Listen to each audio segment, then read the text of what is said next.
all my friends and members, please. You know, I want to play sailing. I want to have fun playing sailing. I'm very glad that every skill up until now failed. They were like, oh, my kid's going off to uni. I have to send her It's some some moose moose meat. meat.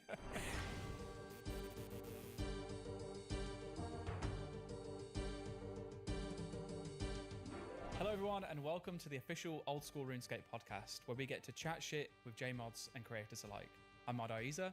And I'm Mod Sween, and this is our chance to get to know the person behind the crown, hear their stories, and hear their experiences. Today we're joined by a very special guest from the Old School RuneScape team. I am Mod Elena. Hey Elena, thank you so much for joining us. How are you doing today? Yeah, pretty good. We wanted to get you on a podcast pilot, so we did all the way last year, and I think you turned up on the day and we're like, we're so sorry we're running late. You have to wait a while. Yeah, I think it's been about a year, I think. About a year and a half. Wow. Been a long time. Didn't realise that. Wait, has it actually been that long? Been that long. Oh my god. So I think we were planning on talking about what it's like going to be working on sailing, because I think a few months prior, the poll concluded at the summit, and then we were like, all right, let's learn about what the project's going to entail. Now we're at the other end, in which sailing's almost out of the door. So Nothing's changed, you're still working on it. still working on it. We'll get into sailing naturally because it's such a massive project. Let's start right at the beginning. You and kind of RuneScape history. Well, I started playing when I was, I think, about 13. So, like, back in the day, true old school player, so to speak. You're a legal player as well. You didn't lie about your age. Unless I lied right now. Okay, yeah. I see. We'll say 13-ish. Okay. Yeah. How did you find it? Do you remember? Like how I discovered it? Yeah. Yeah, so I think some boys at school were talking about it. They were talking about Run Escape specifically. Okay. And I was like, that sounds really cool. And my dad's a gamer. Like, he didn't play Run Escape or RuneScape, but he played other MMOs like EverQuest and stuff like that. And so I'd always sort of been into gaming because of him. And like, we'd play together a bit and stuff. And so I was quite keen to try something else. I had a laptop at the time, but I didn't have administrator privileges on my laptop because my mom was like, oh no, you can't have the teenager running loose on the internet and installing stuff. Yeah. But the good thing is RuneScape ran in the browser at the time, so I didn't have to install it, which was perfect. So I could play as much as I wanted. And so I did. And eventually she had to like turn off the internet at 11 so that I didn't play all night. That's quite generous though. 11 p.m. I wish I was allowed to play that late. Yeah, it was pretty good. Eventually we had to have the conversation about like, you know, I turned like, I don't know, like 17, 18, and I was like, Mom, I kind of need to be on the internet. Yeah. Like, I have homework and stuff. Can we extend that a bit? And I have she just homework. turned it off. Yeah, I did. On RuneScape. No. Yeah. But yeah, I played largely free to play at the time, actually. A funny story, my cousin and I, we played together. He's 4 years younger than me. And I got him hooked on RuneScape as well. And then when we were kids, like, we really wanted to go to Ardoin. And we were both free to play, right? And we couldn't get through the Taverley gates. Like, we were really, really wanting to see what else was out there. And so we borrowed my aunt's phone. She didn't know about it at the time. But back then, you could call in and get, like, a membership code. So we did that. But the only problem was we were kids. And our first language isn't English. So we didn't know what 0 was. We knew all the other numbers. We didn't know what 0 was. So we kept calling until we got a number without 0. So we probably bought like 8 memberships and used 2 of them. But yeah, my aunt wasn't very happy. Sorry. That's actually brilliant. Oh my god. I forgot about paying for membership via the phone. I had the exact same scenario minus the 0. But I think I had about 6 months of membership before my parents looked at the phone bill and saw this payment that kept going out. And they thought that the phone had been hacked. And then were calling up the phone provider, at which point I had to come clean and tell them that it was me. And thankfully, my mom was okay about it. She was like, all right, that's fine. Just let us know next time. So I was pretty fortunate. Once I was like, no, I did it properly. I prepared the whole spiel. I was like, Mum, all my friends and members, please. Do you want me up out on the, like, causing no good out on the streets? Or do you want me playing RuneScape every single day? It's only £3.20, please. Proper sales pitch. It took me ages to get to Ardilo. Yeah. I crossed the mountain and I was like, home, Caverby, see this town. This is it. This is all I want to do. Honestly, these little villages. Yeah. This is a bit of me. That's the same. I don't even remember past that, to be honest, because so much time was spent just at Catherby and Sears Village, especially Sears, chopping maples. I just chop maples all day, every day until I could afford a glory. And then my memory is blank from buying a Glory to being at Falador merching whips. And that's how I made money Okay. then. Yeah. There's something happened in between that Yeah, time. something must have happened. Probably. Bowstrings. Yeah, maybe. You kind of went gradually a bit more southernly. Like, Yeah. okay, maples, and then we go to U's, and then bowstrings, and then whatever else in between, magics. I love talking RuneScape memories. It's Yeah, like yeah. the equivalent of like just being in the pub and talking about 90s footballers. Like, oh, do you remember Pires? Do you remember bowstrings? Oh, it's funny because like no one knew how to play in a way. Yeah, right? yeah. Today you can't really because you know so much about like how you're meant to be playing the game. Yeah. A lot of the time you feel like you can't just mess around and like sell bowstrings, Mhm. right? Like you're not going around picking flax because you know like there are so many more efficient ways to do things. Yeah. But back then we didn't know how to play efficiently, and so you were just hanging out. What was the main thing you used to do back when you were hanging out in RuneScape with your cousin? So mainly I was free to play. Mhm. That's most what I remember. So I would chop yew trees in Edgeville. Okay. That was like most of my day. And I got to 99 woodcutting, and then one person in my clan felt so bad for me that I wasn't a member that he gave me membership so I could go buy my cape. Oh, wow. So that was That's really nice sweet. of him. And then you got to, did that eventually expire? Or was it at that point then you decided to, fraudulently use your aunt's phone? I think we'd used the phone before that, but Okay. I wasn't 99 yet. So I'd had like a taste of membership and then lost it again because Ooh, my that's aunt rough. found out. Yeah. And then by the time that I got 99, he paid for it. Oh, that's really sweet. Yeah, Okay. it was. So then we transport time forward. You're no longer a teen. You're now in like what I assume is old school's release. When did you first come back to actual old school? I think it was around the time that it launched Okay. in 2013. One of my friends in college, because I was in college at the time, he was talking about how there was a big poll going on Mhm. and they're gonna bring it back and all this kind of stuff. And I was like, right, okay, let's do it then. And I realized that back in the day, I hadn't really like gotten into like combat and stuff. Like Mhm. I'd done a bit of like grinding hellhounds or something, but I'd never done any bossing or anything like that. So the highlight of me like returning to RuneScape, and it was probably like some time into it. I don't quite remember when, but it was early days, and we went to Barrows, and I was like, Ooh, "This okay. is peak! Like this Yeah. is RuneScape." You know, that was really cool. And I remember getting a Guthrin spear when it was like 8 or 9 mil. That was like the token drop. I remember everyone wanted Yeah. Guthans because it was like, well, yeah, you'd just be able to the thought of being able to do all of your tasks or combat and never have to leave and never have to get food. Like it was an incredible feeling then. Nowadays, no one cares about it because like, it's so fast to just get food, eat the food, bank, get back to where you were that you don't even Yeah. have to worry about that stuff anymore. Or even Nightmare Zone and release and just 6 hours logging. Like, Yeah. You just, with Gothams, you could do that. Yeah, Yeah. that is true. See, I had a friend who I think he basically was making PK accounts, different builds, and he would 6-hour log Guthans, and even to the point where because I think back then you used to have like there was a really specific quest completion like number that you could do and specific quests for the best NPCs that came in Yeah. there. He made an alt account to host Nightmare Zone games for his accounts to then 6-hour log, and he was like, "Dude, you should do it. You should do it. It's so easy to set up." But like the thought of having to have this specific quest list done was enough of a blocker for me to never do it. So I never 6-hour logged in Nightmare Zone through the entirety of it being available in game before it was changed. I look back now and think how stupid I was because I really should have. The quest list was so easy. Yeah, to do I as know. well. I know. Literally, I look back into it and I was just like, yeah, why didn't I do this? It would have taken me half an hour to set up. Not necessarily though, because that was before Quest Helper and stuff. So you had to rely on the wiki or like Yeah. YouTube. Yeah, or- but there were still early, easy quests though, right? yeah, So yeah, that's Still fair. had Slay music. yeah, Yeah, that's true. but that's just So- me being lazy. So you came back for the poll, you got your spear, and then you Mhm. played consistently through to like joining Jagex, or with any breaks and stuff in between. Yeah, a couple of breaks, but like nothing major. Yeah. I always came back. I vividly remember watching like Boaty and Dalek Cookie around the time as well. They were like big inspirations for me. And then when Zolra came out, I Mm. remember like I wanted to do Zolra for the Western Elite Diary, I think, or is it Hard Diary? Forget now which one it is, but one of them. You need to get 1 kill. And I was adamant on not cheesing it. I wanted to learn the boss, and it was really painful. I kept dying a lot, but I think back to that moment now, and I think like that's when I really like it clicked for me how like PVM really works. Yeah. I'd done Barrows, it was fun, but I didn't really like get.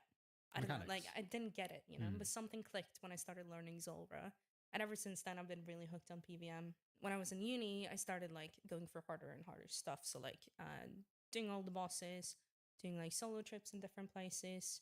When Chambers came out, I started learning how to solo that. I eventually got my Infernal cape. And then eventually I got a job here. And since then, I haven't really played that much. Like it's been on and off for a bit. But yeah, I think at least the last year, I haven't really played much. So a common thing we've heard from JMods is that you say you're not playing much, but actually because you're making content and then you're going in and you're seeing if it works and then going out and then tweaking it and going back in and seeing if it works, you're actually probably playing more than ever. So I am spending a lot of my day looking at the game, but I'm not so much playing it as like testing very specific things, Sure. right? It's very rare that we actually play it as a player would. Yeah. It happens like maybe like an hour a week. But I think there is a correlation between like how much you work on the game versus like how much you want to play it when you're done at work and you go home.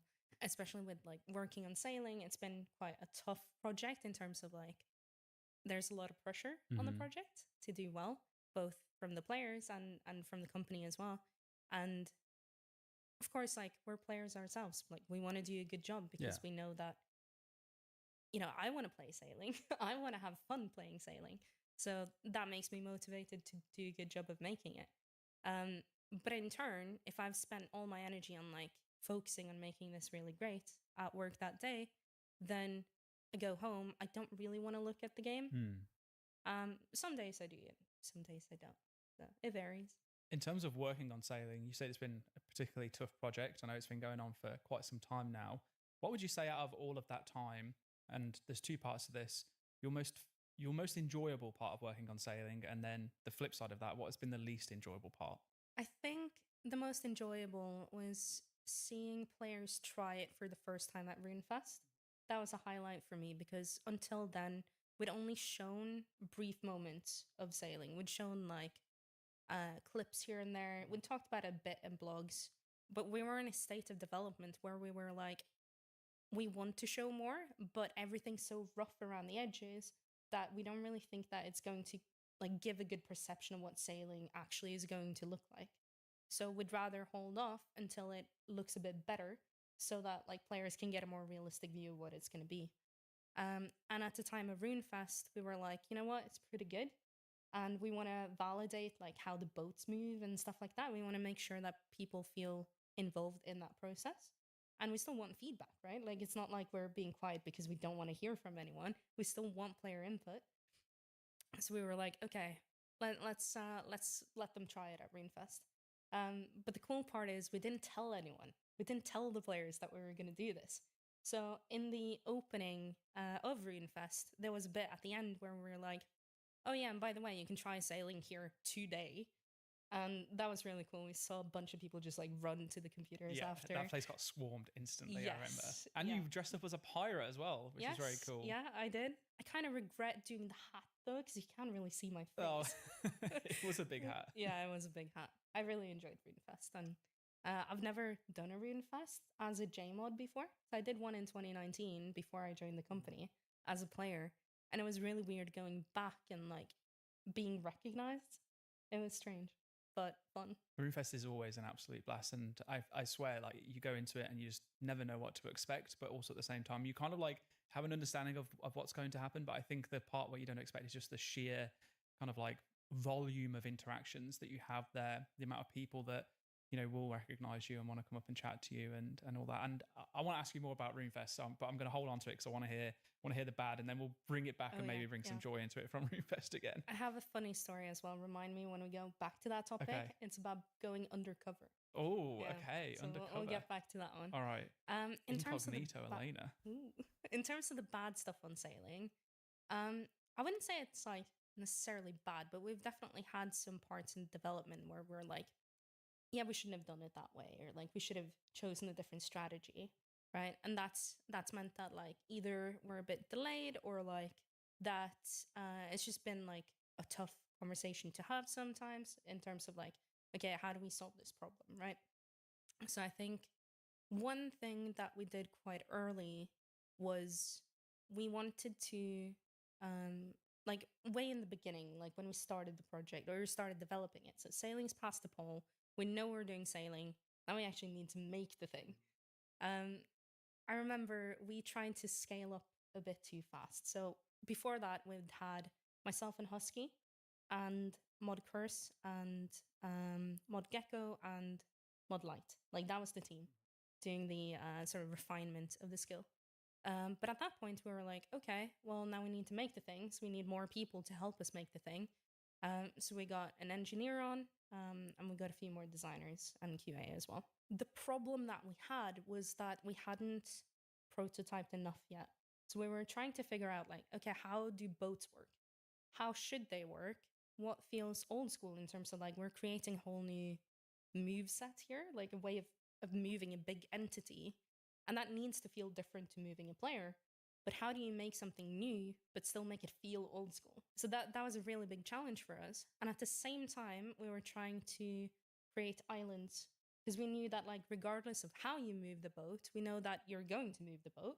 Yeah. So you can make the content where you're going to move to. So we tried to do that at the same time, and it was just too much to handle at once, and we weren't able to really like do both effectively at the same time. So I would say that was a bit of a mistake just in terms of, like, you know, development process, I suppose. And going back, like, if we were to do it again, I would prototype with a smaller team first and really nail, like, the tech side of things. And once we're confident, then I would scale up a bit more. I mean, that doesn't sound like too bad, to be honest. It's actually quite a positive in the sense that, yeah, you figured something out wasn't working, you've learned from it, and you'll be able to use that now moving forward, which is really awesome. I do remember at the time, actually, even I felt quite overwhelmed as like a sidearm supporting the Project Free community with Light, where there was just so much going on all at once, and everyone seemed to have their own kind of like directions that they were going in, understandably, because, you know, you told to design some really awesome content, but then having that with the whole complication of, well, how the boats would work, and if the boats would work the way we wanted to, would it interact the way that it needed to, and all that. So I'm happy that actually things turned out the way that they did.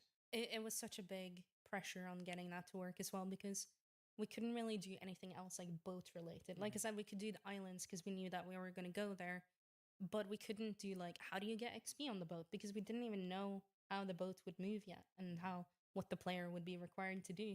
So there were a lot of layers that we couldn't really get to yet until we had the foundations in place. I guess that explains quite a lot in terms of, and I'll just say, I know that there are other reasons as well that are mostly from me at times, which we can probably talk about later on too.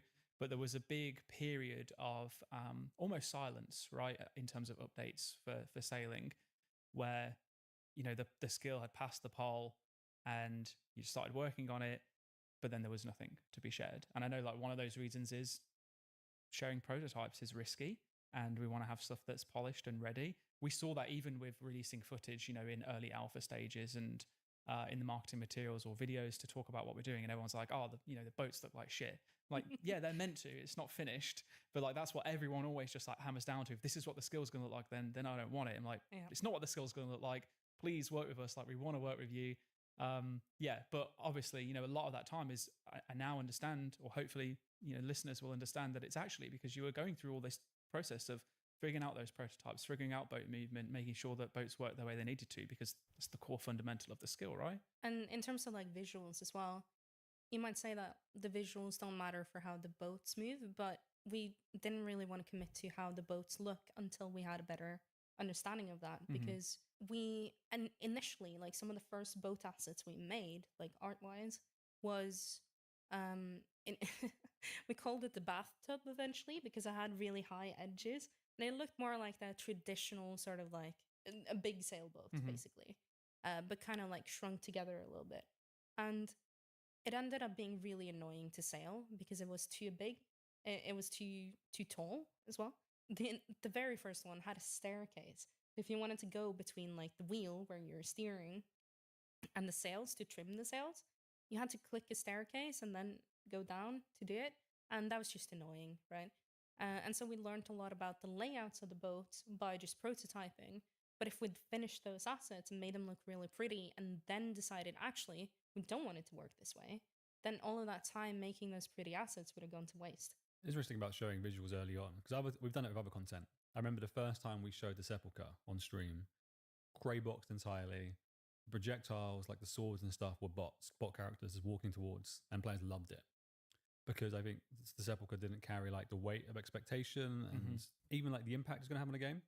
Whereas sailing, divisive anyway, just for like because of the polling process, and some players don't want the skill. It means that players want to see like brilliance from day one. Yeah. Which is tough to manage for a game that's like, okay, we poll everything.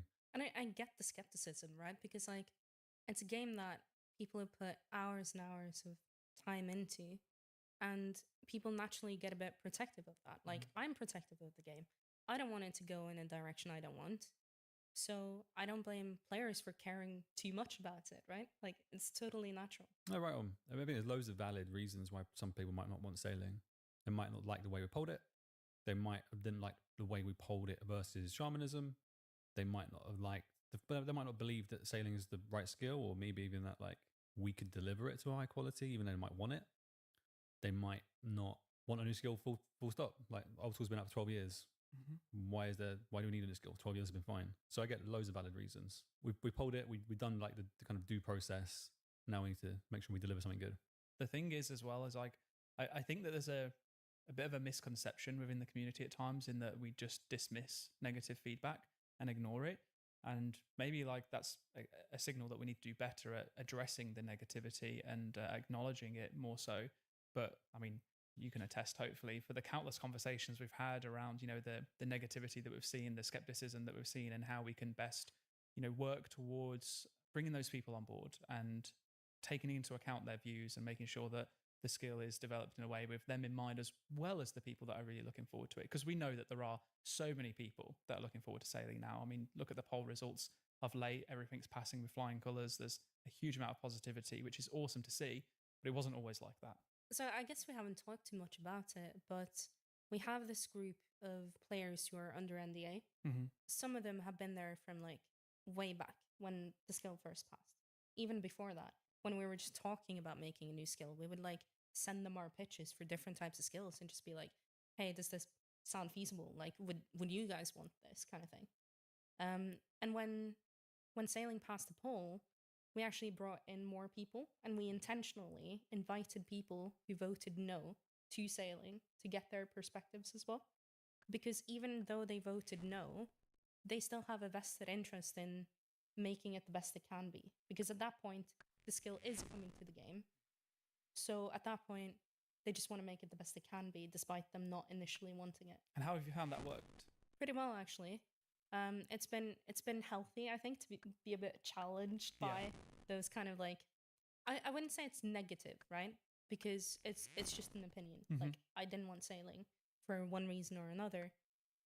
But I think ultimately that's made it into a better skill.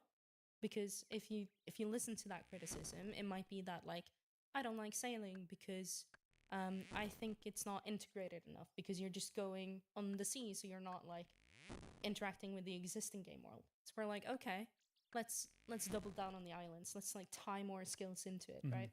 Like we're definitely trying to address that feedback. I mean, I see that. I know you've worked really hard on it, which has been awesome to see. I think it's got to a point now where like I would probably say that the only really negative or criticizing opinions are those that people just don't have anything constructive left to say, you know, why they don't want the skill. It's just a case of they don't want a new skill, period. And in those instances, unfortunately, there's not a huge amount that we can do. But before then, yeah, countless hours spent trying to make sure that everyone's opinion was taken into account and that feedback was brought on board. I'm glad you brought up the NDA group as well, because they have been fantastic. They've been so really, good. really helpful. Yeah, for sure. We've done a few like play tests with them as well, where like they've gotten to try sailing at various stages, and it's been so valuable, like just hearing their different perspectives, because it's not just like there's some yes and no voters. There's also people of like different skill levels, right? So like you have some like really, really talented players in there, and then you have players who like haven't put that much time into it, or some people who are just mainly into skilling versus some people who are more into like PBM stuff, and just making sure that we have a good variety of players in there to give a good varied amount of feedback. So, I mean, it sounds reasonable. I know there'll be people listening to this being like, oh, great. So they're just making sailing Reddit Andy.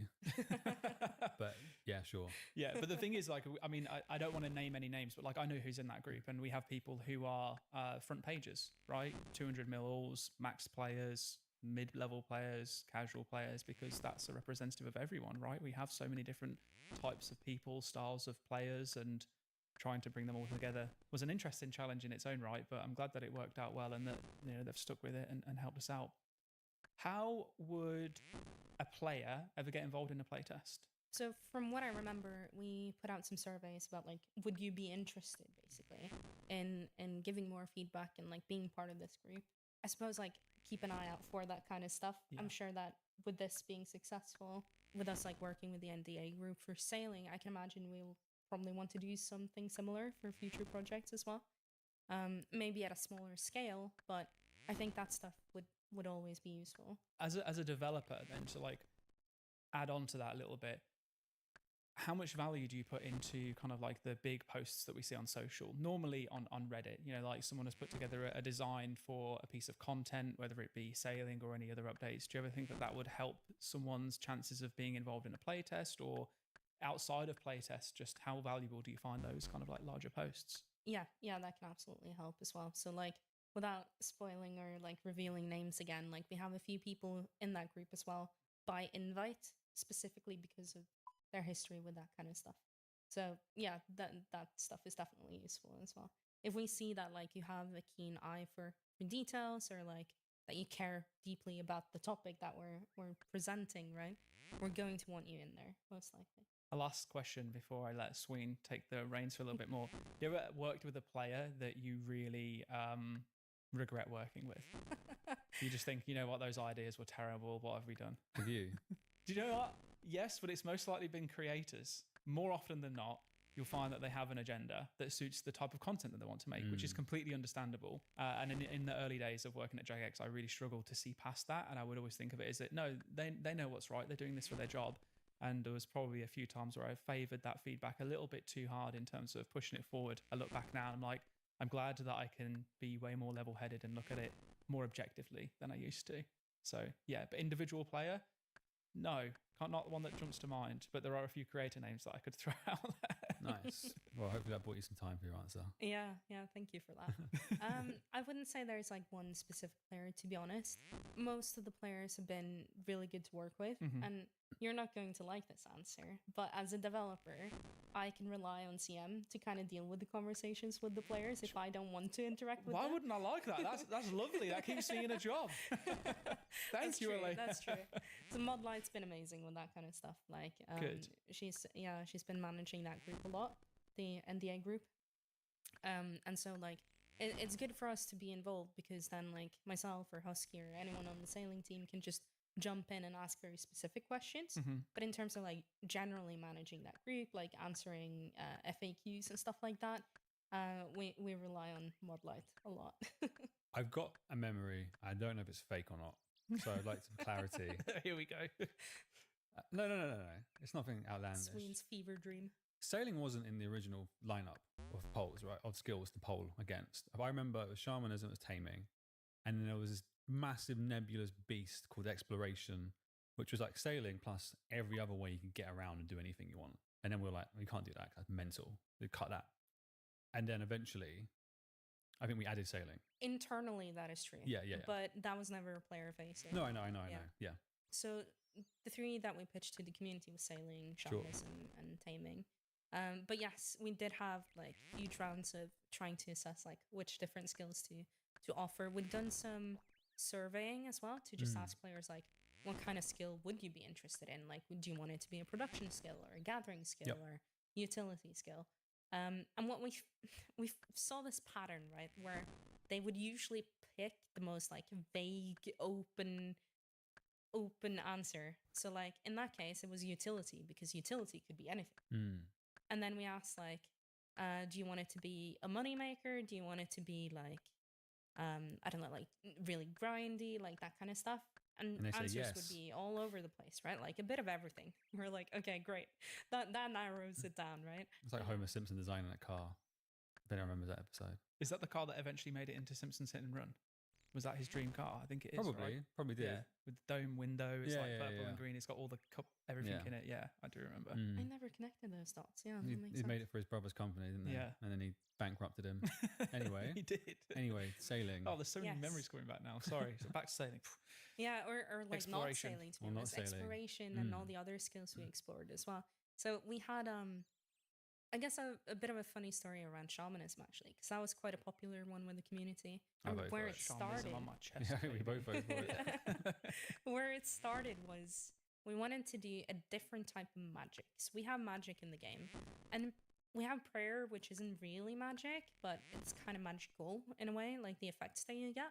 But we know that there are like types of magic that the player can do. So like, there's the nature spirit, for example, in Mauritania.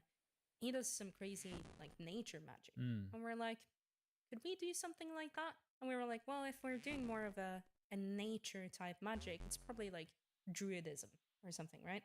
And we were like, well, we have the druids in Taverley, and they're more related to herb lore.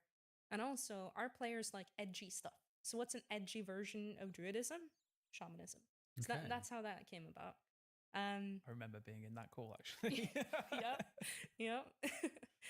But we explored tons of different stuff. So like, when we looked at taming, we looked at other stuff like, could we do some sort of like shape shifting? Could that be interesting? Because players love being like a monkey with a grease, right? Mm. That's always fun when you turn it into something else. Like, could that be an interesting skill? Lots of exploration into different stuff.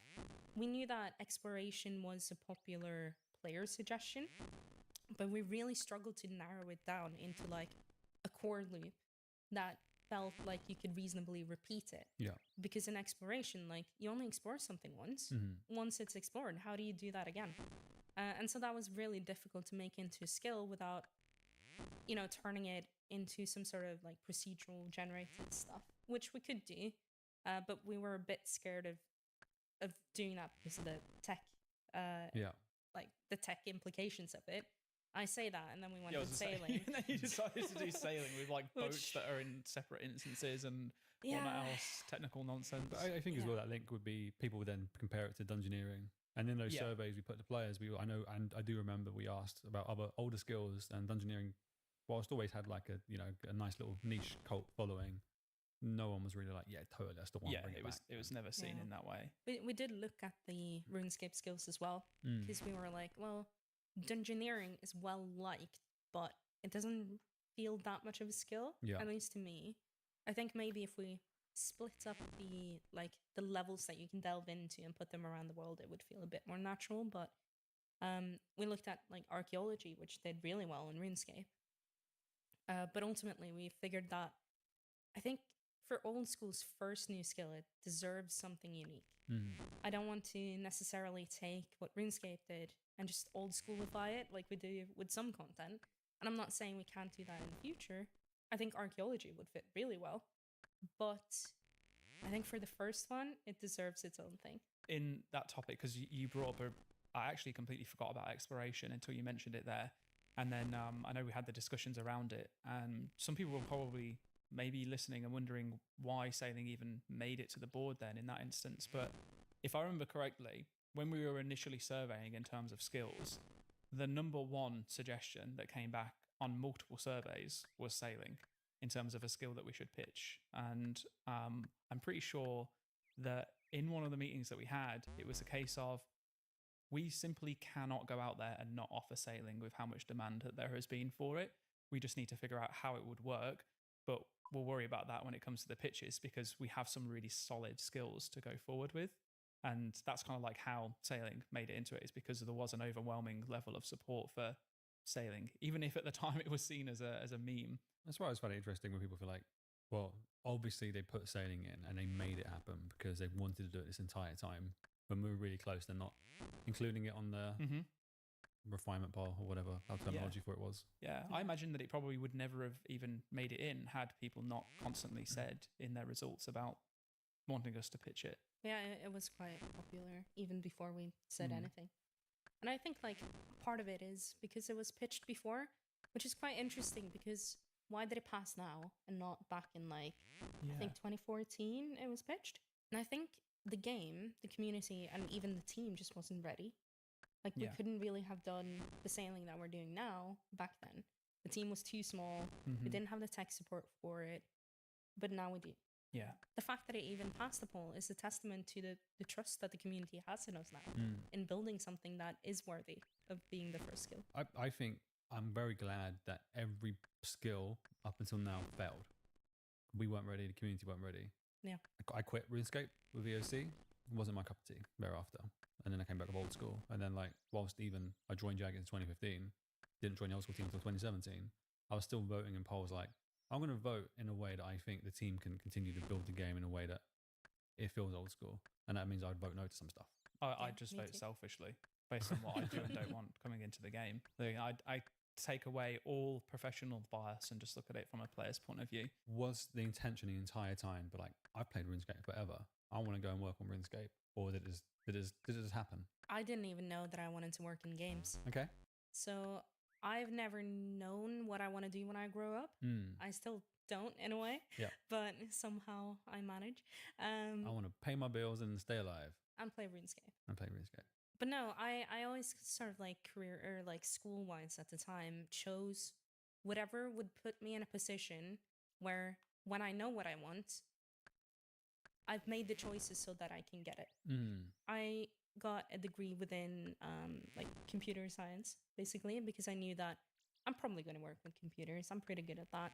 So that leaves my options open. I could go into like web development, I could do games, I could do whatever. And it just so happened that around the time when I was finishing my degree, there was a job listing. So I applied and I didn't actually get the job the first time. Okay. I completely butchered the technical because I was too scared. My nerves were sky high. I remember it really well. I was actually flown over from Norway, where I lived at the time, to do the technical or to do the interview. And I just butchered it. It was so bad. I beat myself up over it. But I decided to try again because I knew that I could do better.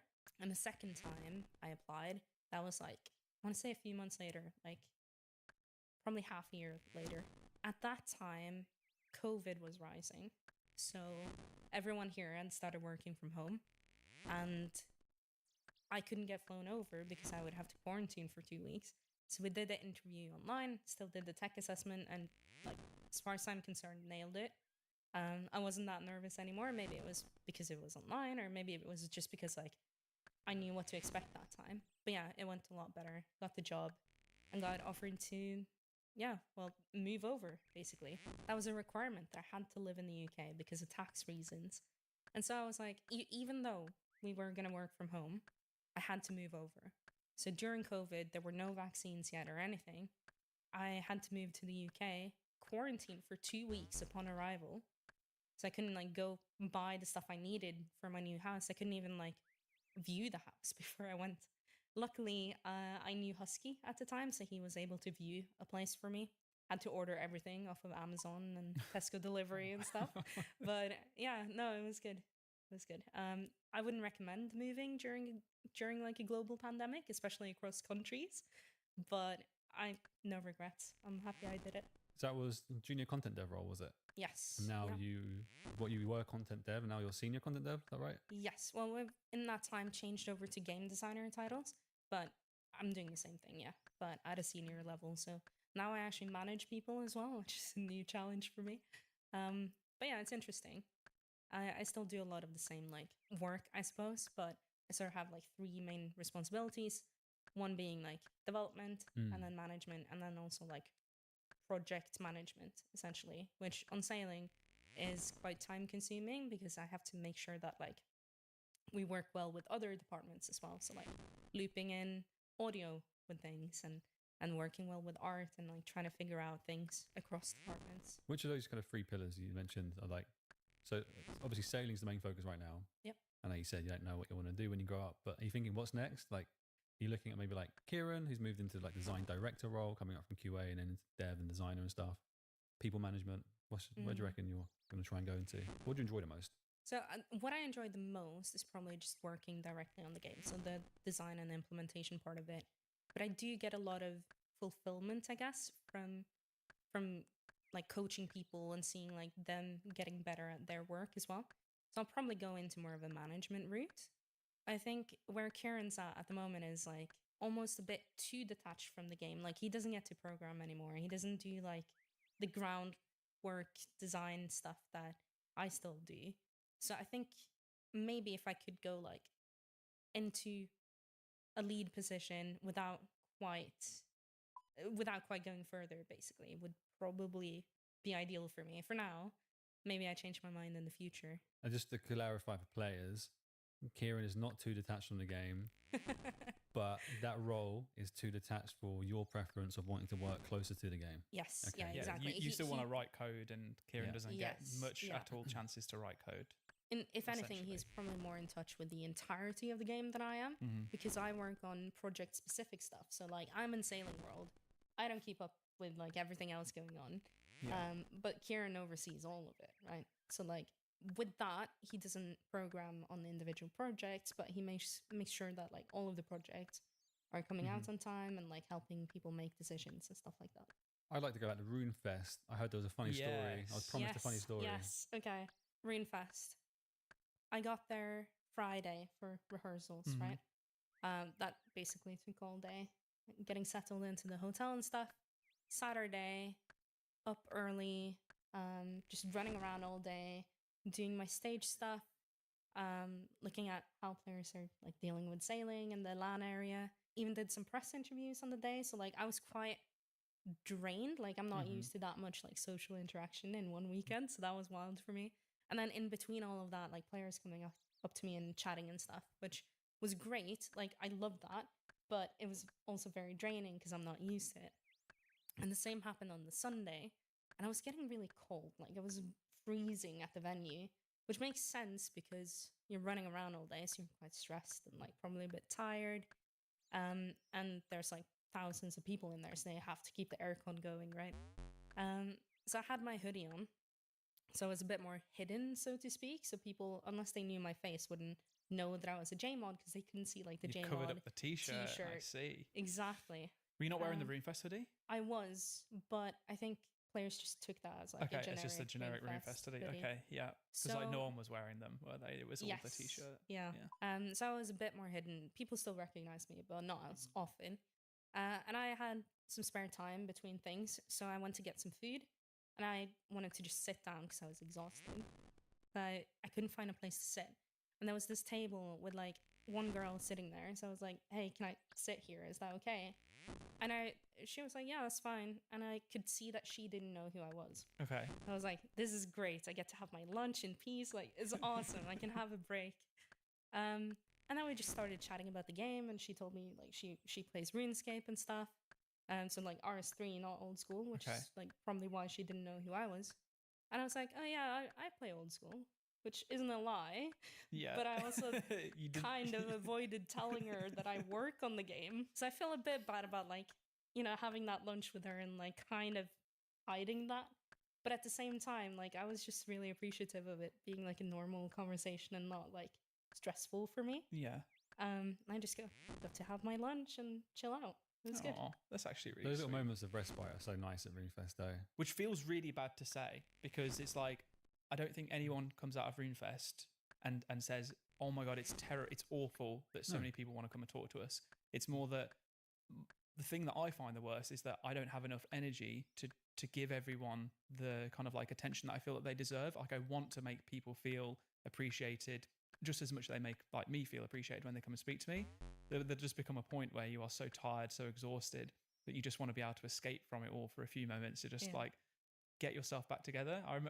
I didn't have the same situation as you, but there was like there was a panel talk going on the main stage, and I'd grabbed some like chicken tendies, I think it was, and chips, and I just went and sat in the furthest section of seats possible on the corner on my own. And I think people had realized at that point, you know, they walked past like, "Oh, it's Modai's." And I'm like, "I'll leave you to have your lunch, enjoy it." And I was just like, "Thank you so much." Yeah. No, you're bang on. Like, I want to have that energy to talk to everyone, but sometimes that means that like you need to take a little bit of time, Yeah, recharge, and then come back stronger. for sure. We had like a marketing, social, CM, CS. I think all of us. Too many teams in one teeny weeny wee room. Yeah. And that's where I'd escape to. Like, okay, recharge, let's go back again. I couldn't recharge in there. It was there's just too much. I just felt like trapped in there. So I was in and out the fastest I could ever be to avoid that area. We had some funny moments. There was a walking back from having some drinks on the very last night. God. It must have been 2 or 3 a.m. Yeah. And this dude, I want to say Finnish guy, I think he was. I think he was from Finland, yeah. Hammered, made zero sense whatsoever, but very, very funny. But he was bewildered that he was like, "What, Sweden? What are you doing here? Yeah, what are you guys doing Walking here?" back, man. You've broken him. It's just too good because We were talking to him for about a good 40 minutes. I say talking to him. It was the same line over and over and literally, over again. I reckon we were talking to a there broken for about NPC. 25 minutes and he was just like, "Oh, did you guys know?" And we were like, Know what, "Did mate? we know what?" He was like, No, you have to listen to me. You have to listen to me. Did you know? And I'm like, "Did we know what?" He was like, "You're not listening. Did you know?" And I'm like, "No, we are listening. You're just not saying anything." Well, did you? Did you know? I mean, by the end of it, we kind of knew. His mate came and was just like, "What?" He was also like surprised to see his friend. Yeah. And then us two talking, and he was like, "What are you talking about?" We're like, "Nothing, bro. We're talking about nothing at all and right now." then he started repeating it to his friend as well. I was like, I was trying to tell the guys, asking them if they knew, and he's like, "If they knew what?" And then he got involved. He's just like, And then "It's we're so all true." stuck, and someone else coming over like, "Don't. You're gonna regret it. Don't come anywhere near. Stay clear. Stay well." But I clear. felt so bad because even at like 3 a.m., I wanted this person, to feel like that would, they'd had time with us, and eventually it got to the point where it was like, "We're gonna have to go, mate. I'm sorry, but I'll leave you." Magical weekend. I described it not as like the best Ring Fest I've had, but probably one of the best weekends of my life. Like not even work related. It was just so fun. I loved really seeing good. everyone. Mm-hmm. It was and incredible. Then spent the next week on my sofa hallucinating. I had no appetite, but I was so sick, so I was just necking meds, and I was just imagining stuff and watching Halo. That's great. But I got sick before Reenfest, so I think my antibodies were at like an all-time high. And then Patient I zero. eventually, I probably made. I'm really sorry to everyone at Reenfest. I probably did make you sick. Yeah, I finished Reenfest and I was quite okay, albeit very, very tired for a good few days. I found that afterwards it's like all serotonin, dopamine, everything is just it's drained from my body. I am a shell waiting to be recharged. I feel like I was going to make a reference about like freezer in a vat of gel regenerating, ready to be for the next fight. But Oh, you did make that reference. Yeah, I did and now. Very good. It's very Yeah. clear analogy. I understand now. I've been catching up on my DBZ, so I get that reference. nice, Yep.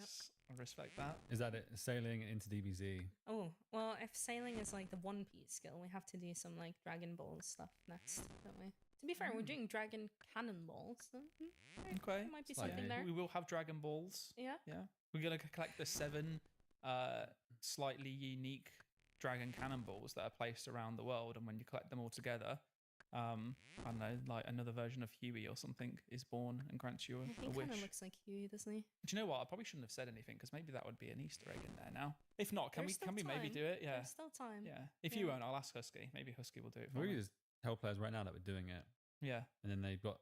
They've got to go around and find the As far magic as they balls. know, there is an Easter egg. yeah. And they will never know whether it's there Yeah. or not. That's not the They first might time just we've know said, and "Oh, find there's it. something." We've added it to the game, and then Yeah. we forgot to do it. No, because then what we're going to get is like hundreds of posts I know, of I like, know. "Oh, we've been here crowdsourcing for the last 4 days and nothing's happened. Is it even Like real?" fishing spot. Like the Yeah. fishing spot one. Yeah, okay.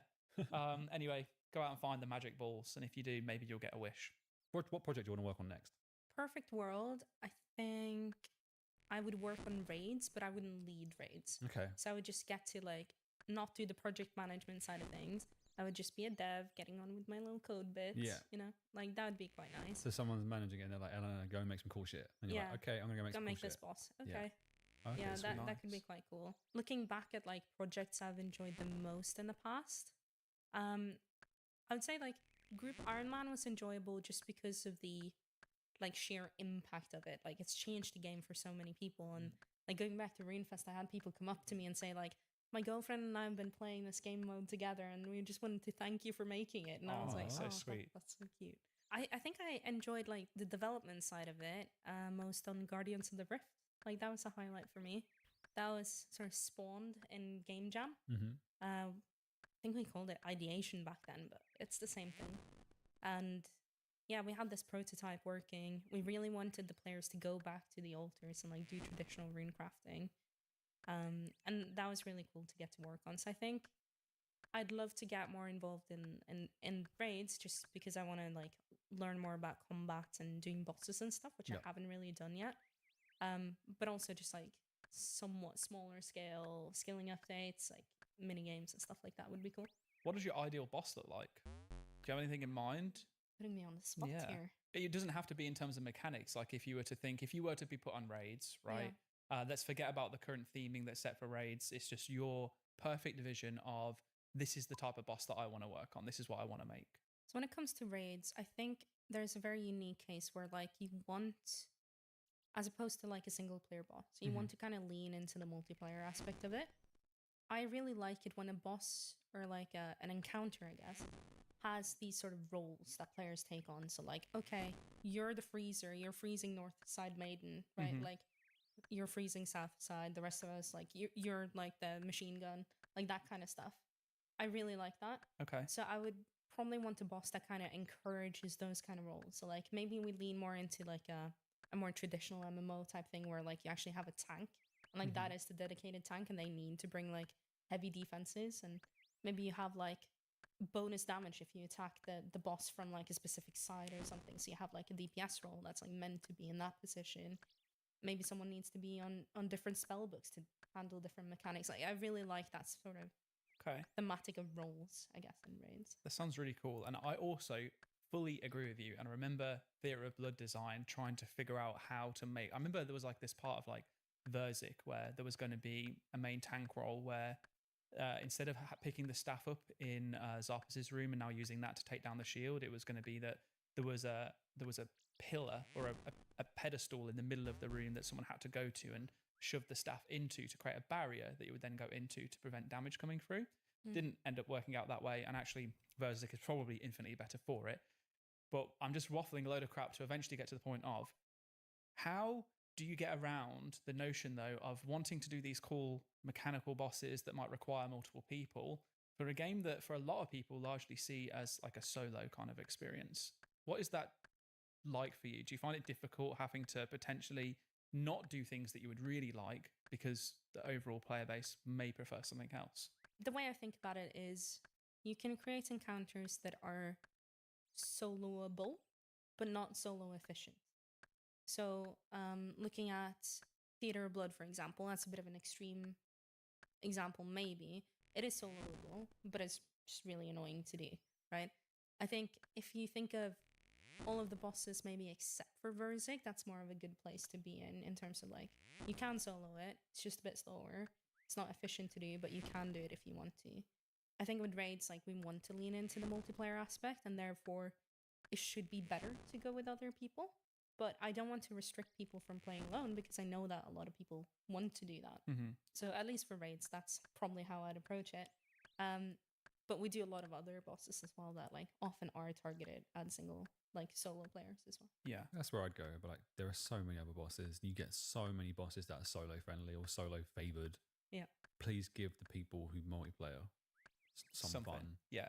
But then a lot of players vote, I guess, like you mentioned earlier, like selfishly, like, well, I don't care. I don't want them to have fun because I want to have fun.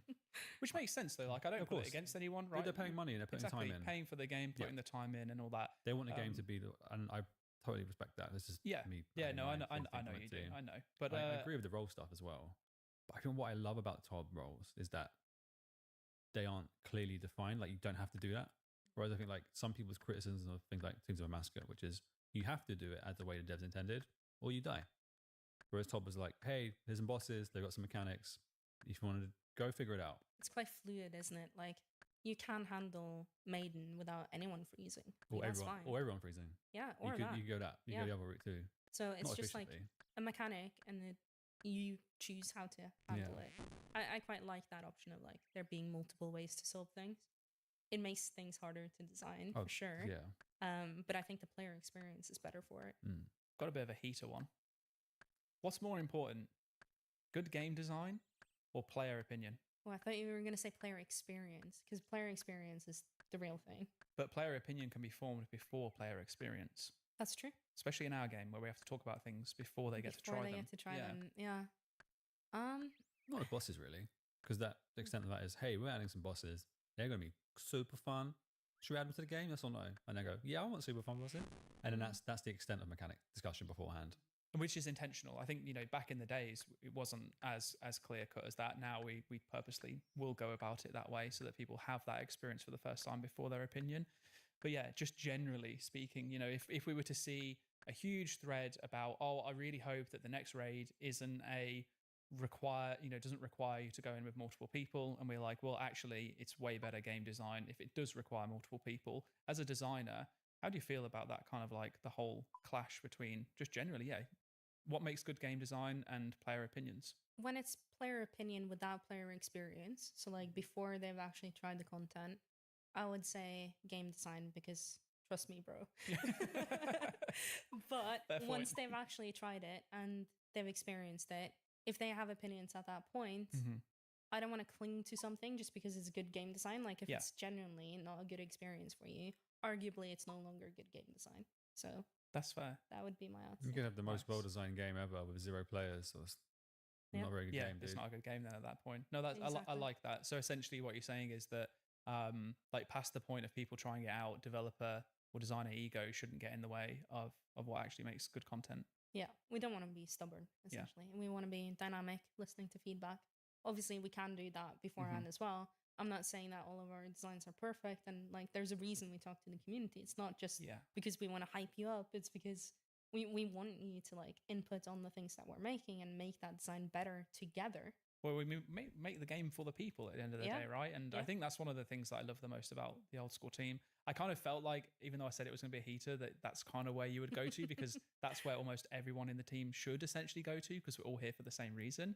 You just know me too well. Yeah, I just thought maybe there's a chance that there was something different in there. Yeah. Okay. All right. Well, I'm going to go to a silly question now. Okay. And I love asking this question. Oh, God. So if you were to live in any other version of a life, fantasy world, whatever it may be, what would your kind of like ideal life that you would live look like? You could be a superhero, you could be someone living in the woods, you could be an alien, whatever you want. What is your dream fake reality? Any franchise, any gaming world, any fantasy thing, sci-fi thing you've read. Whatever your mind draws you to. I was really disappointed when I was 11 and didn't get my letter to Hogwarts. Oh. So I think I'm going to have to go they with like fucked a up magical... with that. They should have sent you it. I think the owl got lost on the way to Norway or something. Don't they have a different wizard in school over there anyway? I didn't get invited to that one either. Just weren't good enough. Maybe one day. Maybe one day. But yeah, I think a magical world, definitely. Okay. I like a bit of dragons and stuff, you know. But at the same time, like, and if we're going Harry Potter, don't want to be around the Death Eaters and stuff. That seems a bit extreme. So like, if I can have the version of that world like after all the Harry Potter stuff's happened, that'd be pretty cool. So just like a happy, everyone gets along, magical world. Yeah. You get to fly around. What are the dragons doing in this world? Just chilling. They're just chilling. They're friendly dragons. Yeah. Oh, okay. Is it like How to Train Your Dragon style? Like you tame them? I'd love they work like with a you? crossover of that and like Aragon, basically, like being a dragon rider. That could be pretty cool. Okay. Yeah. I'm seeing it now. Yeah. Dragon riding. I guess I have to call you a witch. Yes. Yeah. Yeah. Okay. Dragon That's my riding dream. witch in a happy magical world. Yeah. That actually sounds pretty damn cool. good, to be honest. Yeah. I might transfer over to your realm every now what's and then. yours? Dragon Ball. No, I was just going to be like this little woodland elf. Oh. Yeah, in the Well, forest. You can Yeah. combine the two. What about outside of Jagex, outside of old school? Who is Elena? What does Elena do? So I live in a house with a big cat. He's massive. He's a Maine Coon. He's a big boy. I run D&D sessions. Really? Once every 2 weeks. I didn't know that. Actually, we're on break now, but we picked up RuneScape Kingdoms. Which is pretty cool. So we're going to start doing that. Sorry, do you do the sessions remotely? Yes. You do? So when I was in uni, we had a group playing D&D at the time. I wasn't the DM, so like I started trying that this year, which was really cool. I was thinking of doing a pre-made campaign because it's my first time being a DM. But then I was like, well, I'm a game designer. I feel like I should be able to do a little bit of world building, a little bit of like homebrew. So I created my own little world that they're working their way through. So nice. That's awesome. That's pretty cool. That's nice. If anyone drops out, can you let me know? I'd love to join. Yeah, we'll do. Thanks. You speak Norwegian, right? No. Oh, Yeah. you're all in Norwegian. Oh, Yeah. okay. All right, that's not going to work out. We have talked about doing like a work one, so Yeah. maybe we'll get that set There's up. always talks of it, but then everyone's like, "Are we going to do it in person?" I'm like, I'm not driving an hour and a half to Yeah. play D&D as much as I would love to. I It can't. is quite different in person. Like I vibe with that better. Yeah. But with that group, I'd rather play remotely than not play at all. All right. So the D&D sessions, your world building. What's your favorite food? Tacos. Tacos. Ooh, do love a good taco. Hard shell, soft shell. Bit of both. Yeah, I mixed it up. Okay. That's the brilliant thing about it. Like you can change the toppings and everything. It's always like a bit of a different meal. The fine answer. Yeah. Tacos are great. The craziest thing I've eaten. I know you didn't ask this, but it That's just okay. sprung Keep to it mind. going. Yeah. I was in uni.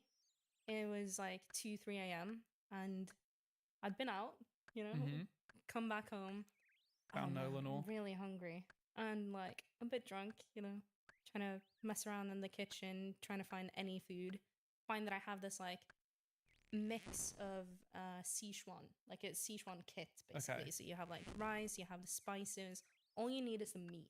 I didn't have any meat in the fridge, but I did have moose meat in the freezer. Moose So meat. it's 3 a.m. This is just like, I'm is it thawing a moose Norwegian meat. thing? You just have moose meat? Yeah, Is it common over there? not super common, no. Okay. But my family hunt. So Oh, okay. they sent me Nice. some. They were like, "Oh, my kid's going off to uni. I have to send her It's some some moose meat." So it's like 3 a.m. and I'm making moose Sichuan, and I swear it was the best food ever. But I don't know if that was because I was drunk at 3 a.m. or if it was just really good. I couldn't tell you. You haven't recreated it since? No, it's a masterpiece that, like when you repeat something, it's never as good. Yeah, I feel like I okay. can never achieve that level of cooking mastery again. If I ever come round for dinner, though, can we have moose meat Yeah. Szechuan? I also do moose tacos. Moose tacos. nice. Okay. Do you miss living in Norway? I do. I get homesick every time I'm there. Oh. So it's weird because I don't feel homesick when I'm here. Then I go back and I'm like, oh, this is so nice. Why did I leave this place? Then I come back here and it's like, oh, this is really nice. I love my job. So yeah, there's Okay, two so you're sides kind of to like it. torn. What's Yeah. the first thing that you do when you go back home? I was gonna joke and say eat moose tacos, but that's not really true. Hug my mom, probably. Oh, that's sweet. Say hi to my brothers who they're teenagers, so they're just kind of like hi. Yeah. And then That's go it. away. Yeah. I haven't seen you for a year. Okay, hi. And then leave. You just leave and go, what, play video games? Yeah, Fortnite. Fortnite, Yeah. okay. Not old school. No, I've tried getting them into it, but yeah, it doesn't stick. We are releasing this podcast just before Sony comes out. Yeah. What are you looking forward to players doing? What are you hoping they will do on release? I hope they don't break the game. That would be very sad. I've been asked by my boss to Yeah. break the servers. I Okay. was literally just about to say that it's very contradictory to what we've been told Yeah. needs to happen. The marketing's goal is to break the game. Community's goal is please do not break the game because that makes my life hell. Also makes the developers hell. So you need to break the game in terms of like get more people in so that the servers are at capacity. and- Exactly. yeah. And then And then I have to deal with the fact that the servers are at capacity and nothing works. Yeah. Yeah. And I have to share a feedback report on how players are really angry and upset that the servers broke while marketing are rejoicing in their They're like, yes, no, I we did wouldn't because I'm playing it.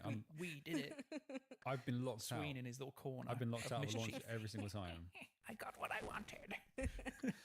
Okay, in an ideal world, then we almost break the servers, but we don't quite. But we still do really bloody well getting players in, and Yeah. they get into the game, and then you hope they don't break it. So I would love to see people come back to the game to try this out because I feel like you never leave RuneScape. You just take long breaks, right? There are so many people who are probably at a break right now who are going to come back for this because it changes the game completely, right? And they're probably curious what it's going to be like. So I want to see those people come back. I want to see what their take is on it. And I want to see probably some people from RuneScape as well come over and try it because Yep. they're kind of used to having new skills now. So like, what's their take on what a new skill in old school feels like? And they've got a great frame of reference to what to expect and Exactly. what they want to see from a skill. Okay. Yeah. And in terms of like the players who like who stick to the game and are here right now, I just want to see like, do you like it? It's that simple. How does it feel? Are you enjoying it? What could we do differently? Because we're planning to keep updating sailing, just like any other skill, but maybe like with a particular focus now because it's so new. We are going to keep giving it updates, but right now we're just guessing, right? Like we're guessing that the community is going to want more depth in this training method, or at this stage next year they're going to want a new quest on an island or something, or that is something that takes them to a new place. But realistically, the best way to shape where we go next is by seeing what players like and what they don't like, and that way we can prioritize what we do next. On the topic of sailing, what is the craziest bug that you've encountered during development? There's been a few. I very vividly remember this one quite early on when we were still sort of working out how the boats are going to move and stuff. We found that if you... So it's going to get a little bit technical, but the boats are all instant. We focus. Yeah, I'm focus ready. it. Lock in. The boats are instant. That means that you're just allocated some space off the main world where you are. But you're projected to make it look like you're in the real world. But in reality, you're off and like way, way far away. What we found early on is that if I click to move onto your boat, so like I'm on a boat, you're on a separate boat. If I click on your boat, my boat's going to try to path to your instance. So it's just going to yeet itself like off the world, basically. It's going to like try to like go across the world. And this was back before we even had the blocking. So it's, like boats would go over land. So I would just sail across the Caribbean desert, like off into the void, into the black, like after the seas ended, like just way off into the void. And we just left it there for like 10 minutes. And eventually it found its way to the instance where your boat is actually at. Because, yeah, thinking about it, it's like you're on a projected version of your boat that's somewhere else entirely in the world in a separate instance. So is the boat that you're on. So, yeah, the technicalities of it, like trying to find that instance version of the boat whilst it's in its own instance. Are all boats in the same instance? No. Are they in their own independent instances? Yeah. So it's kind of like Wow. going into, I don't know, like going to fight Muspa. You're in your own instance. There might be like hundreds of people in their own Muspa instances on that world. So, yeah, an instance boat trying to find another instance boat, and it did eventually find that boat. Yeah, it gets there eventually. It's really far away. So that's another thing as well. With every instance, you could just like go from one to the other technically. It's just usually we don't let you. But a JMod could like just run through them all. So it's kind of like all built within parallel universes within the game. Yeah, imagine it like the multiverse. All right, I have one last question. Yep. Do you have any particular old school RuneScape related secret that you want to no longer be a secret? Oh, I guess this is a really silly one. But so like in the back end, when you look at like accounts and stuff, you can see whether they've ever like broken a rule, whether like they've been reported for different stuff. When I joined the company, I looked at my account and I was like, what are my offenses? Like, have I ever been banned or anything? Like, have I done bad stuff? And I have one mute from, I think it's 2009, where I told someone to look up badger on YouTube. And that is website advertising, which is strictly against the rules. Oh, no. You can't be doing that. That's actually really lame. Mushroom, snake. That's By 2009, wasn't that ancient as well? By Yeah, even like probably. 2009 standards too? Yeah. Yeah. I think I remember seeing that in like year 5 of middle school. That literally was like my high school kind of like era. Weeble and Bob, the whole Charlie the Unicorn, Yeah. and It's so much worse you'd be telling people to look up. literally. When I first joined a clan at 11 years old, they were like, oh, you're like 11? Brilliant. They were like teenagers and like, Don't say it. basically it's the type of stuff you'd expect to see on 4chan. Okay. And they found it hilarious. And it was hilarious Okay. for them. All right. For once, I'm being a sensible one now and censoring Sween. Normally, I'd be like, no, mate, go wild, but not in this instance. Holy. It's we don't normally wanna- the other way around. He has to censor you. I don't think Sween ever really tries to censor me. He just gives me a look of disappointment, and then I know I've done bad, and I'm you like, censor yourself. oh, I shouldn't have done that. Yeah. Sometimes I'll say something and I'll look over just to see, is Dad happy or sad right now? And then I'll know whether or not I'm going to have to grovel later on. Yeah. But yeah. Last question, really last question. Do you have any questions for me or Sween? What's it like having to put up with lots of different devs all the time? Because I know we can be a bit annoying. That's a good question. I personally love it. I thrive in the figuring out managing indifferences. So Okay. it keeps me on my toes. I like that not everything is the same. My team probably will feel a little bit different. And to be honest with you, when I first, because like I do obviously a lot less of the groundwork now. When I first joined Jagex, it was frustrating, but still a good challenge for me. So I like to overcome challenges basically. But there were definitely times where I was like, just don't be that way. To answer it in a different way, I think that the biggest difficulty in that challenge is when sometimes ego can get in the way of player feedback. Yeah. And ego is actually, I think it's quite a detrimental term. I don't like using it, so I probably shouldn't use it in these instances. But there are times when, you know, like the idea of a design and being so attached to it can sometimes cloud, I think, someone's vision around, well, actually, is it working or not the way that we'd hoped it to? And that's easy for me to say as someone who hasn't got all of that love and passion put into the hours and hours of time spent working on it. So I completely relate and I try my best to work through that.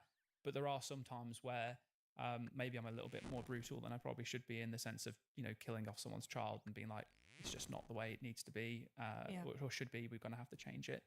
But otherwise, no, I actually really like it. I love working with everyone in the team. Genuinely, there's no real difficulty there. It's just a fun challenge. What about you, Sweet? I'll echo Aiz's answer largely. Now, I'm obviously not in community anymore, but I was for a number of years. In marketing, now I ask devs, like, hey, can you help out with this creator? Can you give them access to a game world? And everyone's like, yeah, cool, I'd love to do that. So that's easy. Now it's fantastic because I think we've got so many years under a belt of like a really good development process involving community. In 2017, when both Aiza and I did join the team, it wasn't the same. So at times it would be really quite frustrating. But by and large, I love it. Yeah, we work with such a good team. Well, I think it's probably about time that we wrap up. It's been an absolute pleasure. Thank you so much for joining us. Hopefully, thank you for having me. Well, it's been, as I said, it's been our pleasure. I've enjoyed it thoroughly. Hopefully, everyone that is listening has enjoyed it too. And to the players, I guess, like, give us feedback on sailing. By the time this comes out, sailing is right around the corner or has just released potentially. I don't know the schedule, but yeah, give us feedback. Like I said, we want to hear from you about what's working, what's not working, so that we can shape next year's roadmap around that and really like address the biggest issues or the biggest feedback points as soon as possible. Sweet. Well said. All right. Well, until next time, it is all from us for now. Bye. Bye. We need a better ending.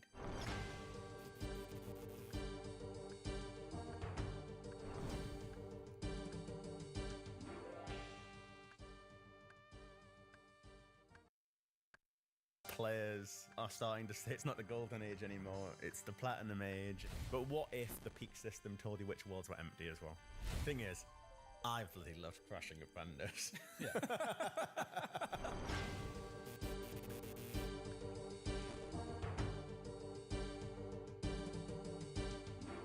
Hello everyone and welcome to the official Old School RuneScape podcast, where we get to chat shit with JMods and creators alike. And this is our chance to get to know the JMod behind the crown, hear their stories, hear their experiences. And today's JMod is... Mod Kieran, it's me! Welcome back, I don't know Kieran. what you wanted me to do there, but you get I'm that. your host, Mod Sween, and I'm joined by... Mod Aiza. It's a pleasure to be here. Thank you for coming back onto the cast, Kieran. It's been quite a while since we've had you on. It's been a little while. I'm buzzing that we're doing this again. I'm happy to chat to you lovely people as well. Thanks for putting it together and having me on. So we've released these end of last year, but we actually recorded them as part of Game Jam at the beginning. So it's been nearly a year and a half since those. That's crazy. So I thought if we can get into it, I thought a good place to start would be what's changed since then. So since we recorded this podcast, we've released a ton of content, like Araxor, Valamore 2, Valamore 3, Yammer. We've brought RuneFest back. There's been Deadman Armageddon. There's been the run energy changes, more rebalancing, tons of qual, and loads more. It's kind of staggering. It's crazy. To be honest, we it were doesn't even feel that long ago. Not that long ago. And we were talking about people are saying we're in a golden age. Now people are saying that again, but even more so. I guess let's start with, what's your take on the last year of Jagex? I mean, I think it's been a pretty incredible ride. I mean, the fact that players are starting to say it's not the golden age anymore, it's the platinum age, and we're going through such a boom in general that, I mean, I think it's just testament to all of those sort of updates that you've just listed. Like, that's a crazy amount of stuff that we've done, and actually, I mean, it shows how incredible the team is getting through all that work. But out of all of those, like, the thing that stands out to me is like stuff like Valamore. I think it's really been a long time coming, that project, if you go all the way back to the start of the start, the very first Zero update, which we're not exactly proud of how that ended up. But I don't regret that because the team was like 10 people or something at the time. Like they had the ambition to go and try and do something that was, maybe slightly foolish to think we could pull that off. But if we hadn't done that, would we have been where we are now with Varlamore being wrapped up and all the work we've done, all the quality updates to Zaya since? We've got a whole new continent now and it's finished. And the last year has seen us really power through that. The last year and a half, if you start including Varlamore, the first update as well. But the fact that we're in a place where we're delivering completely new content. I mean, Varlamore, it's never been mentioned before. It wasn't mentioned in 2007. There was no concept of the thing. Yet, Varlamore as a package was described as nostalgic by players and stuff like that, which says a lot that we're still managing to hit that same feeling and generate the same feelings that RuneScape always has. And to me, it's a sure sign we're doing something right. And you see new players coming in now lately who've got so much appreciation for updates like Varlamore, and it just fits into the game in a way that any other location kind of does as well. But yeah, Platinum Age, it feels good. I feel like we're on top of the world right now, to be honest. I also feel like we've got very lucky. Well, arguably, it's like the fruits of our labor kind of culminating, but we couldn't have predicted the amount of players we got over the summer, and we definitely could not have planned having Varlamore drop straight in the middle of it either. Yeah. I think you generate your own luck. I think every single game pretty much in the world requires a bit of luck to really get players. There's so many games out there. Yeah. There's so many MMOs in our world as well. And it's just the right moment, right? It might be the right streamer picks it up. It might be the right ad somehow goes viral. A lot of things happen by moments. But what we are in control of is making sure this game is great. And that lets you benefit from the luck when it happens. And if the game wasn't great, somebody might be interested and then find out, oh, I don't like this game. True. And it doesn't blow up. So I think the work that we've done over the last, however long, 10 plus years now, has been what's put us in the place to be able to capitalize on what's happened recently with so many people moving over at the end of the day. And there's a lot of luck involved. But way more than 10 years we couldn't pick up on that luck without what we've done. 13 years, right? Next year will be, yeah, you're right. So some things I know. I might not have known where Goose's fire cave was, but I know that one at least. I think it's just awesome that we're in a point now where more and more people are getting to experience all of the fantastic things that Old School has to offer, because I've believed in this game from the start. I know that pretty much everyone, I'd say everyone in the team also feels the same way. And you mentioned, fruits of your labor there, Sween. And I truly believe that I think we deserve this right now as a studio, but also as a community, because there is so much that the game has to offer, and the team genuinely do put in so much effort, so much passion into all the work that they do, and being able to see other people now finally experiencing that for the first time and making comparisons to other games that they've played as well. I've really enjoyed the last 6 to 12 months of that growth and that new resurgence of people. It's also made community management a lot more different because we've got new dynamics to deal with as well. Kieran, there was so much content that was mentioned there, and quite often there's this talk around needing to preserve Old School, but at the same time we want to be innovative in terms of content. How do you personally find that balance? Firstly, I think we've done generally pretty darn good at this. I don't think the game feels unrecognizable or unfamiliar from what Old School professes to be, right? It's meant to be that version of RuneScape you remember. You still log into that the first time. You spawn, you do tutorial, you spawn in Lumbridge. The game generally feels like it plays very similarly to how it did. You see a combination of things you recognize and some things you don't. And kind of like I was just saying about Varlamore, a lot of it invokes similar feelings. I'm not going to sit here and say we get absolutely everything spot on, but I think this is where the power of the polling system and community also plays a huge role. They stop us making mistakes at times, right? We think we've got a great plan, we've got an amazing idea, we passionately pitch it in a blog, and players tell us where to shove it sometimes. And that process stops us from going too far with something that's going to change the game for the worse. And a lot of it is always in the rewards. Like, content's kind of content. You've always had quests of completely different types, different tones, different characters, different like storylines. They all kind of fit. It's quite eclectic in that way. But rewards can shift the game. Oh yeah. And I think, like, you know, without diving into a whole new topic like power creep or something, I think when you look back at the 2007 to like 2012 sort of era, the amount of stuff that came into the game that changed how the game feels. I'm not here to say those updates are necessarily bad or good or whatever, but they are more game changing. Like summoning drastically changes the game, right? You get a beast of burn, it can carry 30 items with you to a boss. That would change the feeling of how old school plays drastically, let alone other things as well, like power upgrading weapons. Some of the best weapons in game come from dungeoneering. I don't imagine there's a world where old school would bring out the best in slot weaponry and just drop them from a skill in that way. Would PVM's kind of always been the nexus of how we deliver our top end equipment. It'd be awesome to involve skilling a little bit more, but I can't imagine us ever doing it that directly and it being untradeable in that way. Those updates change how the game feel and represent the sort of updates that old school probably doesn't do. While old school sticks a bit closer to what the essence of the original game was, our principles haven't really shifted. I think we've better refined and understood what makes old school work. And, you know, when you say, you know, what word did you use? Like staying true to... Yeah, it was like there's tension between, like, you know, around preserving the old school feel kind of thing. Yeah. And so, yeah, that preservation, I think, comes down to the principles behind the game. And I think we've better understood those. And we've seen a lot of talk about it recently, like the sort of horizontal progression within the game, the permanence of progression. These things matter so much. And I think we've, over time, better had a grasp on why that is and how to better protect that. So what would you say the principles are then at the moment? So permanence of progression, it's absolutely king. We shouldn't be undermining people's achievements. For example, if we think, I would actually argue, I think runecrafting was poorly balanced, right, on launch. If you go all the way back, it's just too darn slow for how intensive it is as a training method. We couldn't change it now. Like, we can add different things, and I think you can add layers. Like, you know, you got a better rune pouch now. That does accelerate it.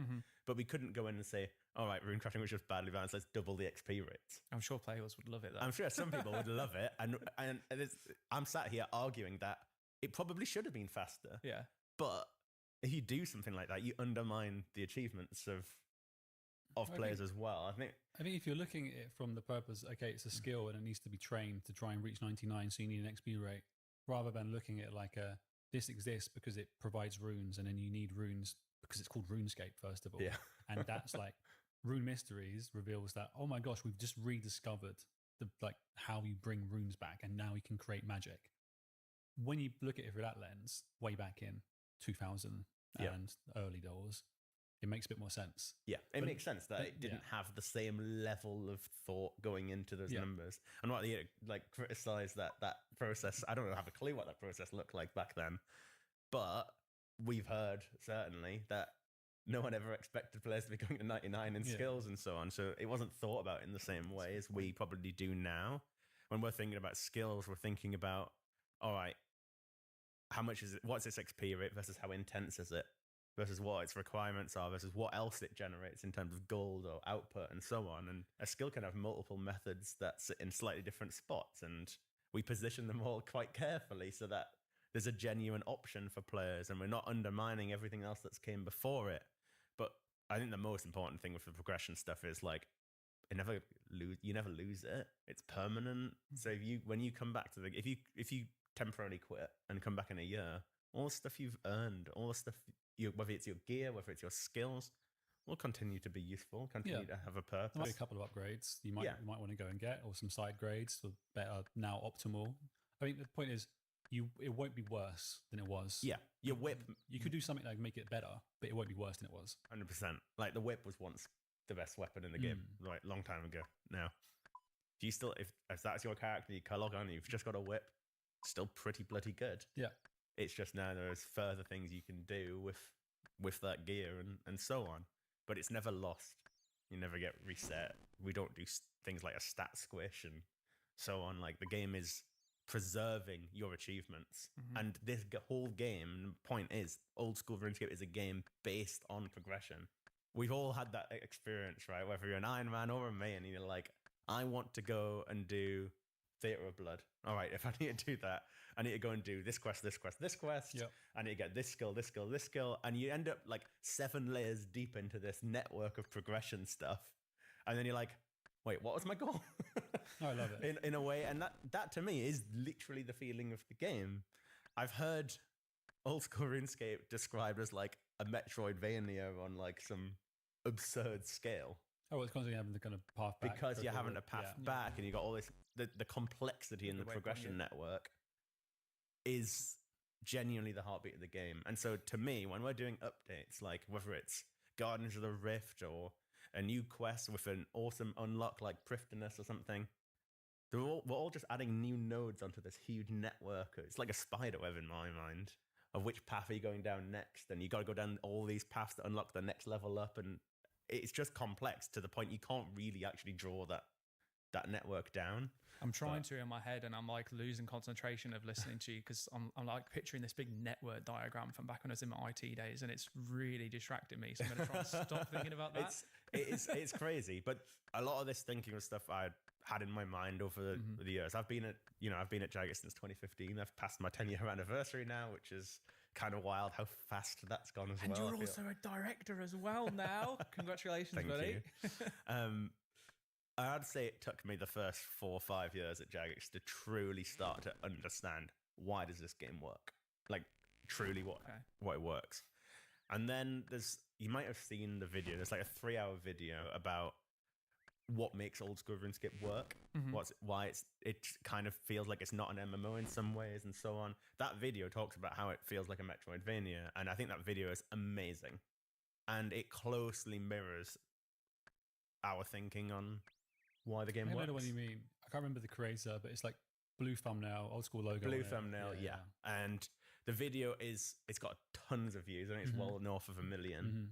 And it's not exciting. It's not this flashy video. It's not like Mr. Beast style, like craziness going on. No, it's quite a dry video. It's 3 hours of pretty well structured research. Masthead, I think the video is from Masthead. Okay.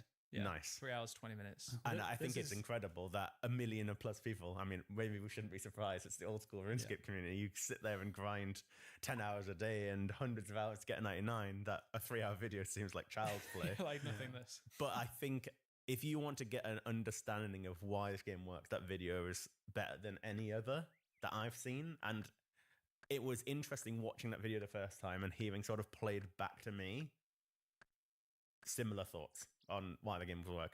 Different language and presented in a slightly different way.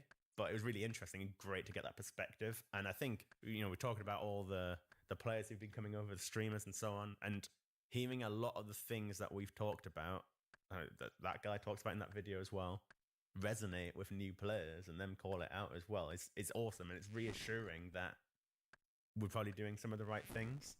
So, in that video, he talks about sort of balancing levers, like little dials. I've always used the metaphor of like the light bulb problem. You've got 3 light bulbs and you've only got so much power, which, you can the light bulbs can't all be fully bright. I think we covered this in the last one too. We might have touched on it, yeah. I think that's really interesting about how we're balancing skills and methods against each other.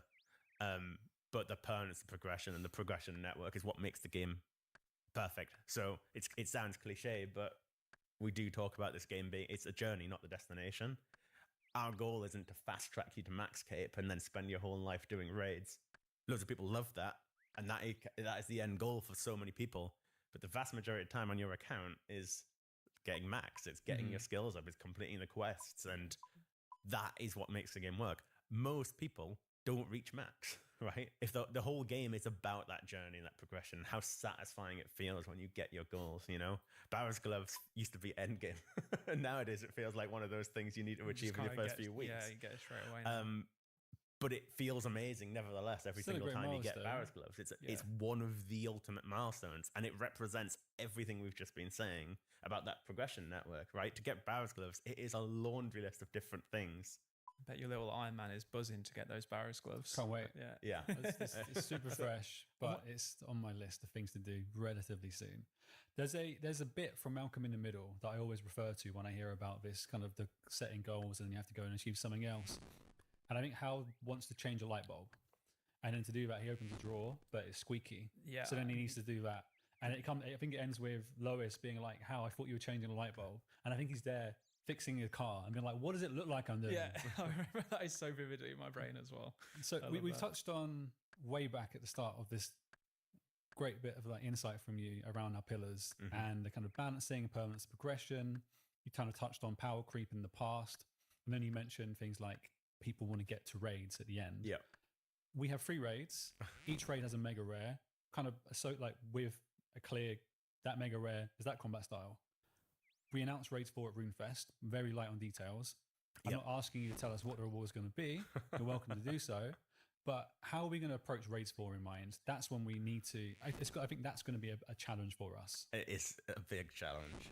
It's the last raid was kind of simple, right? In a sense, you've got your melee weapon in the scythe, you've got your twisted bow. What are you doing for magic? Like it was Well, pretty it wasn't clear. because we had It was hard. We had the hacker's wands or whatever it was. But and then players were like, "Okay, we get why you're doing this, but We don't like it. it's not. Yeah. Can I hit a 70 with it? Don't care. Yeah. So fine. You're Here's right. Shadow. It's still hard, but it was obviously got to be a magic weapon, right? Yeah, of course. There was a clear direction, right? We need to fill the mega rare space for magic.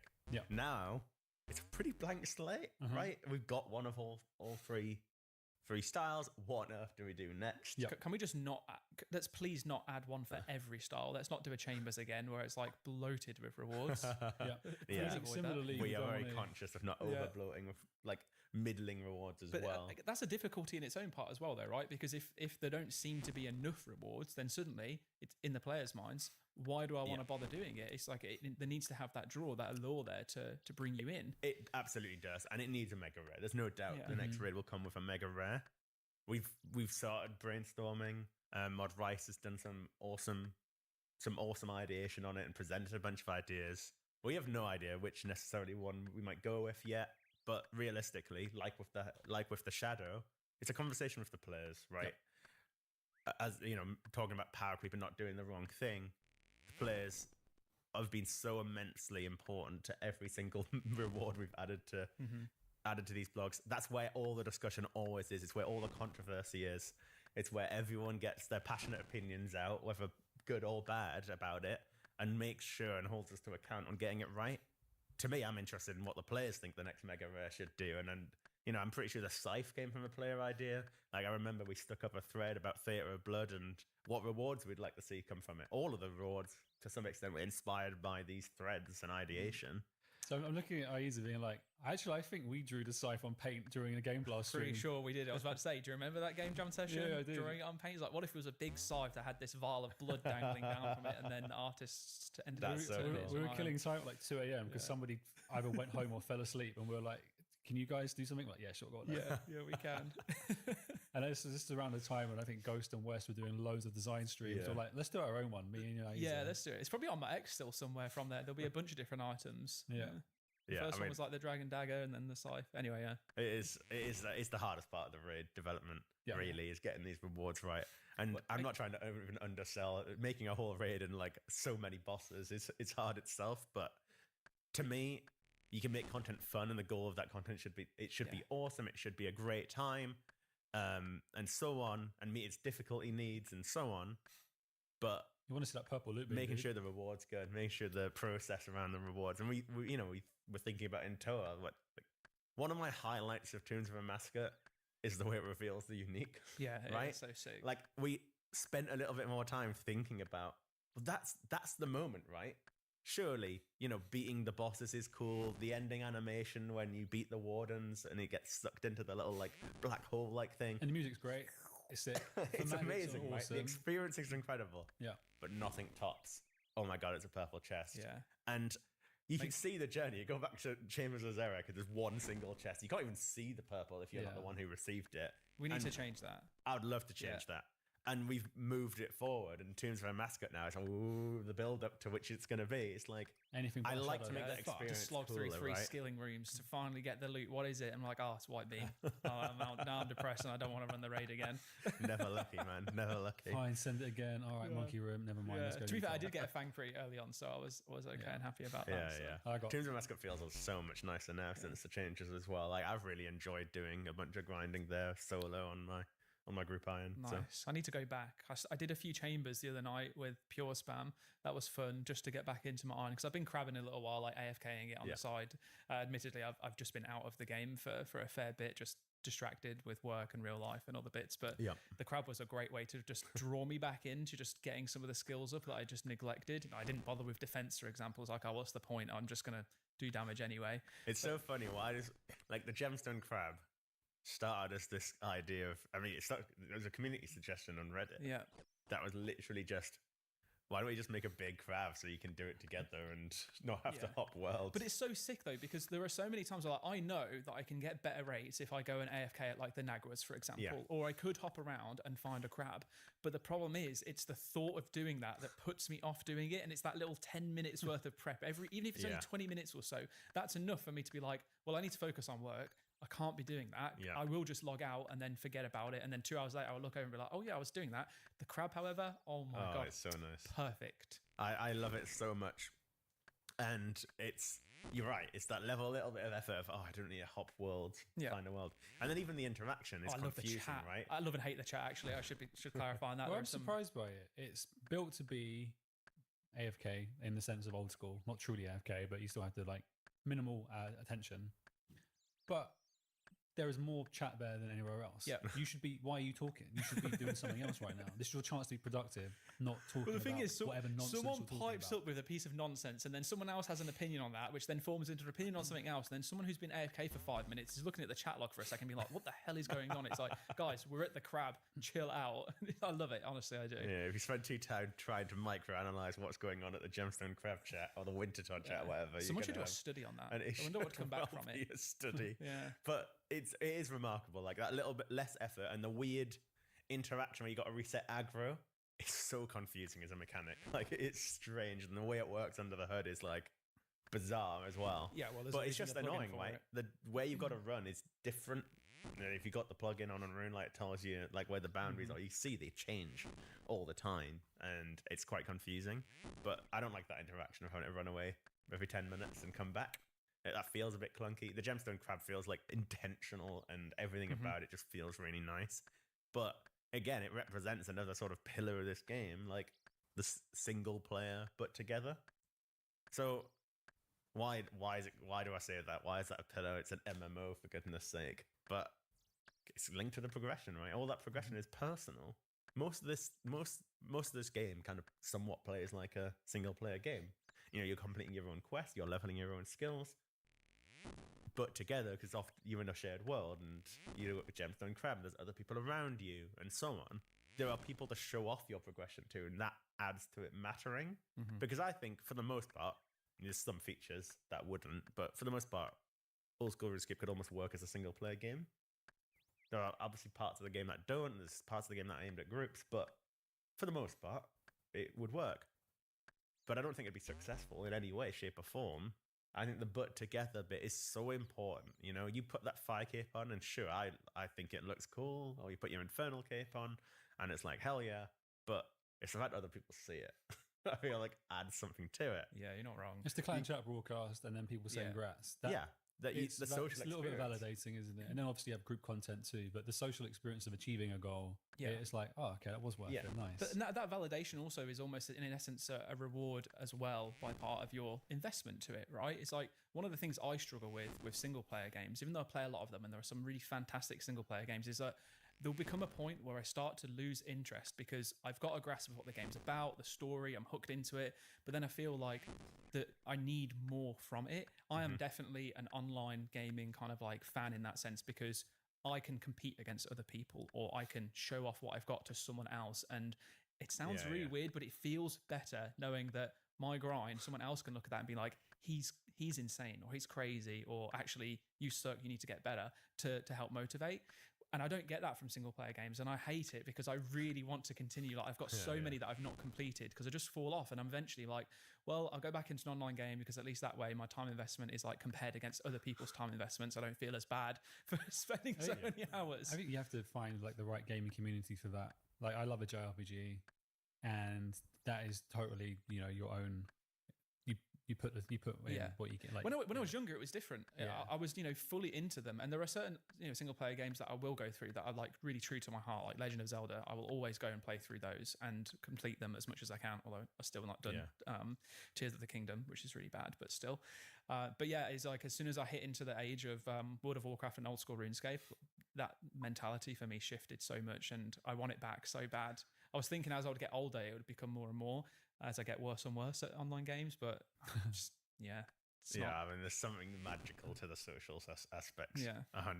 And obviously, like Gemstone Crab, I think that also represents something I'd like to do with more of the game ultimately, is changing something from being this annoying competition of hopping worlds to being something I can do it. It's still kind of single player, right?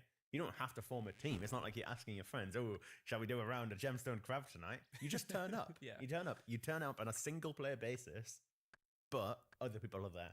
And it's awesome feeling like other people are doing it with you. There is a chat if you want to not be AFK fully. And that stuff adds to the experience. It's just better. And at the end of the day, Gemstone Crab isn't that different to other crabbing. But yeah, look at the popularity. It's almost cult-like how many people worship that. Well, yeah, crab you go to the other crab, so there's a person there, and suddenly you're having a fight.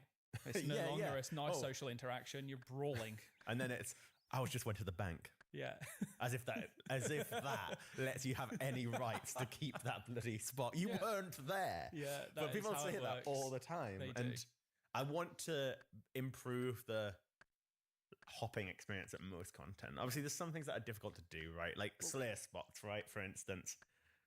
How do you make that social in a single world? Well, I might have talked about it on a stream before or something, but the idea of the sort of what we've dubbed the world peak system. So, you go to a boss. We're all familiar with the peak option, right? Like you're outside the KQ layer, you peek, it tells you how many people are inside it. Really useful, right? You don't have to run in and take a couple of attacks from the KQ to realize somebody's in there. But what if the peak system told you which worlds were empty as well? So it didn't just tell you this world's occupied, it told you this world's free. Yeah. That is a method that we could just improve the hopping experience. It's complicated because we need the tech to sort of help drive that, or we have to come up with some janky solution. And we got janky solutions in mind, but we'd love to do it a bit better. But obviously, something like, I don't know, the one that comes to mind is Dust Devils in the Current Catacombs. It's such a good spot. You're bursting it, so it's popular. We'd need to come up with a way that at such a location, you can bring up an interface that tells you which world's empty there. Maybe they're defined by us, but anyway, don't need to go into the details. But I think stuff like that is immensely valuable. Yeah, it's to really cool idea. improving the game. You've been speaking about that for years as well. Oh, yeah. Sorry, production. Microphone's back where it was. My bad.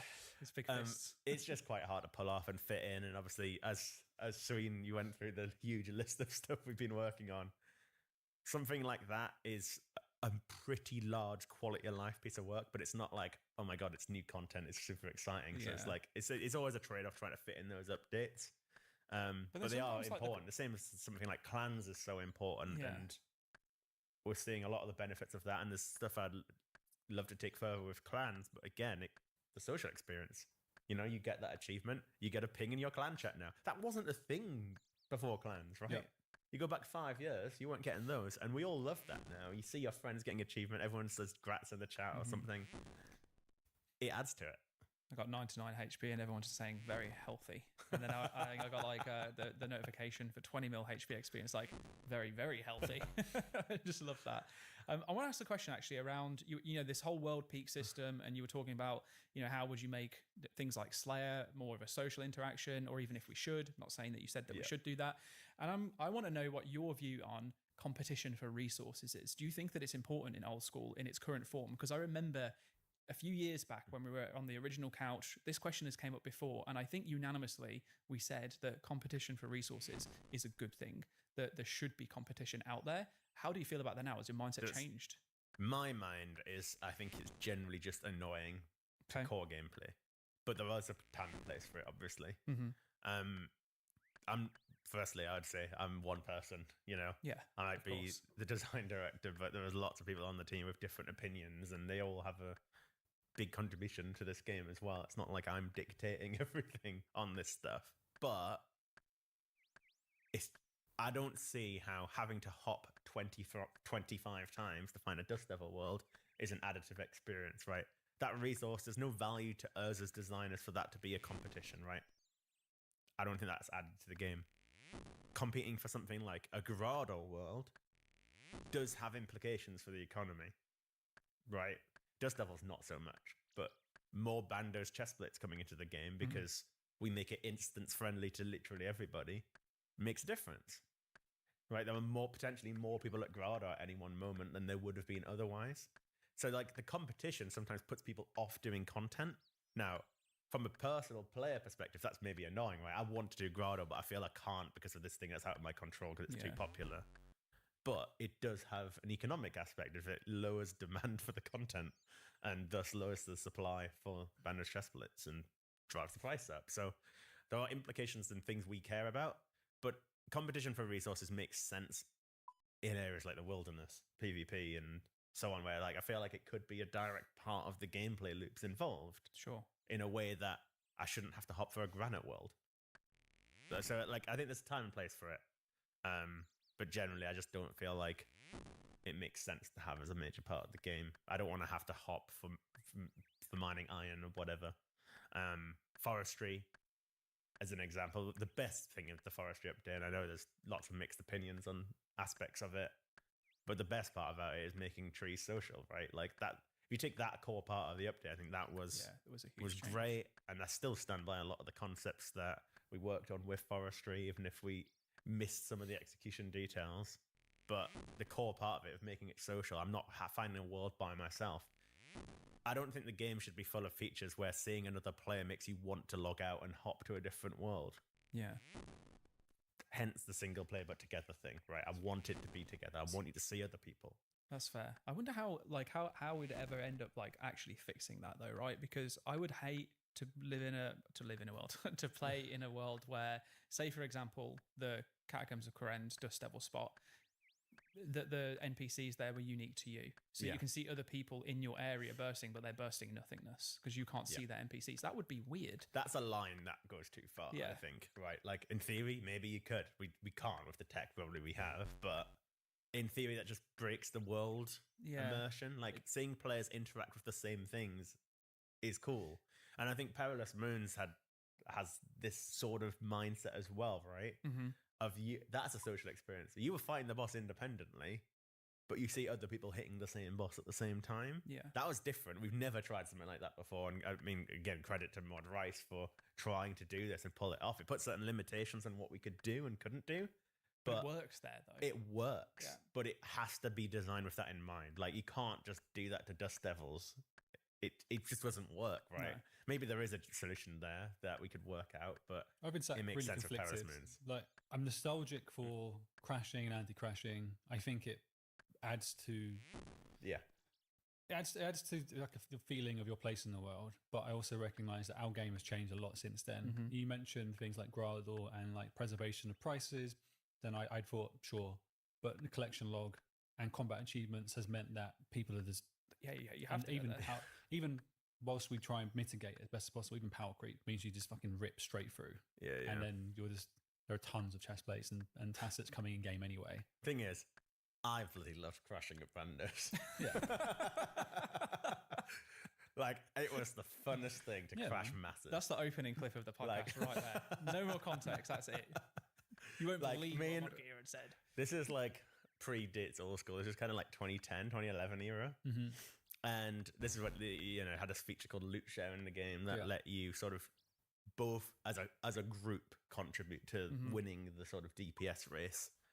And me and my friend, we used to take a pair of Dragon Claws and 25 spec regen potions or whatever they were called in our inventories. Oh my god.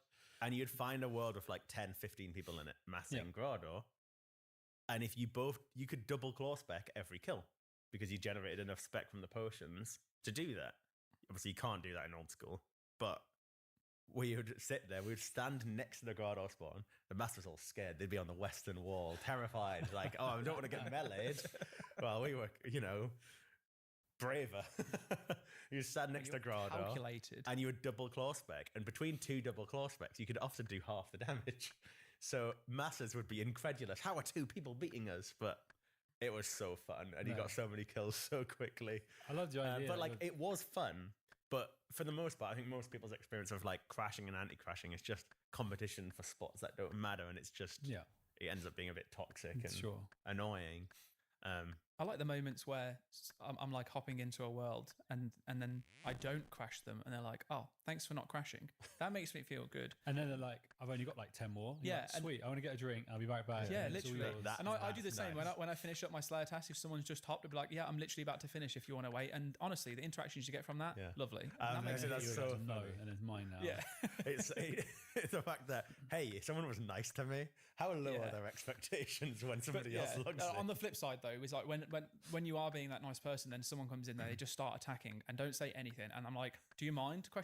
And then nothing. And I'm just like, oh, okay. Well, I guess I am. That happened to me so many times at Nagwa's, which is one of the reasons why I stopped going there, because someone would just hop, they would log in and they'll just start attacking mine. I'm like, do you mind? And they either say no or just ignore me. I'm like, oh, okay, all right. I like just having a single question mark.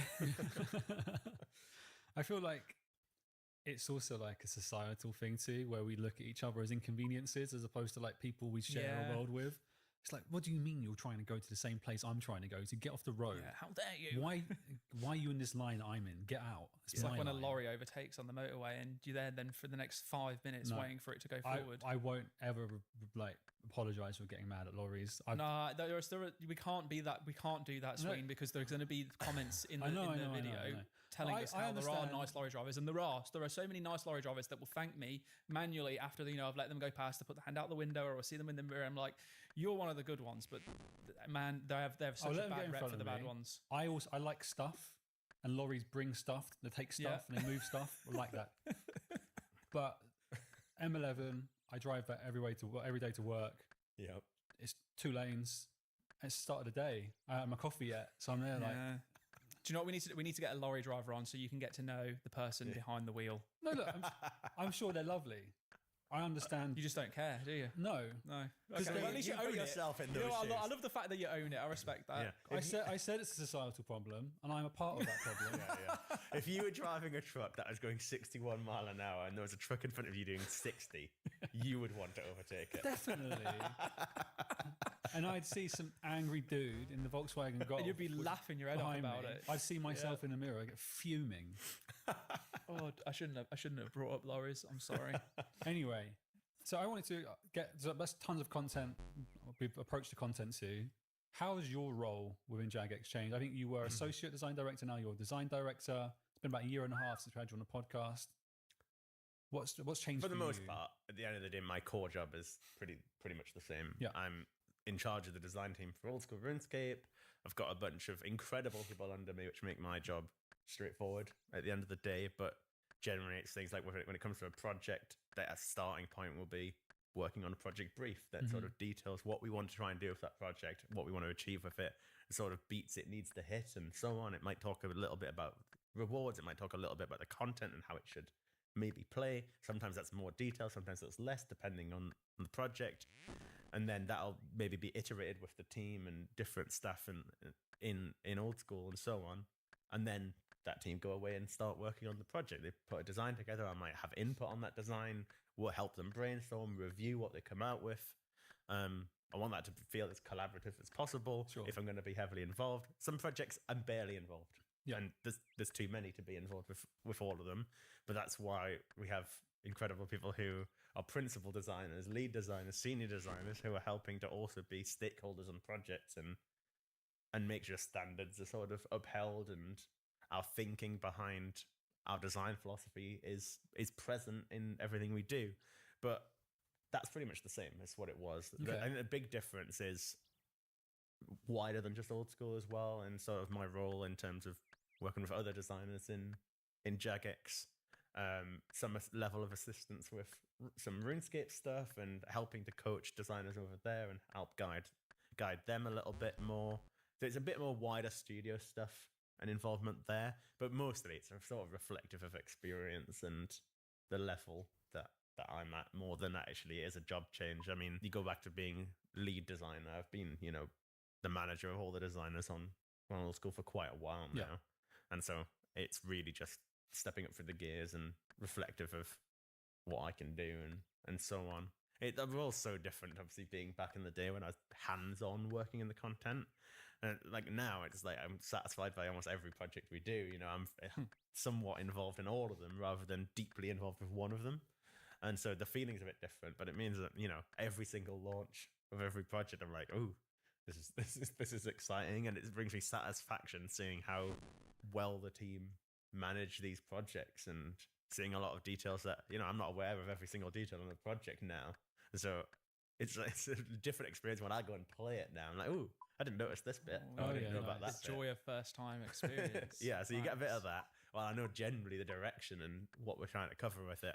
And I see lots of debate in the community sometimes, when it's speaking about me directly, like, oh, when Mod Kieran is working on content, we got to think, he did the Inferno and so on.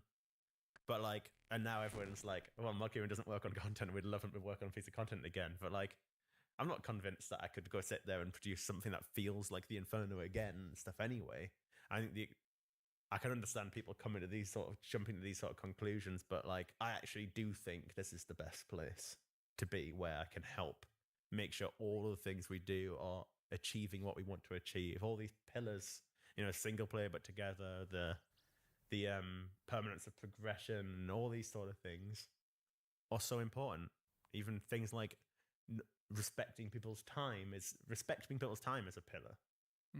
I always think it sounds incredulous because this game demands so many hours from you, right? You need, if you want to max, it's, I don't know what the efficient hours to max are off the top of my head, but most people are playing 100 plus real life days before they're even close to maxing. It's a long time, right?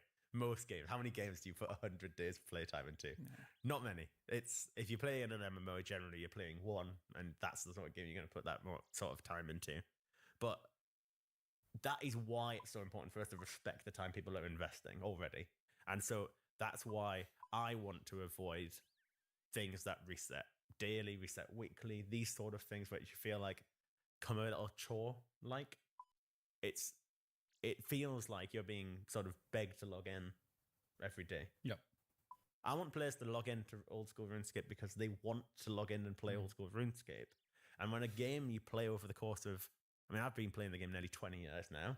Like, you're playing over that length of time, it's natural that you're going to have breaks from time to time and so on. And I'd love you to play literally every day, but when a game demands this much time from you, I understand life's going to have different things coming at you. You might want to play Zelda, right? A Zelda game drops. All right, I'm going to step away from Old School for a couple of weeks, and then I might come back. That's fine. And I don't want to use sort of false incentives to encourage you to play. I have mixed opinions about the farming skill because of the nature of the time aspect to it. But that kind of fills that entire space up for me. I don't think the game has much room for more. Like, if we had a bunch of other things that reset on a clock like that, which feel like, oh, I need to do my farm run today, I think it'd be too much. We've got a whole skill that's based around it, and it actually makes sense thematically with farming. It's also I regret birdhouses. Yeah. For example, in a similar mindset, and I wish we had balanced them way less generously. Could we change it? Maybe. maybe we should tackle birdhouses. I think it's a really tricky one to balance because it's almost the core of the skill. At this point, most people level their sort of, you get level 9 from the old quiz at the museum. And then you basically, as soon as you can, you're doing birdhouses, and you probably keep up the birdhouse runs till you're 70, 80 plus hunter, and then you stop caring about doing like red chin jumpers or your Varlam or hunter guild tasks, or you go to herbivore and stuff.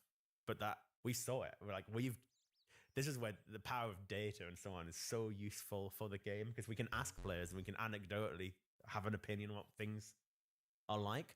But with Hunter, the wonderful analytics team built this graph that goes from across the levels 1 to 99, and then the distribution of training methods people are doing at that level. And so you can see this actually borne out. You can see like from levels 1 to 9, it's like 90% is the museum. And then it was like 75% of XP gained between up to like level 80 plus was birdhouses. And so we go back way to an earlier conversation around like sort of having options within skills. I want multiple valid options within skills, right? You know, most of the skills have that now, right? Rune crafting, Zero rune crafting, Garners of the Rift, traditional rune crafting, ZMI. Like there's a distribution of options, which is good because it caters to different people with different wants and needs. But when one method, and it's not like Hunter doesn't have other options, but when one method is so overtuned, it's so good to be doing birdhouses. The effective XP rate's so high, you get all the other resources out of it. Doesn't demand that much from you. Hunter at its core could probably still do some quality of life, so that adds to it as well. Everyone's choosing to do birdhouses because it's so good. It represents probably a bit of a failing in the rest of the skill, and birdhouses being too strong.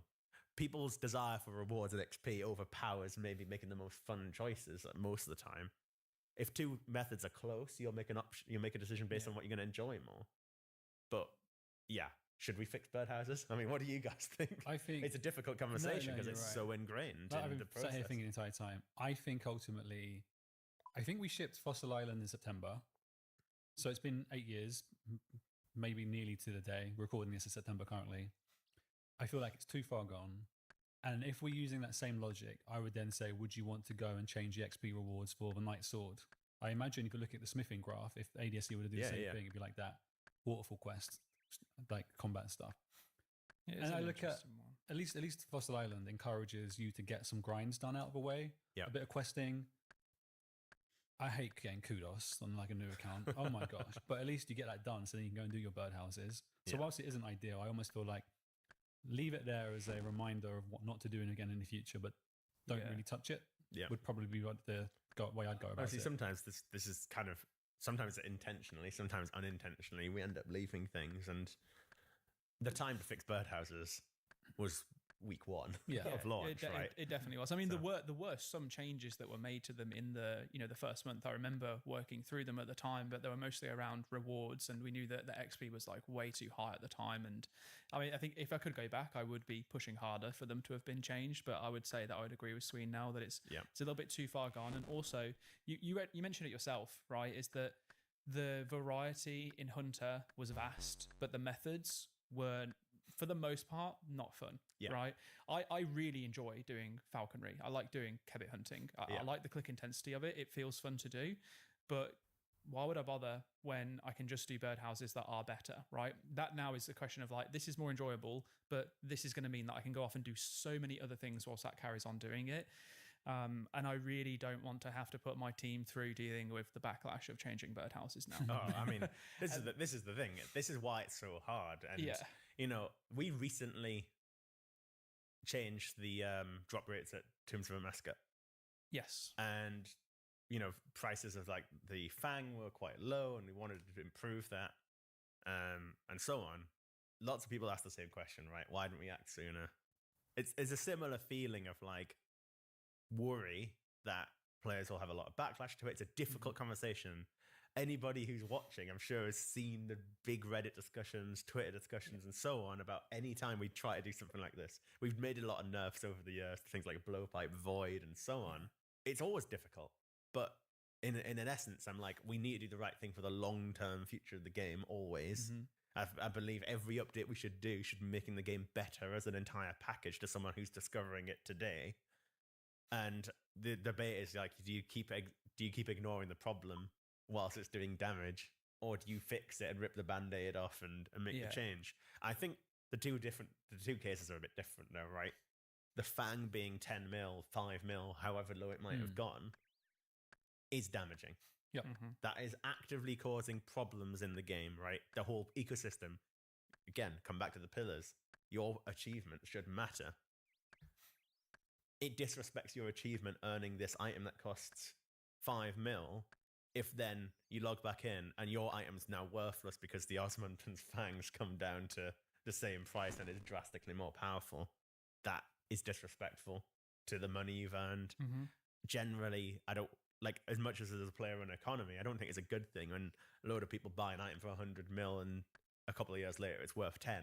Like, I do want to try and keep preserving people's item value a little bit better than that, right? There's definitely a better balance, right? Yeah.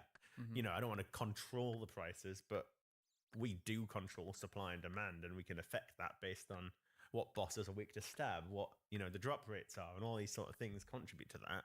Coming back to birdhouses, they're not actually causing damage, right? There's no ultimate damage as a result of that. Maybe the game would be more fun if it was different, and you'd go and do other things, and you'd have options that are more valid to We you. have rumors now, But so. at the end of the day, it's fine. At the end of the day, people just get their hunter level up, and that's I think- okay. But you're right. Rumors have already made the picture a lot better than it was, and there's reasons to do rumors that aren't solely XP as well.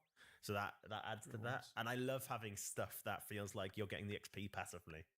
When Varlamore first came out, I went and did a bunch of rumors to get the Quetzal feed so I could build the Varlamore Quetzal sites. Nice. I couldn't buy it being an Iron Man. And that felt satisfying that I just got a bunch of Hunter XP as a byproduct. Yeah. I think this whole topic is actually huge. And earlier on, I wanted to bring it into the conversation, but I didn't want to interrupt because there were just so many fantastic things being mentioned. But you know, we've talked about the preservation of people's time and the game also demanding quite a lot of time from you. We've also mentioned the fact that changing drop rates, changing XP rates after the fact is always very difficult. And I think that goes back into this notion of protecting people's time. But on the flip side, and this is the context originally, I'm sorry if I'm going a little bit all over the place with it, so hopefully you can get to the point that I'm trying to make, is when you were talking about runecraft, right? And you were talking about how we want to preserve people's achievements, which is why if you went back and looked at runecraft now in the lens of where it would be in the future, you'd probably want to increase the XP rates, but we're not going to do that drastically because of it. And then there's this meme that gets brought up quite consistently, which I think portrays it really well, which is like, everyone else has to suffer because I suffered too, right? and it all comes collectively, you know, whether it's changing XP rates, changing drop rates, removing an item from a drop table and placing it somewhere else. It all forms part of what that core, the feeling that meme is like driven from. And I'm just wondering, you know, in terms of like how you actually feel about that, because I wouldn't be so mad if we needed to increase runecraft XP rates, because I get it. People that got 99 that did the really slow methods, like, I think this is taking me back to the very first live stream I was ever on, and I got absolutely slated for it. You stayed up all night. Yeah, saying, I know. Sorry, I didn't sleep for 2 days. I know what you're saying. I also want to jump in, like runecraft specifically. We were very, very careful not to change XP rates for quite a long time, not because of a whole, well, I suffered, so should you, but also because of the highest XP rate you get in runecraft required a lot of very precise clicks and skill expression through lavas and stuff. And I think a lot of the reason we didn't want to change that, less so because of well, this is how it's always been, and then that would undermine people's achievements, but well, we can't make an easier method that will be way less click intensive. Of course it's going to be. That gives more XP. I mean, in hindsight, it could have bumped the lava rates up, but don't know. I just want to add that. Anyway. Yeah, no, and that's fair. And I mean, I wasn't even trying to get into the point of like, oh, we absolutely should increase it. It's more around the general notion of like a reason why maybe we may not have. That's another reason, which is a really good one to add into. But yeah, this whole notion of like, do you think that design pillar of respecting people's achievements and the time that they've spent can sometimes get in the way of good design decisions? There's a balance to it, right? And I think like the runecraft example probably represents one that's on the other side of that line. It's too much. It's too difficult to change that. And it's going to mean so many questions that need answering with respect to value and respecting people's achievements and time that has gone into it. That's ultimately when people, you know, this I suffered so you have to, which is in a sense felt. It's not, it's, you know, as much as it's a meme and people joke about it, and especially in that context, it sounds like that's absolutely the wrong thing, but it is a true feeling that people get. And it stems from like, I got my max cape, and you go back 10 years, max cape was talked. It's obviously this prestigious achievement, getting max, and runecraft was the hardest one to get up because you know the XP rates, unless you were doing lavas, were really low. Or you had millions and billions of money and just paid people to run Or if you Essence. paid people to run for you, and also on. People who have the max cape want it to remain prestigious, right? It should feel like this achievement. It's inevitably going to get easier over time. It's about the rate we get it. It gets easier over time because obviously we do release new methods. Sometimes it's just the method is more fun. It's literally lower XP. It might be even more intense, but it's just more fun. And so even it being fun and not awful is like a gateway to more people getting max. Does that make it feel less prestigious?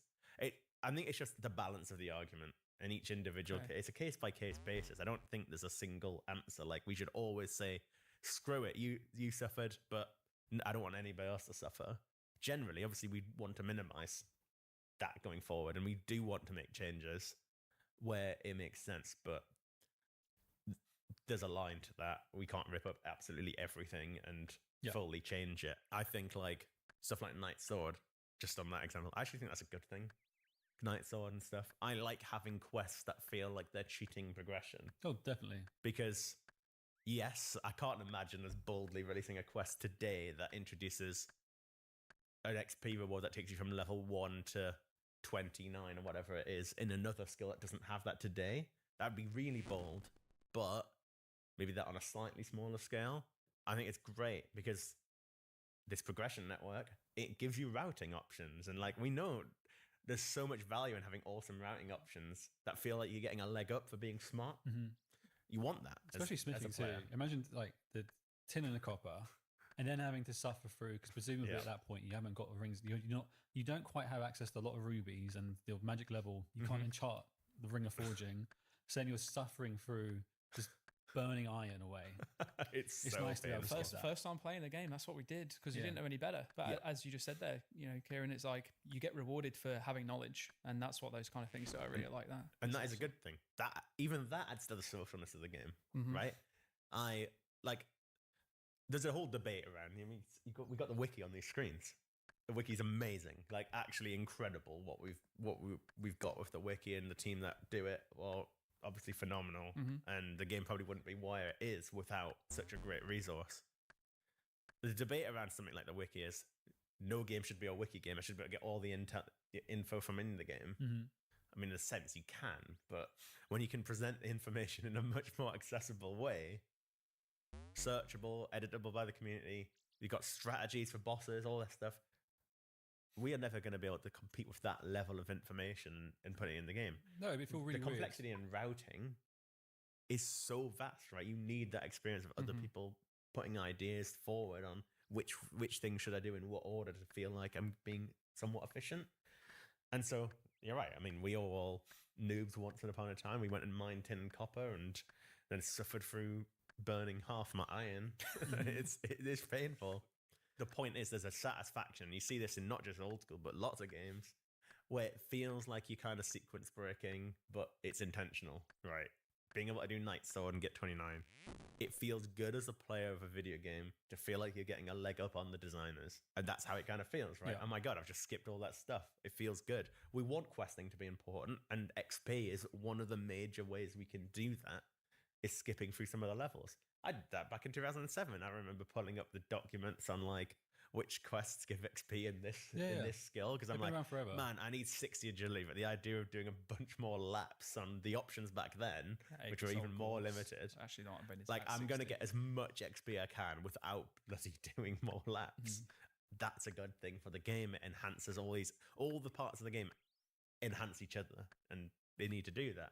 Quests can do that in small ways like XP, or bigger ways like unlocking new areas, new content. Like a quest can help you for agility by unlocking a new course. It can also help you for agility by giving you 20k XP. And all our quests do all of this stuff. So can we add a new skip for Kudos for Sween's Little Iron Man? I've done it. Oh, you already got it? No, okay. Yeah, now I have to suffer. Yeah, no. No, it was fine. Touché. The biggest thing was actually, I think there was one find that wasn't properly listed on the wiki, or I was just misreading. I was just being silly. That's really what it was. Okay. Yeah. I mean, it was improved recently. I remember doing it in the league, and it was nowhere near as insufferable as when I did it the first time way around. better. There's a UI that tells you what you haven't done, and I'm pretty sure that didn't used to exist. There was no way to know what you had and hadn't done unless you remembered. So it is a lot better now. But this is the other thing with progression, right? We can have so-called like unfun parts of the game, right? Getting kudos, bit of a grind, bit tedious perhaps, and there's plenty of other I think, examples in in the game. contrast, I've done way worse grinds. It was fine. It was a couple of hours. It was not a big problem at all. And, you know, something like even getting 50, 60, 70 agility, thousands of laps in a circle. A lot of people don't find that fun. But once you've done it, you have the benefit of that skill forever. It doesn't go away. You got that grind down to 99, you never have to touch it again. And it feels great because you've got the skills, you're getting the benefit to run energy and everything else you need from a skill. So the value of progression being permanent makes these grinds feel so much more worthwhile, and that's why it feels so satisfying. You know, when you get max game and people joke about I could finally play the game for real, the element that's true to that is like I never need to do these skills ever again. Like I am done. That's why it feels great, because you've accomplished that grind. So like as much as there's parts of it you probably found tiring or boring because you've done it for so many hours, it's still worth it. It still feels great, and the structure of the entire game makes that true. Sure. And I think it's obviously we got into this conversation mainly through like birdhouses. Bit of tangents. No, we're like that network of nodes of exactly. old school content progression. And I think ultimately it comes down to what you mentioned earlier, which is if there was a time to change that, it would have been right at the beginning. Yeah. And I think that's true for everything we do. Because I think there are now like two conflicting schools of thought when we release new content. And it could be overtuned, in which case... Abuse early often. Abuse early, abuse often. Or wait 2 weeks. Or it's undertuned, in which case wait for them to fix it. So we have to get it perfect, or players will inevitably fall into those two camps. But we can't. It's really hard to get around that unless we. I don't know. I would really love it if we were given a little bit more. And this is like, I'm not saying this in a complaint, because I fully understand why players feel and say the things that they do. Yeah. But I would love it if we were given just a little bit more leeway when it came to releases to just get that right, because it is so difficult to get it right straight away. And as Kieran's kind of mentioned here, is that if we don't get it right and then we don't change it, it can get to a point where it's just embedded itself so far in that it's almost impossible then to go back and change it, but it's actually unhealthy for the game. So yeah, maybe there'll be a one time where we do get it right, bang on. I just don't ever see it happening, because I don't think we should get it right. I don't think we can even. No, you need to react to what players are doing and player trends. But I also feel like a big part of it is because they're a big launch. And what do you do when a cool game launches or some new content? You want to rush out and go do it. And you take time off work. You take time away from school. You say to your partner, I'm sorry, I'm going to be playing RuneScape for days. And then to feel like you've done it in a way that wasn't optimal, and then it would have been if you waited 2 weeks, that kind of sucks. It does. So I completely get it. I completely compel with everyone and understand that. I would just love it if, there was maybe a tiny little bit more leeway. We could get the understanding. The community can understand it's hard. It's not easy to get it right. They all understand. And everyone understands that. At the same time, they can ask us to try and get it right more often. Yeah. And believe it or not, we're trying. We are trying. And sometimes it comes out overtuned, sometimes it comes undertuned. So we've changed our philosophy ourselves sometimes. Do we feel like it's better to release weak and buff, or release too strong and nerf?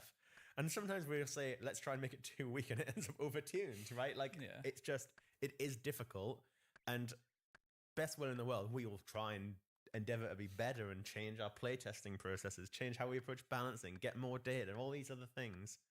But nothing can ever match the power of having 200,000 players jump in and give something a go, right? 200,000 people is so many. We can't do that level of playtesting.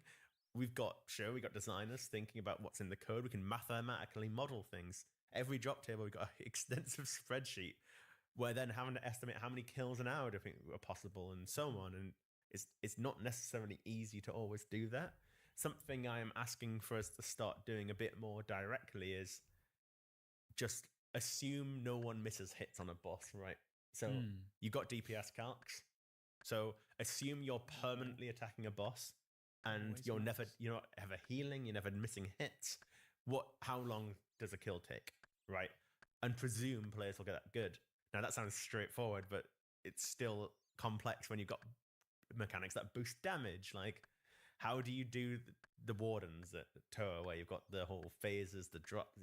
Like you got to really work this out. It does take effort to then get a time as a result of that. And obviously that time with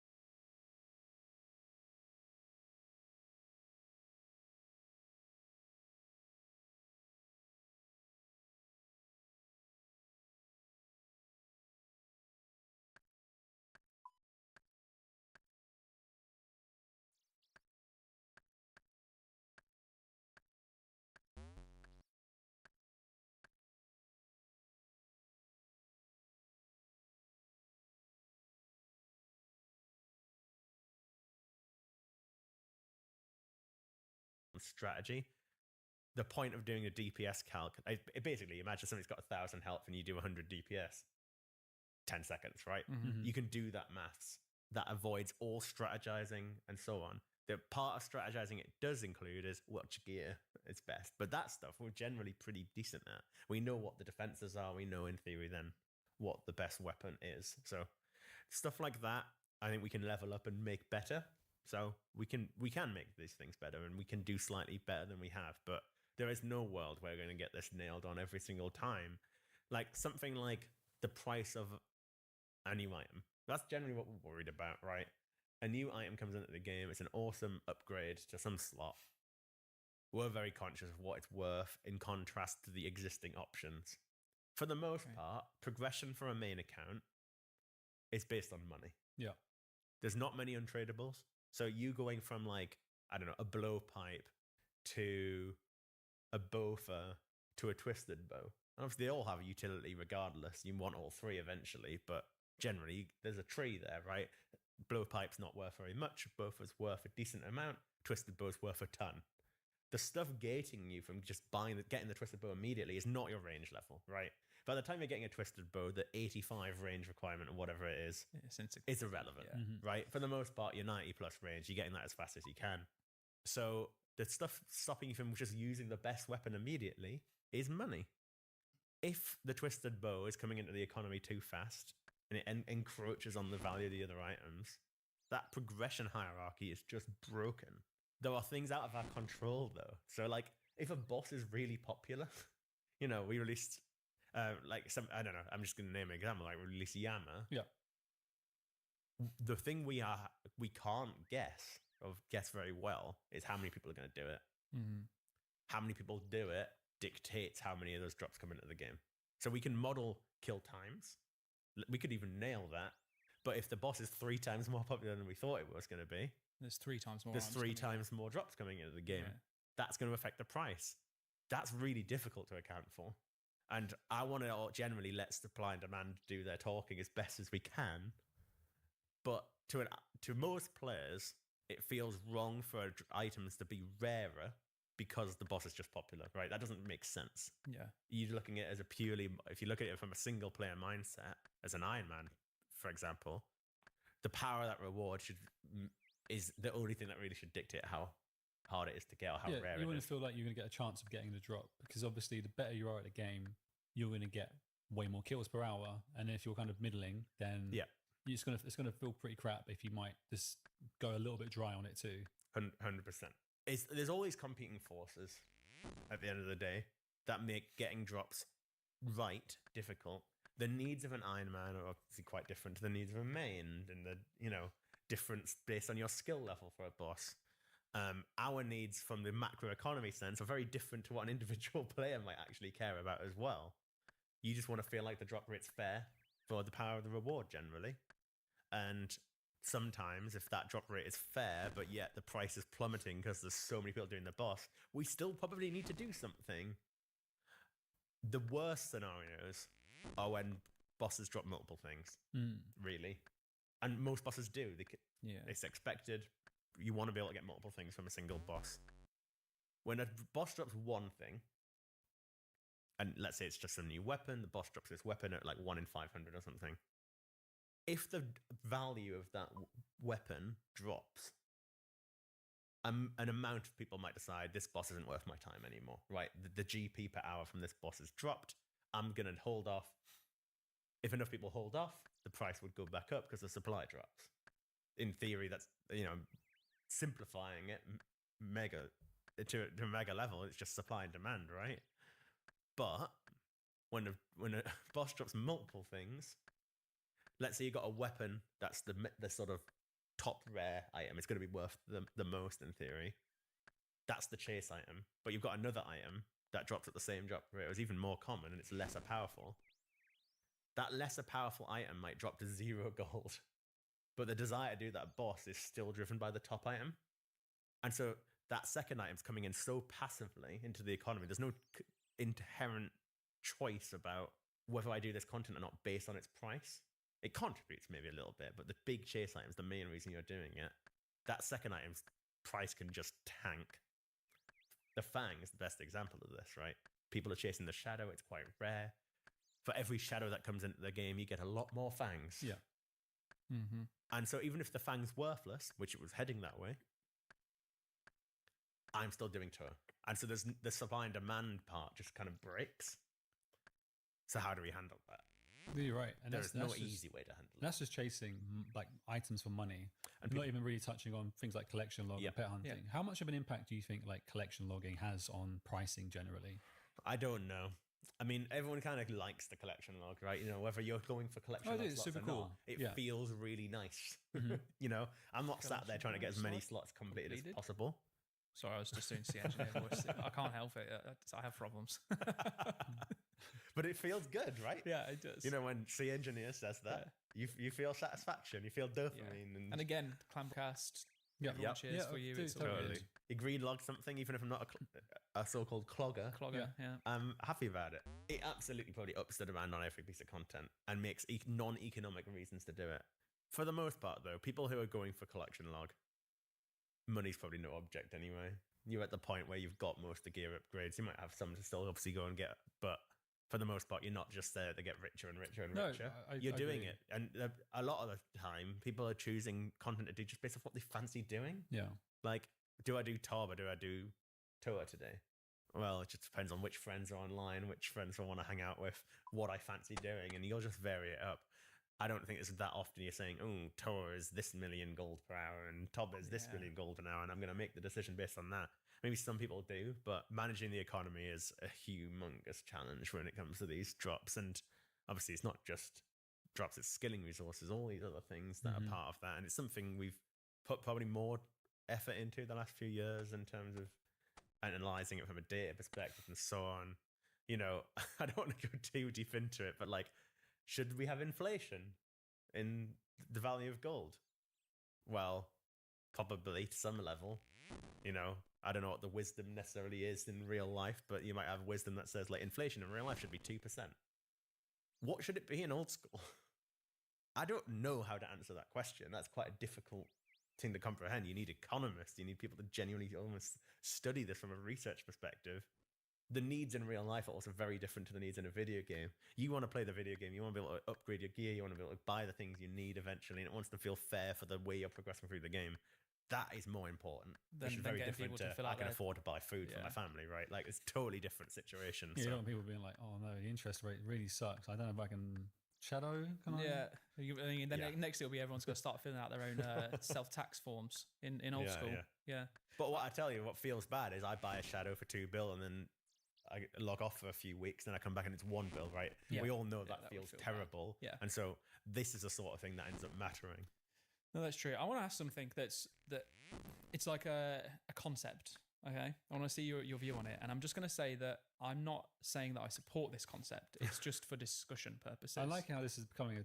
So this should be a feature now because I think you've done it on every podcast so far. Yeah. Okay. Yeah. What It is was the- my it was looking for controversial group take? last time. Yeah, looking Yeah. for group. So, what about a world in Gillinor where Iron Men have different drop rates compared to mains, but the items are bound to them? They can never be off that account. You can't drop trade it. If you do, it disappears. But it's different to a main, so that What if they it's get not PK'd? balanced around economy. If they get PK'd, yeah, something to consider. I didn't think that far ahead. Man's just dropped his Yeah. controversial opinion, and we're left to pick up the pieces. Yeah, I mean, soon. also as well. I mean, in reality, how many Iron Men are actually out there PKing?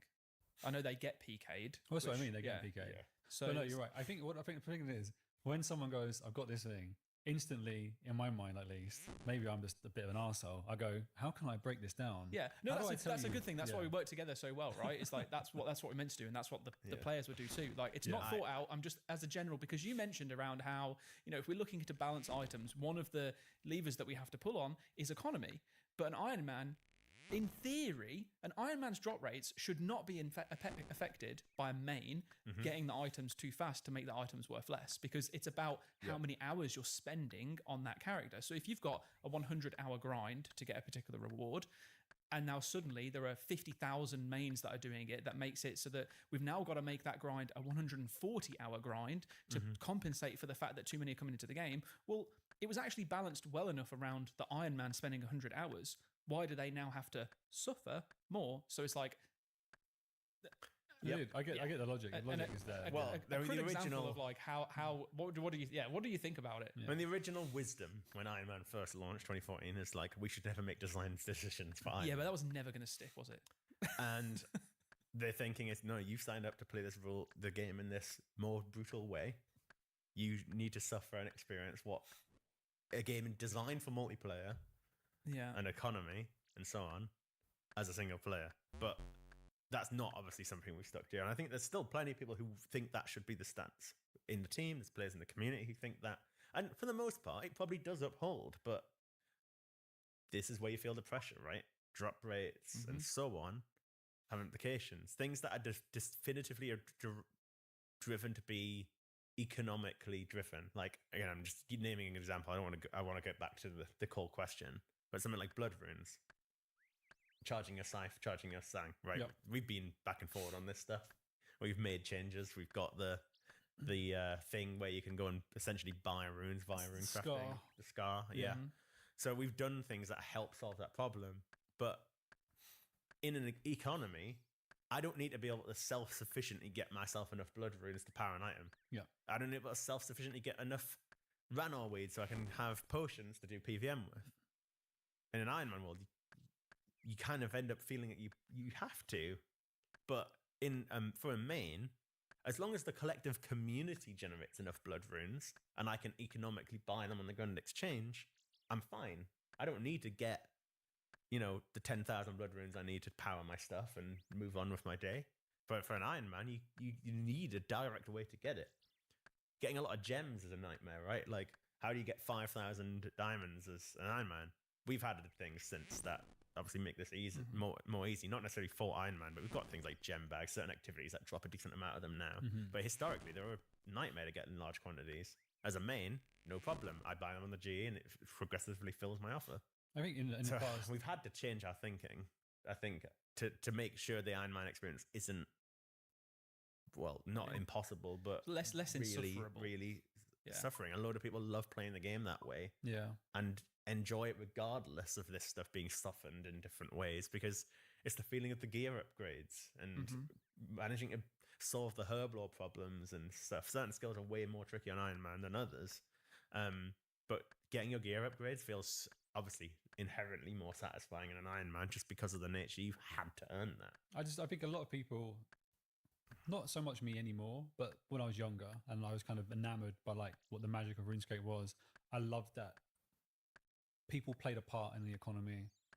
Herb lore, pre-farming sucked, but there were some valiant souls who would just go and kill chaos druids for ages and ages, Yeah. and they brought all the herbs into the game and they brought the potions into the game. Similarly, there were people rune crafting, and they provided that. If it wasn't for them, people wouldn't be casting spells. And I love the Yeah. idea of that. If I picture my like dream MMO, it's some weird like mix of like Sword Art Online crap with people playing their part in an economy, but that sucks in real life. It does. Yeah, reality. Some is- people some games try and make that magic happen. I really loved playing Arcage for the first few months of launch, and then it kind of just descended for other reasons, getting around design and like monetization and stuff. But that idea is still magical to me. But I just don't think it can. I think today's playing trends and player habits have changed so much that it doesn't really work anymore. I mean, I've mentioned it already, but the fact that like one of the pillars is single player but together now, like I Exactly. think we've accepted that that's become a bit more the way people think about the game. Yeah. And that also does embrace Iron Man a bit naturally. Mhm. I think you think of any other MMO, Iron Man probably doesn't work quite as well as it does for us. I think the game's almost, there's so We many have one ways it's built to competitor. be fairly single player, and Iron Man just works so well. There's a reason that blew up with creators initially, Yeah. and single man, one man army, and so on. Mhm. It obviously turned into actual mode, but it feels like it fits the game so well. I think There's very few changes we've had to make Iron Man just work. I think obviously we're not. Some people might say we're a sandbox. Other people say no, you're not. But we kind of sit on that side of things. But I do think like the two real major theme park MMOs, like Final Fantasy 14 and World of Warcraft, you can play those at kind of iron, Yeah. right? Like you're doing you're doing boss encounters and raids and stuff with them, and then you're having to get items through that. But other sandbox games, no, I don't think really work as Iron. Yeah, the only other game that I know that has a good like Iron mode experience is Path of Exile. You do solo self-found, and like for me personally, and I should have maybe mentioned this when I asked you the question, which I still want to hear your answer to. By the way, I know we'll get there, but it's like for me, I personally believe that the Iron Man experience should have been maintained as that hardcore kind of like, yes, it's gritty, it's difficult, it's prestigious because of the difficulty. I personally don't like when we make changes to make Iron Mode easier, because I wanted that. I was talking at the very start of the podcast about, like, I've got an achievement. I want people to be like, wow, look at that. You've done something. You're insane, or you're really stupid, right? That's the joy I get out of doing it. That's why I'm playing the online games. However, I would be absolutely idiotic to turn around and say that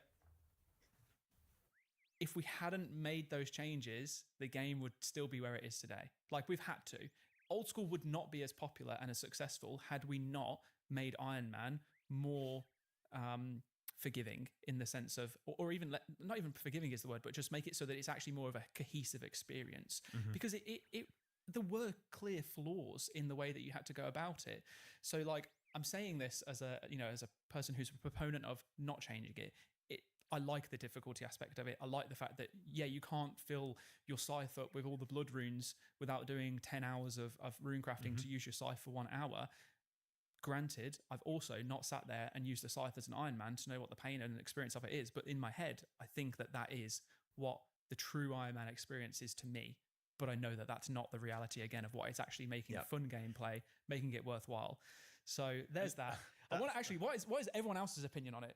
Where do you stand in terms of the changes for Iron Man? I think I'm happy with the changes we made. Cool. Generally, if I'm to simplify, I want it to feel cohesive. It's a very intentional part of the game, and it feeling like something I can genuinely just play and experience. And let's be honest, as much as it might have softened, it's still the brutal way to play. Oh, for sure. It's still a lot more to it. There's a lot more to it, and a lot more effort that has to go in. You have to use your game knowledge in a deeper way and so on than you do as a main, right? For most skills in the game, that most of the production skills, you just use the G to buy. You buy some late game gear, you get a blowpipe really early. Like, these things help you so much. And it's very difficult in our shoes, and probably for a lot of people listening who've played the game an awfully long time.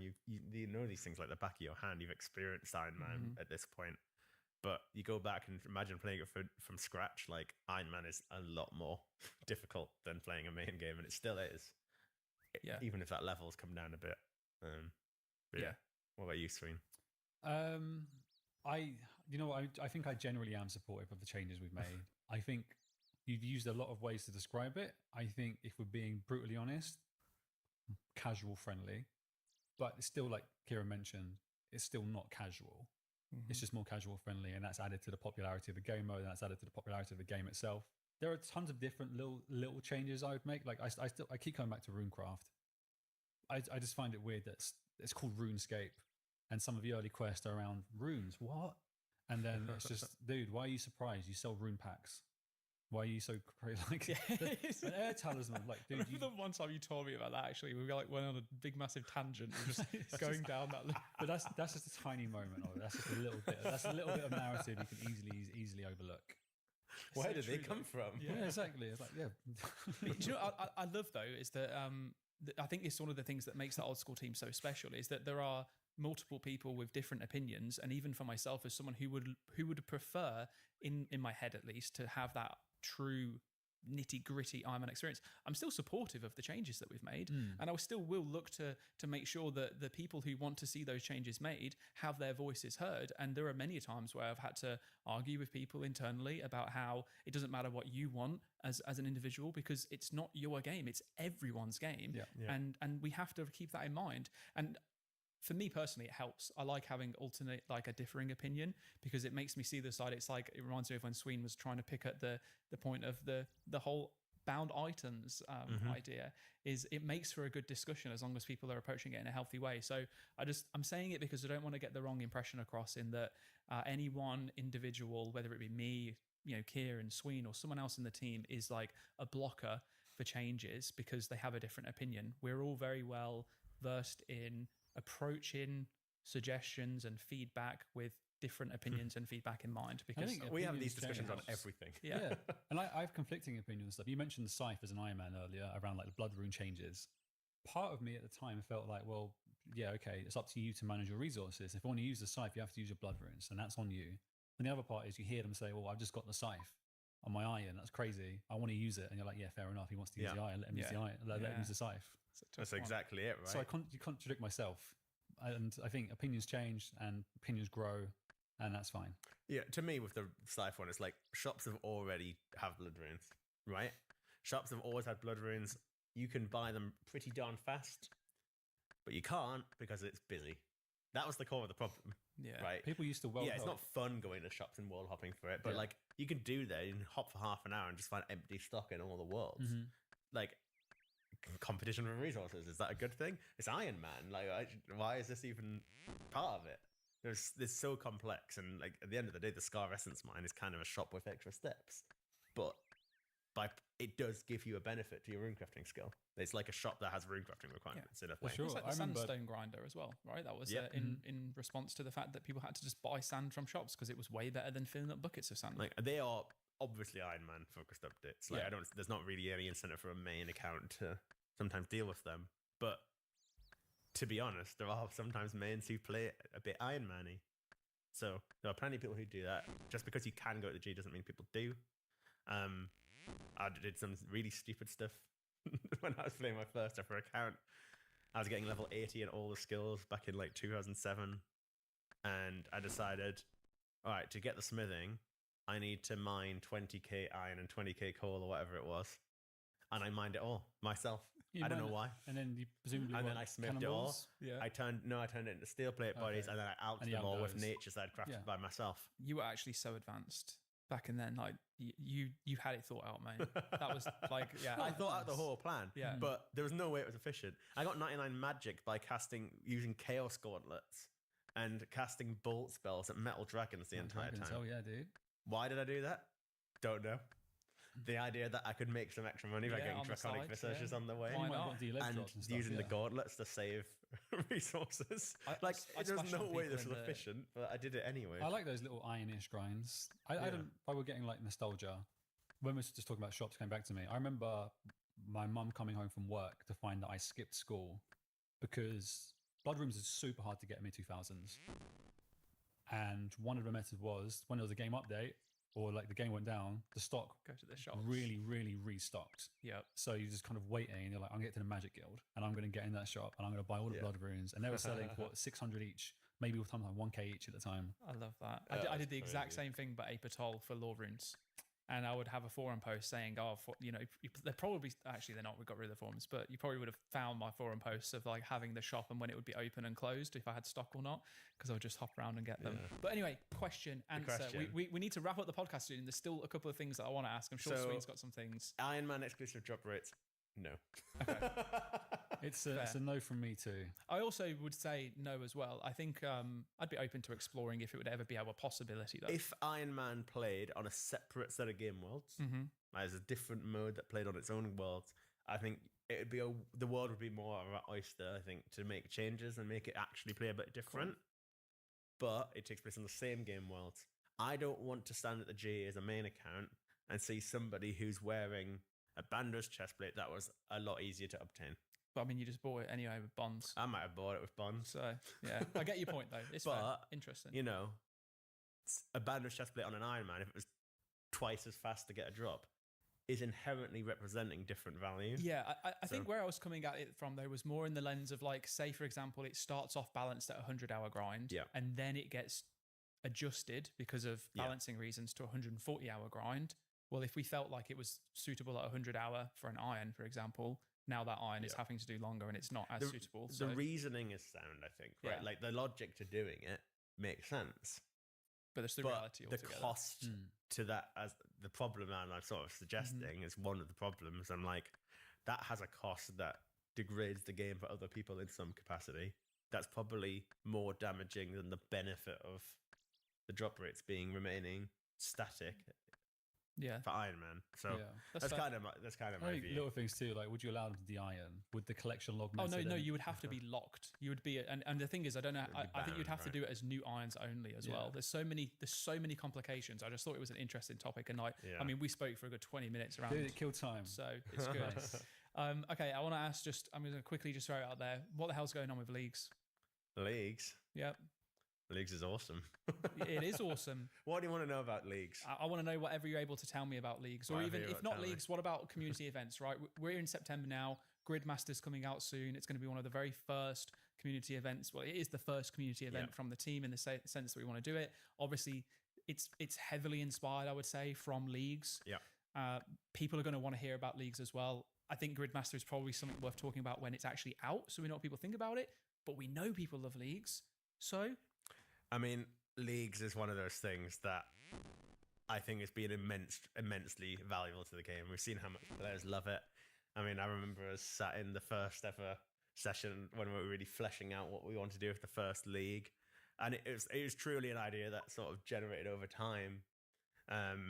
Talking about doing a seasonal version of Old School, I think I first pitched the idea of just having a literal resetting server. Right, it started as let's just have a bunch of worlds that come online 3 months later, 6 months later, they reset. So it's just like It was similar. It's just that was basically the very start of like let's just have a world it's not even different, but it's just a chance to sort of experience that rush of everyone starting together, and then you can do it again and again. So or I whatever. think enough And we time has passed. Slowly developed that into it should be something different, and it Yeah. developed into a temporary mode. And we sat in we had like probably half the Old School team in the main meeting room in the office, and we split into little working groups, discussed different ideas of what the twist could be. And Zaya Locked was the one we determined as like the best. I've got the old Slack conversations from around that Yeah. time. It was just as we moved to Slacks. They were on a confidence page. I Nice. kind of ported them over. I remember pitching to the players, and they say, "No one asked for this." When you go back and look at like the Yeah, initial Reddit thread literally, we don't reactions, want this. It was so mixed before we launched leagues the first Yeah. time, but the big things with leagues to me is like you've got a lot of players who've been playing this game 20 years, having the ability to re-experience it, but with a completely unique take on the game that feels different to whatever you've ever done before. Yep. Is a great thing to have, Also, right? dude, You get dopamine. more out of this game because of stuff like leagues existing, and we couldn't do this stuff in the main game. No.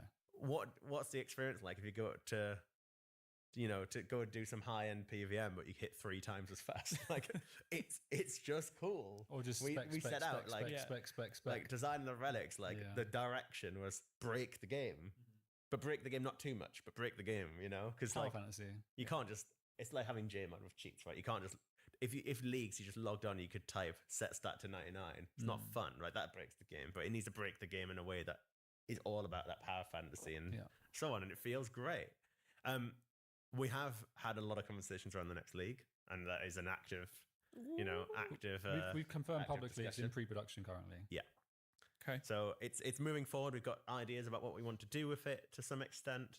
And yeah, that is going to be basically what the team moves immediately onto fully after Gridmaster's done. Awesome. And what's then after leaks? Anything else that we might want to talk about having the works, or is it going to be a case of we're keeping it open for now and we'll just see Keeping how... it open to now. Obviously, something like Gridmaster, the interesting part of this is wanting to experiment and to have other things, right? Yeah.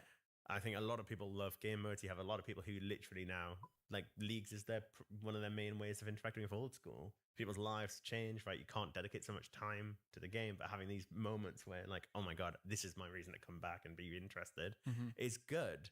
I want as many people to be able to experience Old School, and I want people who are dedicated players to be able to keep on experiencing it in new ways. League started out as probably a bit more of an open-minded, every league might be completely different to the last.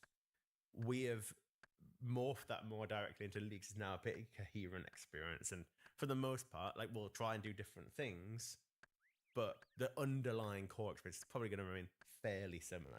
Choices between relics, pathing, choosing a routing Echo option. bosses. I want more echo bosses. Stuff I want like, more unique weapons. They were new cool. layers, right, of being introduced that would still make it feel fresh, but it's not like we're going to completely rip it up every league.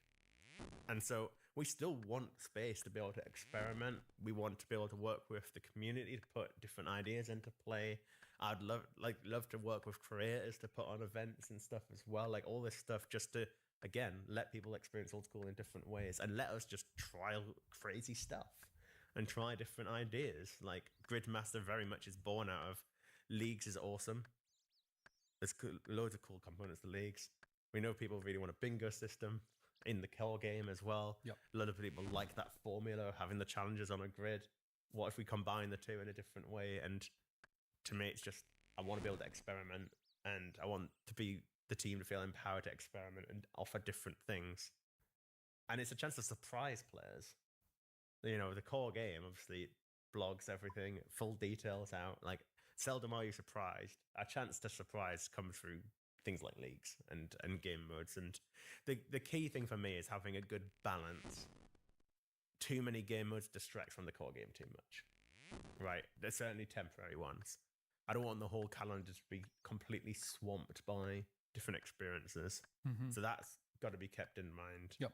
And, you know, we've debated many times on league specifically, how often should a league be? We did a survey after the league, and I think most people settled on like a year to a year and a half between leagues is actually the right kind of cadence. I genuinely always think we should to go slightly less often than people think. That would be my view. Because too much of a good thing is it will distract too much. And I think there's a need to step back a little bit, not dedicate too much dev resource to it, because we've got a main game to uphold. I want to have things like Sailing coming out, Varlamores, and so on are really important for the main game. Too much time spent on temporary content is not a good thing for the overall balance. And I'd rather keep people wanting a little bit more than feeling like they've got too much of it. And I think Dead Man's probably one of the best examples of that. For people who remember, way back, we were doing our Dead Man seasonals 4 times a year. Quarterly, It was always on, basically. You'd have a seasonal and then finale, seasonal, finale, and it was always going.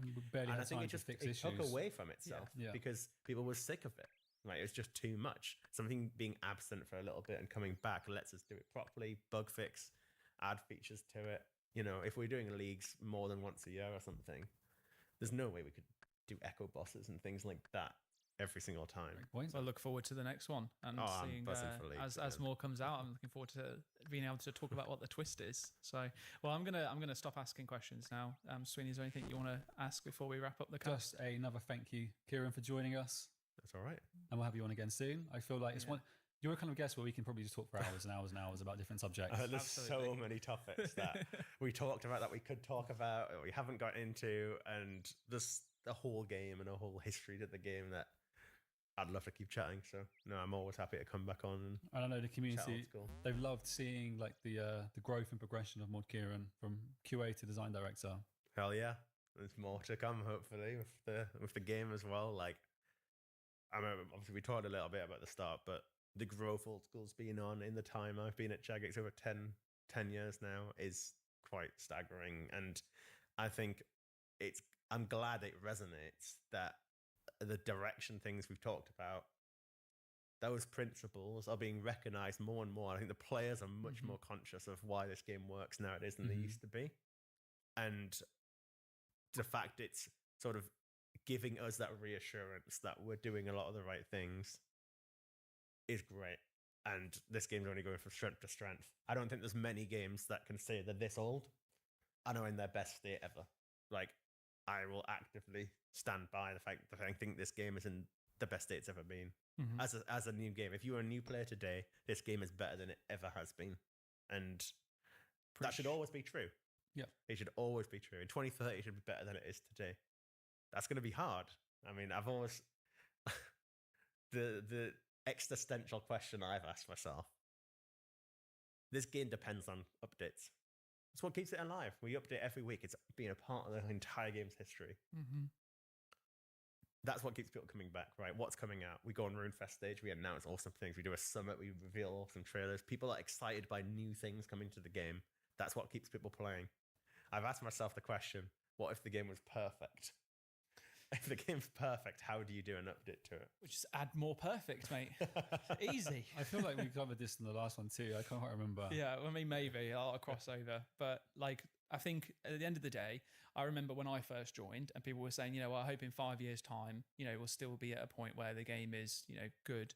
And then from there, it's like another 5 years' time. Like you know, the game's coming on 13 years old now. I don't see it slowing down anytime soon. There's still so much left that we want to be able to do and that we can do. Like the roadmap for, I don't want to talk too much about it because we'll save that for the summits. But there's a load of exciting stuff coming out. So much stuff. It's so, I think so we can always exciting. new stuff, but also reworks, rebalances, sweep ups, core months, etc. We keep going back. That's the thing as well. You want to talk about perfecting the game. There's so much that we can go back on to perfect that we haven't. There was so much to fix. So don't get us started on the smithing. We are not perfect, and we're not even close to it. No. But it's sort of one of these longer term existential questions. Like, you know, there is a bit of fear, right? Platinum Age, Golden Age, all this sort of stuff. We're going to the dark. We don't want to ruin it. Like, so there's a level of fear if we get it wrong and there's damage to that. But what I will always stand by is that we are pretty good at correcting it. Yeah. If we completely mess up, we will change it. We will fix it until it's right. And I think the biggest stuff like obstacles, sweep ups are so important to tidying up old things that have maybe grown out of date as well. and it's great too because we go out on the sweep up, and then the opinions of the players are so rife and vociferous about what you should sweep up this, sweep up that, sweep up this. So we go into it for like, all right, cover these topics. And then we lean with like, okay, we've got another 6 more sweep ups to do, guys. Yeah, literally. But it's great because it helps us out massively. And I mean, I love it. Obviously, I do because I work in the community team. But I love the fact that we can take those ideas and we can put them to the developers. The developers aren't turning around and being like, no, I'm not going to do that. No, I'm not going to do that. Not going to do that. It's like we need to find space for it, and everyone comes together to try and make it happen. But we were wrapping up. So before we carry on, thank you again, Kieran. It's been an absolutely wonderful cast. I've enjoyed it thoroughly, and as Sween said, I'm sure we could find more and more things to talk about. So we'll just have to get you back again in another year. Hopefully, it won't be that long though. But yeah, thank you. Anything you want to just say before we end? I just thank you to you guys for being awesome hosts, and I mean, it's just a joy to do what we do. I think is not just this podcast, but the whole game and everything we get to do. I think we're lucky to be in the roles we are. Very, very looking lucky. after this Very game, much so. and we'll keep doing it. I'm sure we will. Well, a big thank you to everyone at home for allowing us to be in this position as we are right now. If it weren't for you, then quite frankly, we wouldn't be here. Hope you've really enjoyed today's cast. If you have, let us know down below in the comments. Who would you like to see next? Any other particular JMod that we should be asking questions? And if so, what questions should we ask them? Anything that we didn't ask Kieran that we can potentially ask him in the next one? We'd love to hear your thoughts. Otherwise, that is going to be a wrap. So a thank you from all of us here at the studio, and we'll see you in the next one.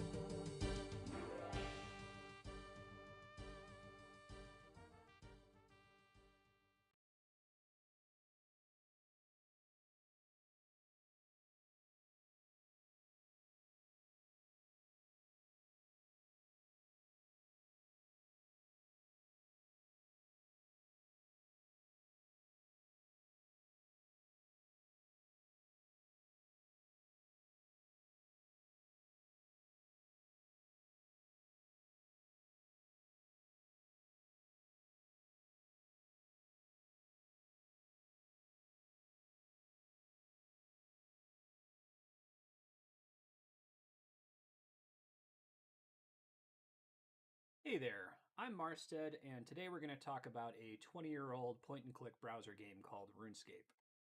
Despite being 20 years old, RuneScape is still extremely popular today, more popular than you might expect. The player count is competitive with today's biggest online RPGs. And as with any popular game, RuneScape has a host of content creators on both Twitch and YouTube.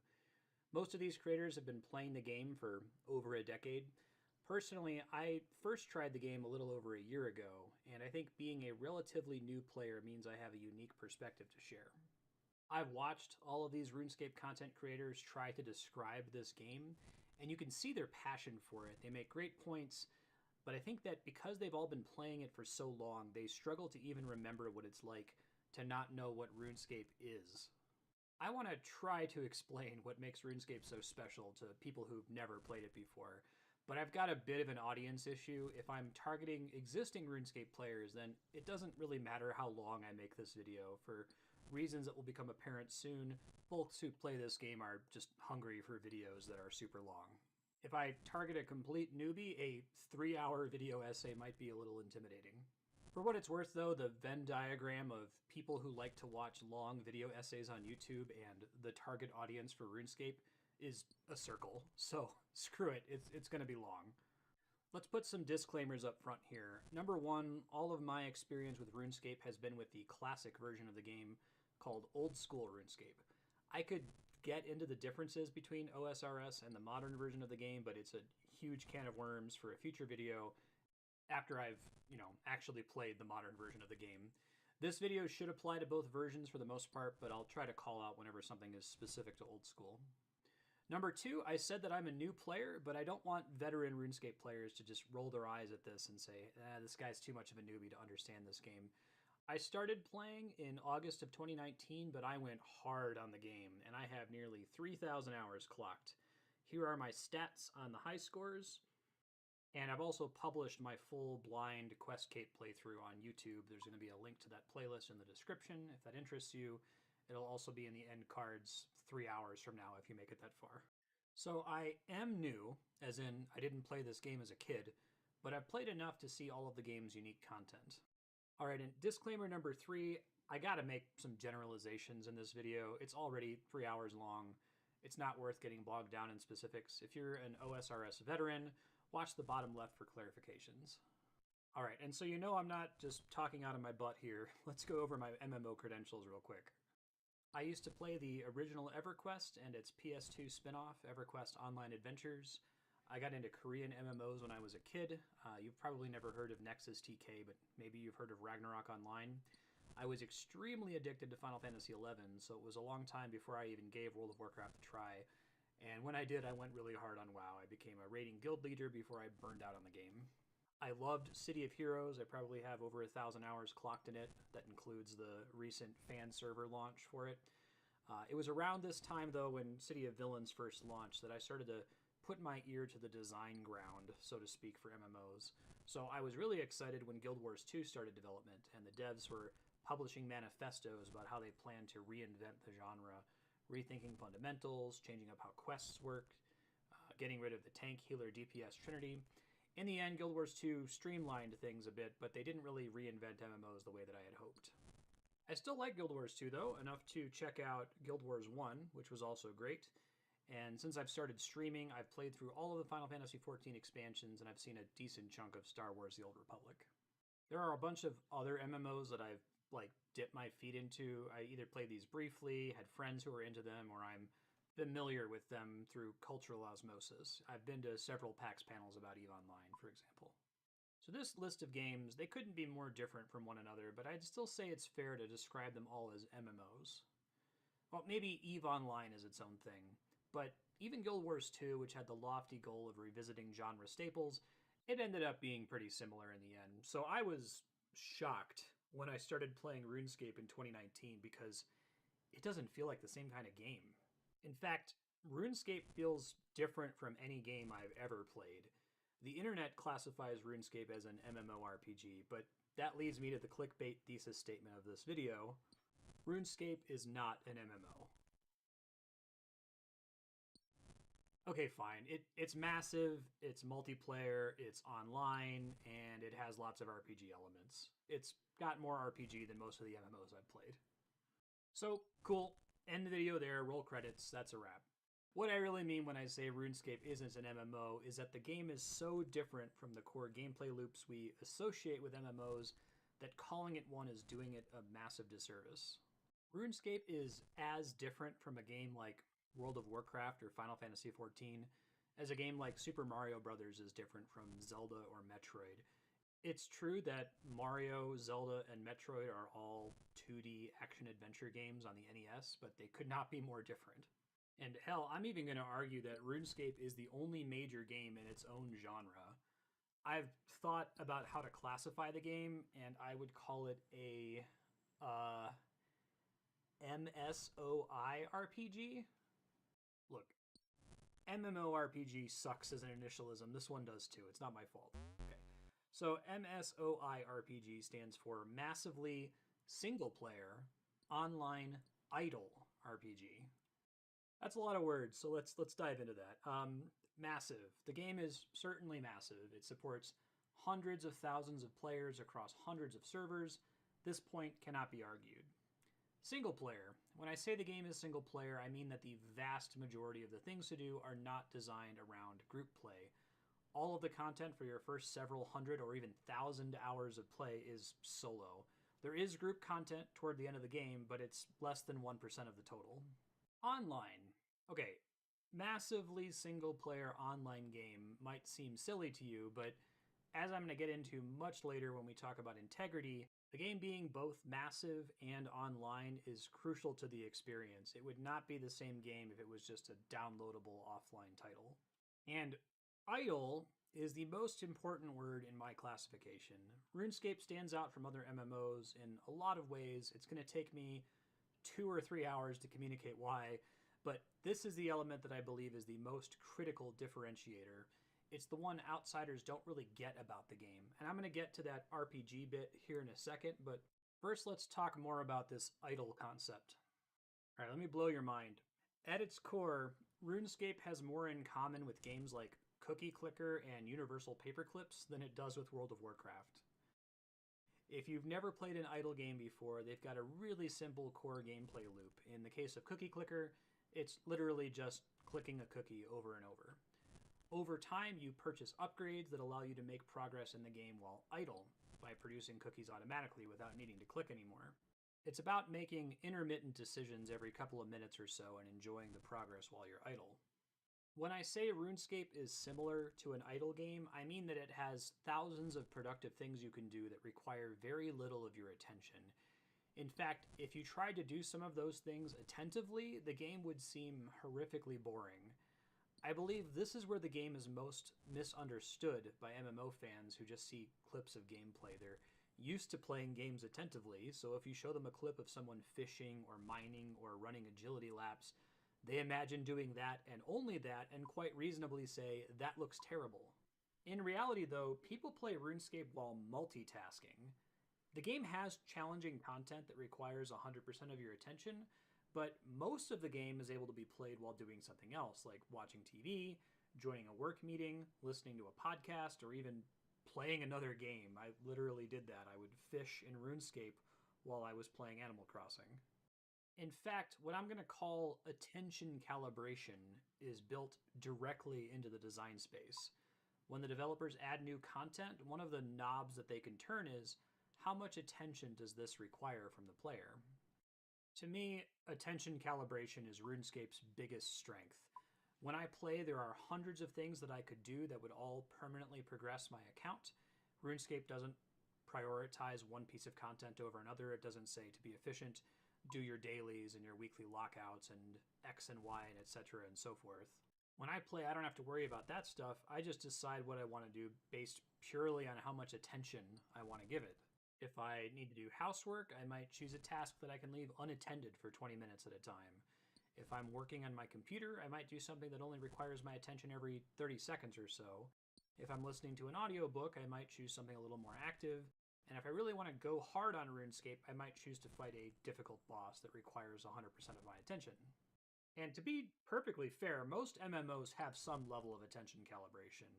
Obviously, a mythic or savage raid in World of Warcraft or Final Fantasy XIV is less chill than mining or gathering in either game. But attention calibration is a deliberate focus of RuneScape's design, and a lot of that is going to pay off when we talk about the self-direction in RuneScape, but put a pin in that, we're going to come back to it way later. While this system of attention calibration makes RuneScape feel similar to an idle game, the player's ability to choose exactly how attentively they want to play makes it stand out a bit. In most idle games, the proper way to play is idly. You can make manual progress in idle games, but it quickly becomes optimal to just set up the game to do that for you. In RuneScape, tasks are balanced to be better or faster when you're able to give the game more of your attention. Here's a sample list of methods to gain fishing XP. Each of these methods have wildly different required attention levels. The inattentive training methods give worse XP per hour than the more intense methods, and the entire game is balanced around that idea. Unlike Cookie Clicker, it's less about making the game as idle as possible, and more about deciding how much attention you want to give the game, because more attention equals more rewards. Now, I've played a lot of games, and RuneScape is the only one I've seen that emphasizes attention this way. So let's invent a new genre classification for RuneScape. Why not? Instead of an idle game, let's call it an attention game or an attention RPG. And put a pin in that too. I've got way more to say about it. I can already hear people saying, I don't buy it. How is that different from mining or crafting in WoW? And that's why this video is 3 hours long. To explain everything, we're going to have to cover just about everything else about RuneScape that makes it unlike an MMO. Back to genre though, how about that last element, RPG? RuneScape is absolutely an RPG. It's all about earning experience points to progress your character. It's full of quests and stories the players can complete. I'd even say it has more classic tabletop-like RPG elements than a typical MMO or even single-player console RPG has today. But we'll come back to that when we talk about quest design. In summary, sure, RuneScape is an MMORPG. It ticks all of those boxes. But if we're okay with saying RuneScape is an MMORPG and just leaving it at that, we should be able to say Dota is an RTS or Fortnite is a third-person shooter. Like, you're not wrong, but RuneScape is the only member of its own subgenre. It is as significantly different from its MMO brethren as Dota and League of Legends are from RTS games, or battle royales like PUBG and Fortnite are from FPS games. MOBAs and battle royales are their own thing with a capital T, and we already have dozens of games inspired by those titles. RuneScape isn't the only game out there that defies genre classification. There are plenty of other genre-defying games that you may have played. La Mulana is a Metroidvania, Nier Automata is an action RPG, and Undertale is a turn-based RPG. That's all technically correct, but it fails to account for massive shifts in the core loops of those games. Now, big developers saw that Dota was more than just a Warcraft 3 mod, and that Team Fortress 2 was more than just a Half-Life mod. They picked up on it, and they joined the gold rush to make the next big staples of these new genres. And now we're swimming in MOBAs and class-based team shooters. But after 20 years, that's never happened with RuneScape. No big devs seem to have picked up on the gold mine that RuneScape is built on. In the industry, it's just seen as that ancient British grinding MMO, and so it remains our only example of a massively single-player online attention RPG. That's my thesis statement. Before we get into why RuneScape is not an MMO, I need to answer a big question. Part 0. Who cares? You might be thinking, okay, great. You say it's a different genre, but who cares? Genre is a fake idea. Why would that matter? So there's a common aphorism in statistics that says, all models are wrong. It's often expanded to, all models are wrong, but some are useful. In statistics and in science, models are a necessary simplification, and in many ways they fall short of reality. But models don't need to be perfect to be useful. Genre isn't a fake idea, actually. It's a model of what a game might be like, and most of the time, genre is useful. When humans try to consider things we haven't experienced before, we do our best to model them in the context of other similar things. So maybe you haven't played Hades yet, but if someone tells you that it's a roguelike, isometric action RPG with great art and music developed by Supergiant Games, each extra piece of information helps you to model the experience better and better. Just hearing that Hades is a roguelike doesn't help too much. The original Rogue, Darkest Dungeon, Crypt of the Necrodancer, and Invisible Ink are all technically roguelikes, but they are in completely different spaces from one another. Even if you just add in isometric, the possibility space shrinks significantly. You might now be thinking about Into the Breach, Mid-Boss, Diablo 1, but even with that perspective information, those 4 games are still very different from each other. 3 of them are turn-based. Adding action RPG really snaps things into focus. We know from isometric that action RPG doesn't mean something like Kingdom Hearts. More likely the game controls like Diablo. Since Diablo-style games have drifted pretty far from being roguelike, this gives us a ton of information about what must make Hades unique. At this point, you probably have a pretty good idea of what Hades is actually like. And if you throw in, and it has great art and music from Supergiant, now you know what Hades is for the most part, especially if you've played a Supergiant game before. Now, even though we have a pretty clear picture, our mental model is still wrong. It's missing a lot of the subtleties that Hades brings to the table. Arguably, the most important thing Hades does is the way it handles story and integrates it into the repeated deaths of a roguelike, but there's no genre term that means that. And nerds could quibble about roguelike versus roguelite, and we could find other things to debate, but the imperfect model we've just discussed is good enough to know whether you might enjoy the game if you tried it. If you imagine RuneScape as an MMO, it's already drawing a lot of pictures for you in your mental model that are way off base from how the game actually plays. In this case, modeling RuneScape as an MMO is so wrong that it goes beyond just not being useful. It's so woefully inaccurate that it could turn you off from the game, even if you might actually like it. Over the next couple of hours, I'm going to laser focus on this issue, but to give you a bit of a preview here, when you think about modern MMOs, whether you're doing this consciously or not, you assume that the game is a sort of live service and that the devs are constantly trying to catch up new players to the end game. People will call this the gear treadmill, but it's more of a general content treadmill. It's a system of constantly resetting progress, and it's in almost every online game out there, so it's got to be there in RuneScape too, right? When you think about modern MMOs, you've probably found yourself in a situation where you needed to do some grinding. And that word grinding does a lot of heavy lifting. It means a lot of things to a lot of different people. If grinding in an MMO means something specific to you, and then someone tells you, hey, RuneScape's an MMO, and they show you what woodcutting and mining look like, you're probably going to run out of the room screaming. When you think about MMOs, you probably think of the ways that devs discriminate or don't discriminate between content.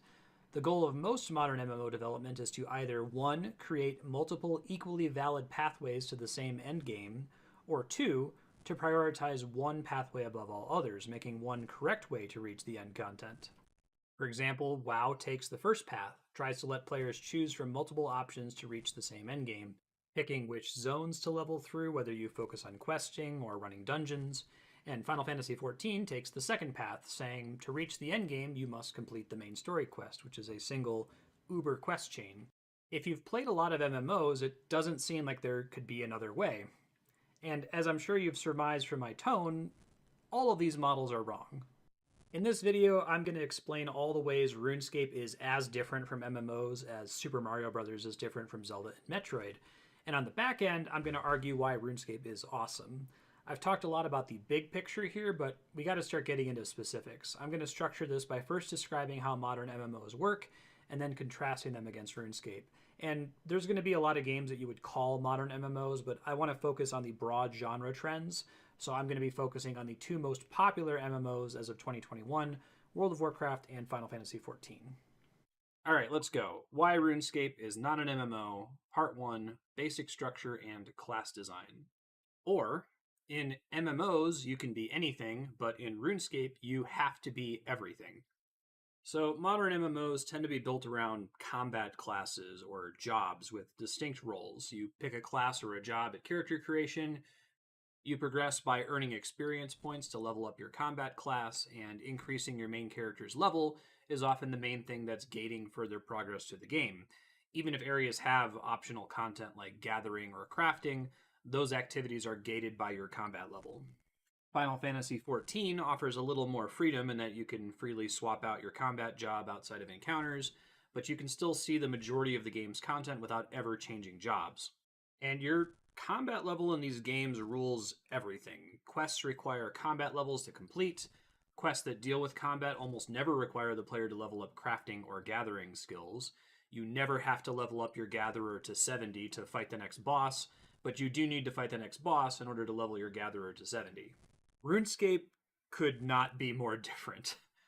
There is no such thing as a global character level in RuneScape, or at least not in a way that really matters mechanically. Instead of a global combat-oriented character level, all old-school RuneScape characters have a set of 23 skills, and each of those skills has its own XP pool and can level all the way up to the cap of 99. Each skill is kind of like its own sub-game. It has its own rules for how to level it up, and although many of the skills roughly map onto your traditional MMO side content stuff like crafting and gathering skills, the difference is that these skills are not side content in RuneScape, they are the core content. In World of Warcraft or Final Fantasy XIV, you can experience most of the game's content by just increasing your character level through combat, questing, and dungeons. If you want to raid with your friends, you're never going to have to mine a rock or make a potion or craft armor. That is not the case in RuneScape. So with RuneScape, like other MMOs, content is primarily gated by quests, but uniquely for RuneScape, quests have these skill requirements from all 23 skills in the game, and they can't be completed just by leveling combat-related skills. This means that every skill in RuneScape is interdependent. If you want to unlock a new mining method, first you have to complete quests that require you to level up completely unrelated skills. So we're talking about structure, and I don't want to say that combat's not a focus in RuneScape, because it is. A lot of what you're working toward unlocking is bossing and raiding and cool endgame PvE player versus environment content. It's more about how combat is required for progress in most MMOs, maybe not EVE Online or Star Wars Galaxies, if anyone remembers that. Most MMOs say, hey, if you just want to do combat, that's fine, everything else is optional. And that's not the way RuneScape works at all. But even if we focus in on combat the way other MMOs do, even in the realm of combat itself, RuneScape is already very different from other MMOs. In RuneScape, every player is simultaneously a melee warrior, a ranger, and a mage. They're just represented by different skills. If you're using a bow, you're drawing on your ranged stat and you're earning ranged XP. If you then switch to a sword, you're now drawing on your attack and strength stats and you're earning melee XP. MMO veterans find this really confusing when they try RuneScape for the first time. They're used to choosing between different combat styles at character creation and having multiple equally valid pathways to the endgame. But in RuneScape, it's not a character creation thing. You have to be all three. You have to be a warrior and a ranger and a mage to complete all of the content. Some content requires you to switch between one, two, or even all three of them. I've got more to say about combat. I'm going to put it on the pin list. We'll come back to it later when we talk about itemization. We're going to keep talking about structure. I have to take the first of many detours here to introduce a term that I'm going to be using frequently throughout this essay. It's a term that's already used in game design circles when talking about strategy, but I find that the general concept is very useful when talking about design overall. That term is mathematical degeneracy. The word degenerate comes from Latin. It just means no longer of its kind. Among the general public, the word degenerate has unfortunately lost its math and physics meaning. It's mostly used today as a shorthand for bad, low quality, or degraded. And garbage people on the internet have co-opted it to refer to people that they don't like. I kind of want to try to reclaim the mathematical meaning of the term. Degeneracy is related to the concept of reducibility, like reducing or simplifying fractions. The fraction 4/8 can be reduced or simplified to 1/2. But if it just meant reducibility or simplification, then I would use those terms instead. Degeneracy is a little more complicated than that. When we call something mathematically degenerate, we don't just mean that that thing can be reduced to a simpler form. What we really mean is that it is reducible under specific circumstances or when viewed from a certain angle. So let's do a gaming example. There's a lot of turn-based RPGs that have the concept of elemental damage spells. So suppose you're playing a game that has 3 low-level spells: Fire, Blizzard, and Thunder. Each of these 3 spells cost the same amount of mana or MP to use, and they have the same base damage values. However, each spell does a different type of elemental damage. And let's look at these 3 spells from 2 different angles. Say you're fighting an enemy, a zombie, and it's weak against fire, it resists ice damage, and it has no weakness or resistance to lightning. In that case, your 3 spells all work very differently against that enemy. The fire spell will do extra damage, the ice spell will do less damage, and the lightning spell will do the base damage. When viewed from this angle, these 3 spells are not reducible. There is a clear and separate function for each spell. Let's say you're fighting an enemy that has no weaknesses or resistances, this goblin. Now, these 3 spells are all basically doing the same thing. You could just rename them to generic magic attack, and they would be functionally identical. In this scenario, they reduce to a simpler form. When we ignore elemental resistances, these spells are degenerate. And every game mechanic is degenerate from some angle. If a game has multiple damage over time effects like poison, bleed, and burn, an important question to ask as a player is, what justifies there being 3 different status effects that all deal damage over time? In what circumstances are these different? What breaks the degeneracy? And different games have different answers to these questions. Game design is all about controlling and breaking degeneracy, even though developers aren't really using that term. The term does appear in the industry phrase degenerate strategy, and that's the correct mathematical usage of the term. A degenerate strategy is a strategy that, when deployed, reduces an otherwise complex game to a much simpler form.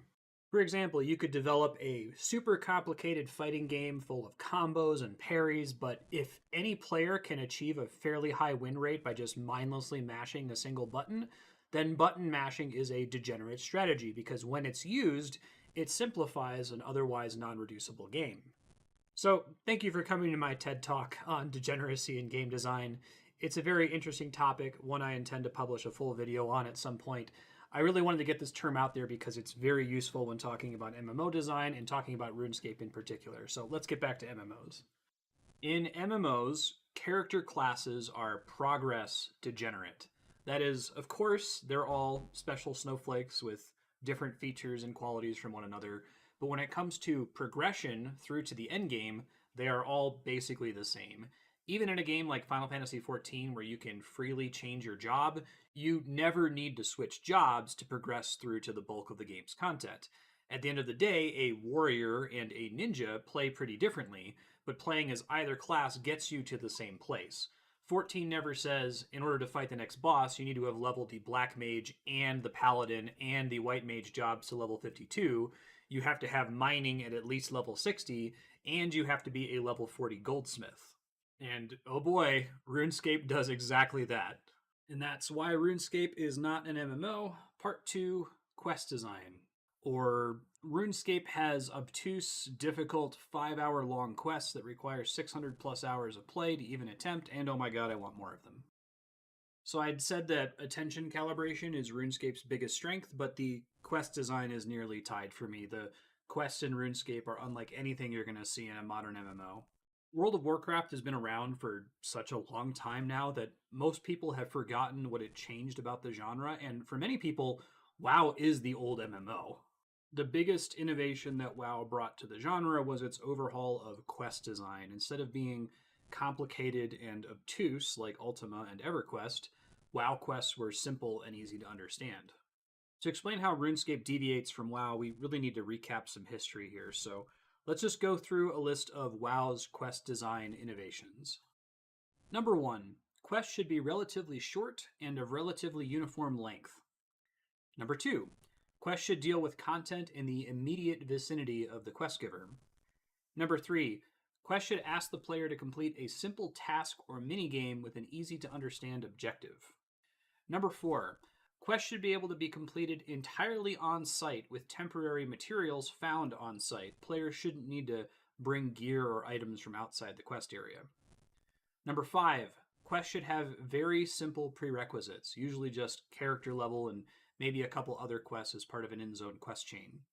Number 6, quests should be episodic. Outside of in-zone quest chains, players should be able to complete quests in any zone in any order without missing out on the story. Number 7, quests should be very sight-readable. You should be able to use map markers and navigational tools. It shouldn't be possible for you to get stuck or lost doing a quest.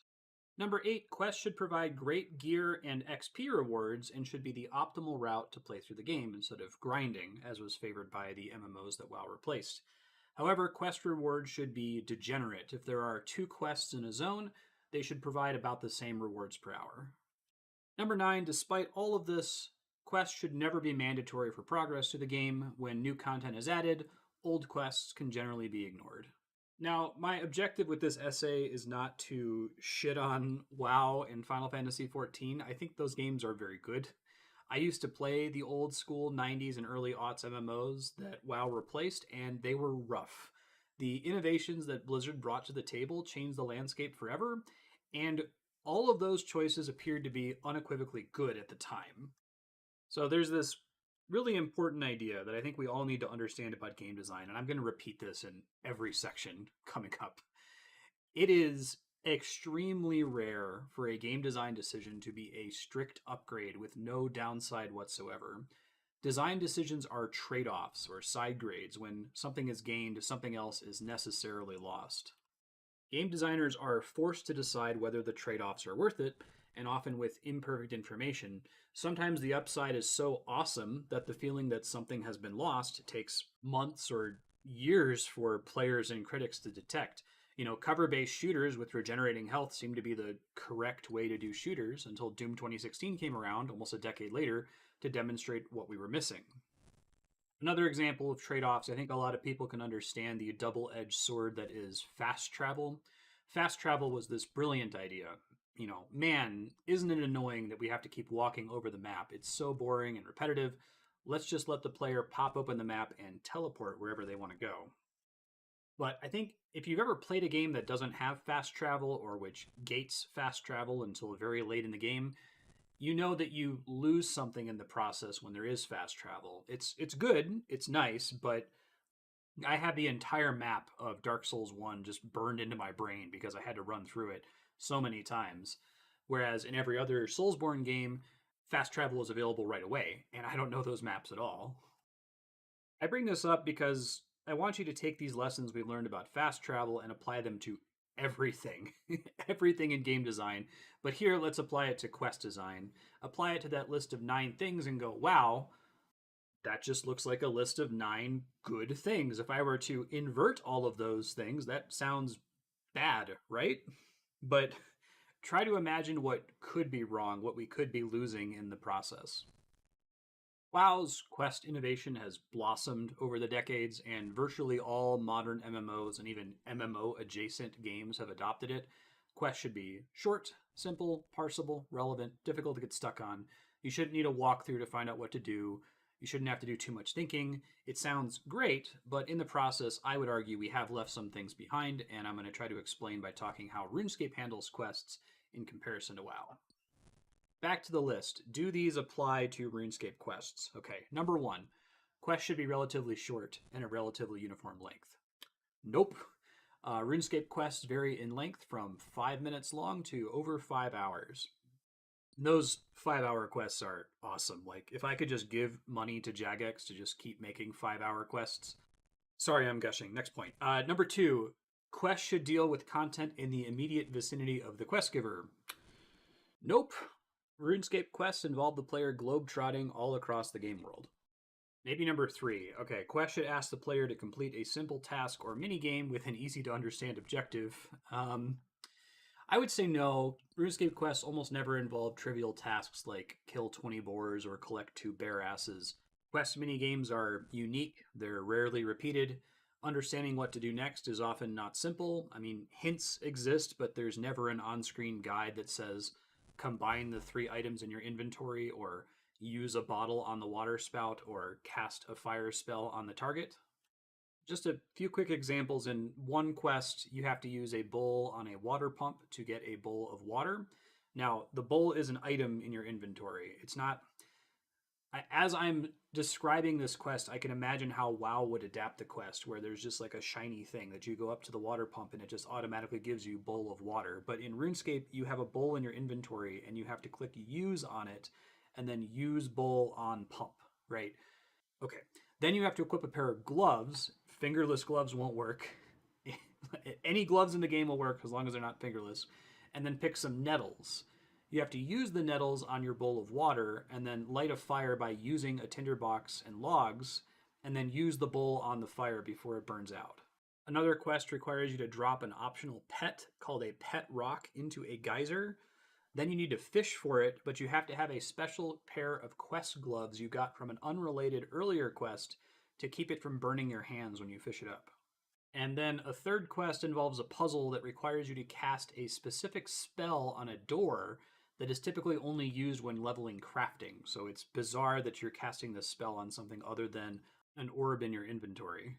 Again, reading all that, I can imagine how WoW would adapt that so that you're doing the exact same tasks I just described, but it would all be automated. Like, imagine that it's more like a text adventure where you practically have to type out use rock on geyser, right? That's how RuneScape feels. Okay, number 4. Quests should be able to be completed entirely on-site with temporary materials found on-site. Players should not need to bring gear or items from outside the quest area. That is a big no. RuneScape quests often have a laundry list of items that you need to complete them, and they need to be purchased or crafted before the quest even begins. Remember that one about the gloves that need to be close-fingered? Like, in WoW, there might be like a temporary shiny thing on a table that says equip the gloves, but here they're talking about any gloves in the game. And since you have to bring in all these items from outside the quest to complete them, sometimes that gates which players can even attempt the quest in the first place if they don't have trivial access to that item yet. So, for example, the quest on the screen requires magic logs to complete. Magic logs require a really high woodcutting level to access, so if you can't trade for them, it's going to be tough to get them. Alrighty, number 5, quests should have simple prerequisites, usually just character level, potentially other quests in part of a quest chain. So this is a gigantic 72-point font no. RuneScape quest prerequisites are extremely complex. Most quests not only require a variety of skills to be at specific levels, they also require a specific subset of other quests to be completed, which themselves have their own independent sets of prerequisites. I can already see people's faces. It sounds terrible, right? But I disagree. I think it's awesome. And to explain why, we're going to have to get into self-direction, which is the next section. So bear with me. Alrighty, number 6, quests should be episodic. Outside of in-zone quest chains, players should be able to complete quests in any zone, in any order, without missing out on part of the story. And this is the first one that's kind of true in RuneScape. RuneScape quests are episodic in the sense that the player can approach them in many different orders, choosing to start with the quests that they already qualify for. But as we just discussed, the prerequisites can be very complex. Since you're required to complete lots of other quests to see new ones, storylines are picking up where they left off in the previous prerequisite quests, and you're constantly running into familiar faces. For example, the infamous RuneScape Recipe for Disaster Uber quest requires you to do 38 otherwise unrelated quests to be completed or even attempted, and it features characters, storylines, and follow-up from all of those prerequisite quests. Before we hit the next bullet, I should say that I was shopping the draft of this essay around to non-RuneScape players, and they got really confused in this section. Because what I'm talking about, it sounds like it exists in World of Warcraft, and I kind of need to explain what the difference is. So this is a quest chain from World of Warcraft. It's the starting quest line for Death Knights. It's about 36 quests long, it spans a few zones, and it takes about an hour and a half to complete. In Final Fantasy XIV, a comparable quest chain might be all of the main story quest steps for a single zone. This set of Final Fantasy XIV quests will have you tour an entire zone, do a dungeon, and it ends with a boss fight. It probably takes 3 or 4 hours to complete from start to finish. So I've learned that the World of Warcraft way of doing quests is so burned into people's brains. Like the word quest as it applies to game design is so standardized now that people weren't really understanding that what I'm describing as a single quest in RuneScape maps more closely to an entire quest chain in a game like WoW or Final Fantasy XIV. Check out the length of this walkthrough for Dragon Slayer 2, which is an endgame RuneScape quest. The walkthrough is 2 hours long. I explained all this to a friend, and he said, okay, so RuneScape uses the word quest in like the Tolkien sense, like the Lord of the Rings sense, as in the quest is throw the ring in Mount Doom, and the content of the quest is the entire Lord of the Rings trilogy. And that's an amazing analogy. That's absolutely what I'm trying to say here. We're so used to that game design meaning of the word quest that was popularized by World of Warcraft, we've forgotten that it basically just means task now in game design language. If you ported the Lord of the Rings into Final Fantasy XIV, you wouldn't have one giant throw the ring in Mount Doom quest. You would have quest chains with tasks like solve the riddle of the door, that would be a quest. Read the Book of Balin, that would be a quest. Escape the Balrog, and so on. Alrighty, so number 7, quests should be very sight readable. Using map markers and navigational tools, it shouldn't really be possible for the player to get stuck doing a quest. I'm sure all the RuneScape veterans watching right now are kind of going, ugh, I don't know about that one. So RuneScape quests can be sight read, but doing so is far from trivial. There are no map markers, there are no navigational tools to keep you from getting lost. Older quests often require getting external help, either by asking other players or doing some pointed Google searching. Quests are deliberately obtuse in the way that Dark Souls quests can be obtuse. Often it's not clear where to go next. Sometimes you just have to stumble onto the next step. And number 8, quests should provide great gear and XP rewards and should be the optimal route to play through the game instead of grinding, as was favored by the MMOs that WoW replaced. However, quest rewards should be degenerate. If there are 2 quests in a zone, they should both provide about the same rewards per hour. So RuneScape quests do provide excellent XP, but with the way the rest of the game is organized, there are a finite number of quests in the game, and they all provide a finite amount of skill XP.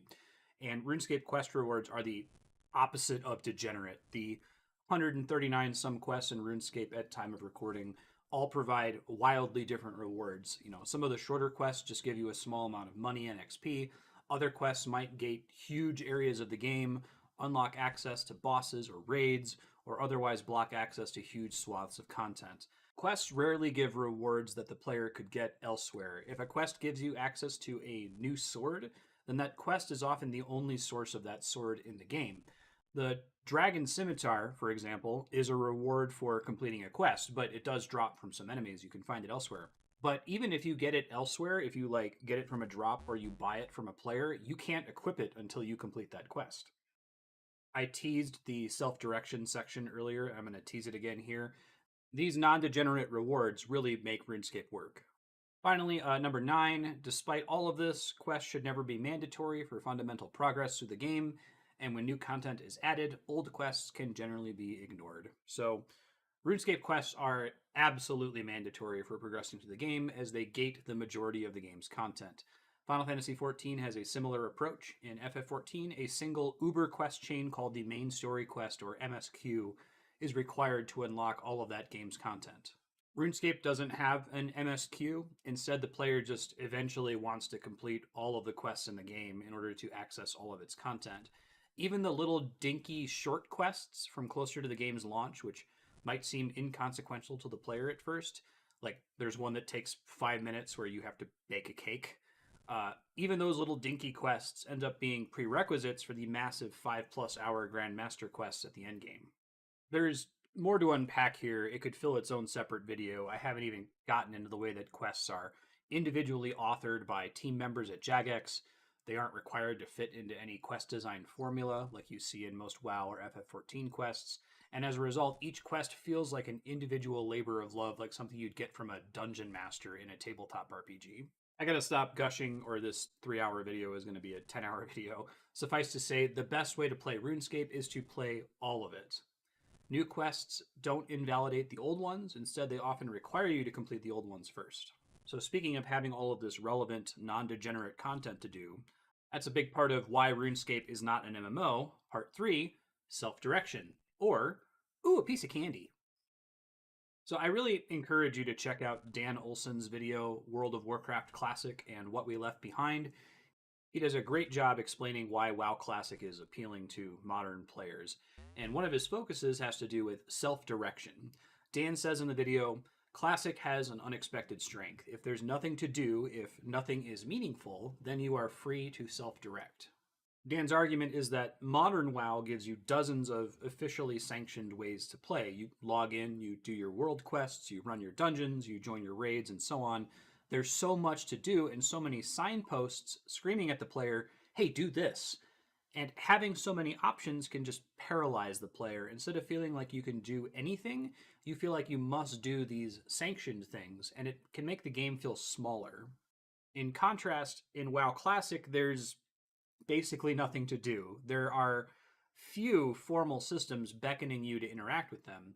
It's a pretty simple grind to level cap, and once you reach the end game, there's not much content left to explore, at least not compared to modern WoW. And the content that is there isn't conventionally challenging, at least not compared to modern WoW's endgame. Rather, it's time-consuming. But because you're not being asked to do anything, and the game isn't telling you, hey, here's a handful of 7 efficient ways to play, you're just free to do whatever you want. So let's picture modern WoW with a self-direction bar to represent how much self-direction is in the game. And let's use one of those segmented Kingdom Hearts bars where each extra segment up there represents an entire additional bar. Let's compare that to WoW Classic and add WoW Classic's self-direction bar. I think this is a fair summary. I'm obviously making this up, but my argument is that WoW Classic is pretty strongly self-directed compared to modern WoW. And this bar thing is obviously driving to a point. RuneScape has WoW Classic self-direction, but on steroids.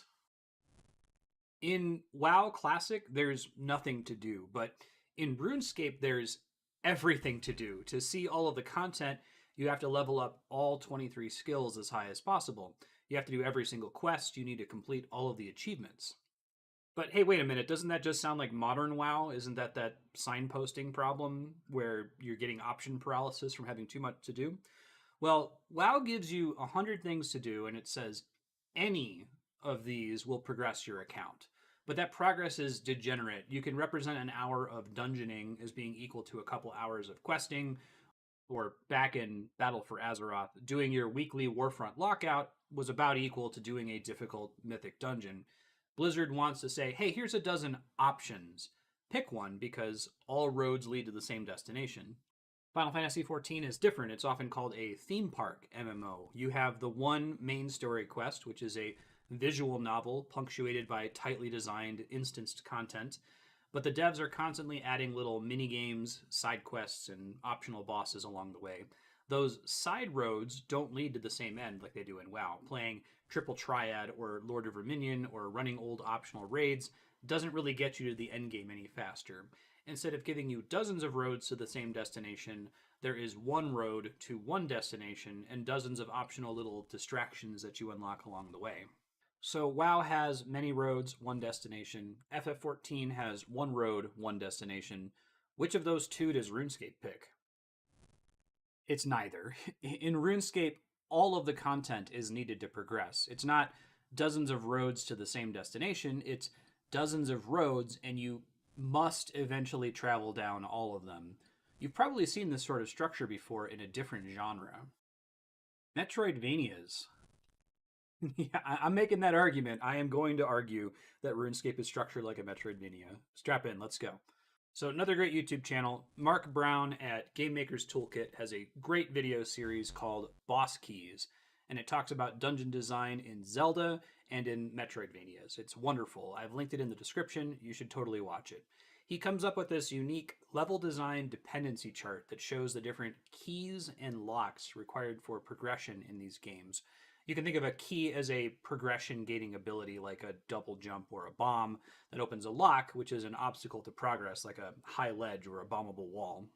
RuneScape is structured like a Metroidvania dependency chart. There are hundreds of unique progression locks, which can only be opened with hundreds of unique progression keys.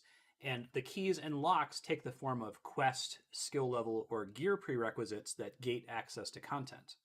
As a player, you can pick any one of hundreds of different content paths, and all of them are going to lead to gaining progression keys that you need to unlock content elsewhere.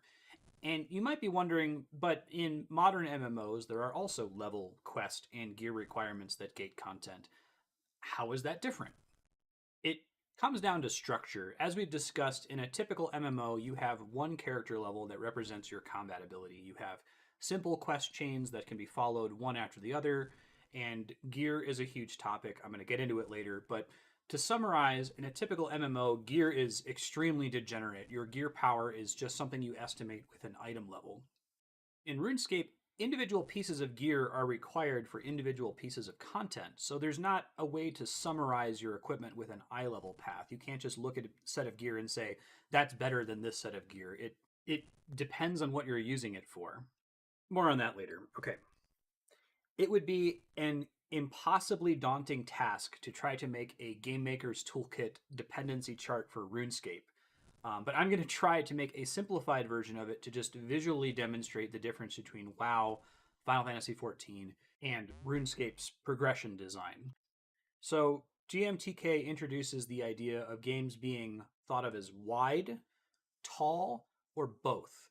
A wide part of the game means you have a lot of options to progress at the same time. If we look at this small piece of his Super Metroid chart, the game widens up after you get the Morph Ball, with more paths being available to explore. Conversely, a tall part of the game is where you have to do multiple things in a specific sequence. It's linear. One task gates another task, gates another, one after the other.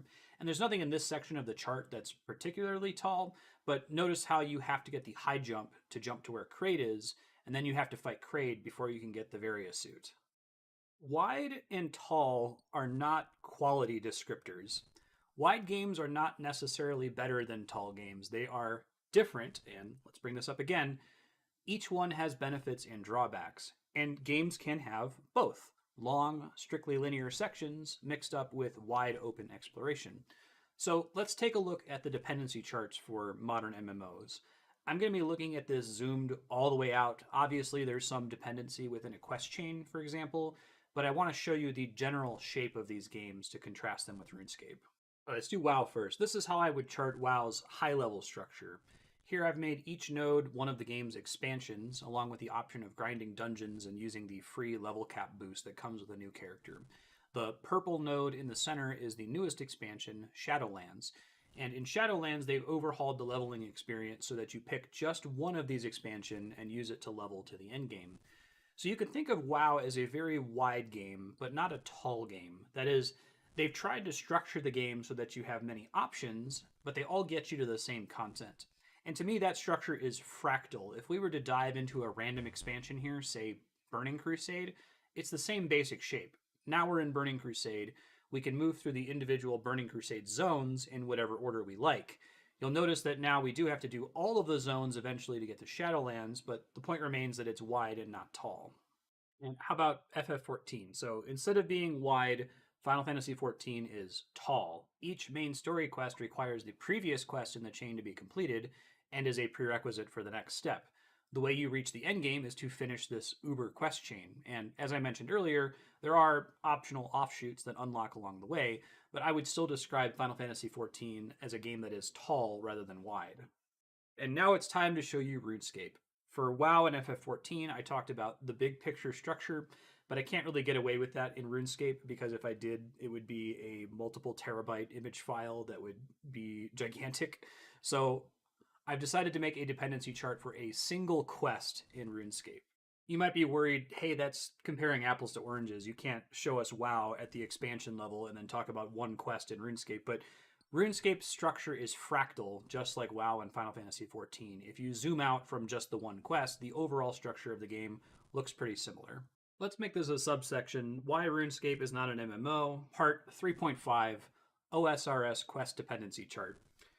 So here is the dependency chart for a single mid-game quest in RuneScape, the Legends quest. Holy So I'm going to walk you through this. I wanted to start by displaying the whole thing just to try to hit you with how huge this game is. Remember, this is a single mid-game quest. Not just every quest, but almost every activity in all of RuneScape has a dependency chart that looks like this. And as a side note, I now have a renewed respect for Mark at GMTK. This chart took me many, many hours to complete. There will be a link to the ping in the description if you're interested. Also, if you think you get the point and you don't want to listen to me spending 10 minutes explaining it, feel free to skip to the next segment. There should be some timestamps on the play bar to do that. Okay, for the people who are still here and want to learn how to read this, there is a legend for this thing, but I don't just want to display that and let you figure it out. So let me hide most of the chart and let's dive into each of the specifics one by one. Okay, first of all, let's just look at skills. The Legends quest has skill prerequisites from 13 of RuneScape's 23 skills. That means before you're even allowed to attempt the Legends quest, you have to at least raise all of these skills up to a specific level. GMTK's dependency charts generally deal with Zelda-like games and Metroidvanias where experience points aren't really a thing, so the concept of leveling a skill doesn't map perfectly onto Mark's chart design. So I'm using a pentagon here to mean gain XP in this skill to progress, moving down the chart. Let's add in the keys, which in this case are skill levels. As with GMTK's charts, a diamond is a key. And I've color-coded the keys starting from top to bottom. A blue key requires that skill to be at levels 1 through 10, while on the other end, a red key requires a skill up between levels 51 through 60. So right now, if you were just planning out your day and you wanted to see if you could attempt the Legends quest, you could just look at this part of the chart and ask, are my skills high enough level to reach the bottom of each of these paths? So I've described leveling the skills on the right as keys. Now we need to add the locks that they unlock. I'm going to go ahead and add them all the way on the left side of the chart. I've also updated the legend to show that a square is a lock or obstacle. As you can see, we need to have a high enough skill level from these 10 skills to be able to reach the quest at the end. And updating the legend again, I'm using a circle here to mean a quest. GMTK uses circles to indicate a boss fight or a challenge. So in Metroidvania, you fight a boss, and then you typically get an unlock or a key after you beat the boss. In RuneScape, completing a quest is a key, so just know that whenever you see a circle, it's both a challenge to overcome, like a boss, and a key once it's complete. But hang on, you may have noticed a problem here. There are 13 skill keys on the right side, but I specifically said there's only 10 skill locks needed to complete the Legends quest. 3 of the skills are missing. Keep that in your mind, we're going to come back to it soon. First, let me introduce quest points. So I said that quests in RuneScape have a complicated list of prerequisites that draw from both skill levels and quest completions. So the Legends quest does require you to do a set of specific mandatory quests before you can attempt it, but it also requires quest points. So what are quest points? Every quest in the game awards some amount of quest points, and that technically means that this dependency chart should be even more complicated. Legends quest requires 107 quest points, and that means the player could complete any combination of quests in the entire game that awards that many quest points to qualify. And each of those quests has their own set of prerequisites. So if I tried to account for that level of complexity, the chart would have to be like 10 times bigger. And to simplify things, I'm only going to be including those mandatory quests on this chart, and I've simplified quest points as a single lock and key task. You can read this as similar to the skills on the right. There are 3 quest point keys you obtain by completing quests and raising your quest point totals. The most difficult red lock to pass is for the Legends quest, so I've added a red lock on the far left. So that gets us to the complicated part, the mandatory quests. So remember that in addition to sometimes needing degenerate quest points that you can get from any quest, most quests also have a list of specific mandatory prerequisite quests that must be completed before that quest can even be attempted. And this is that list of specific prerequisites for Legends quest.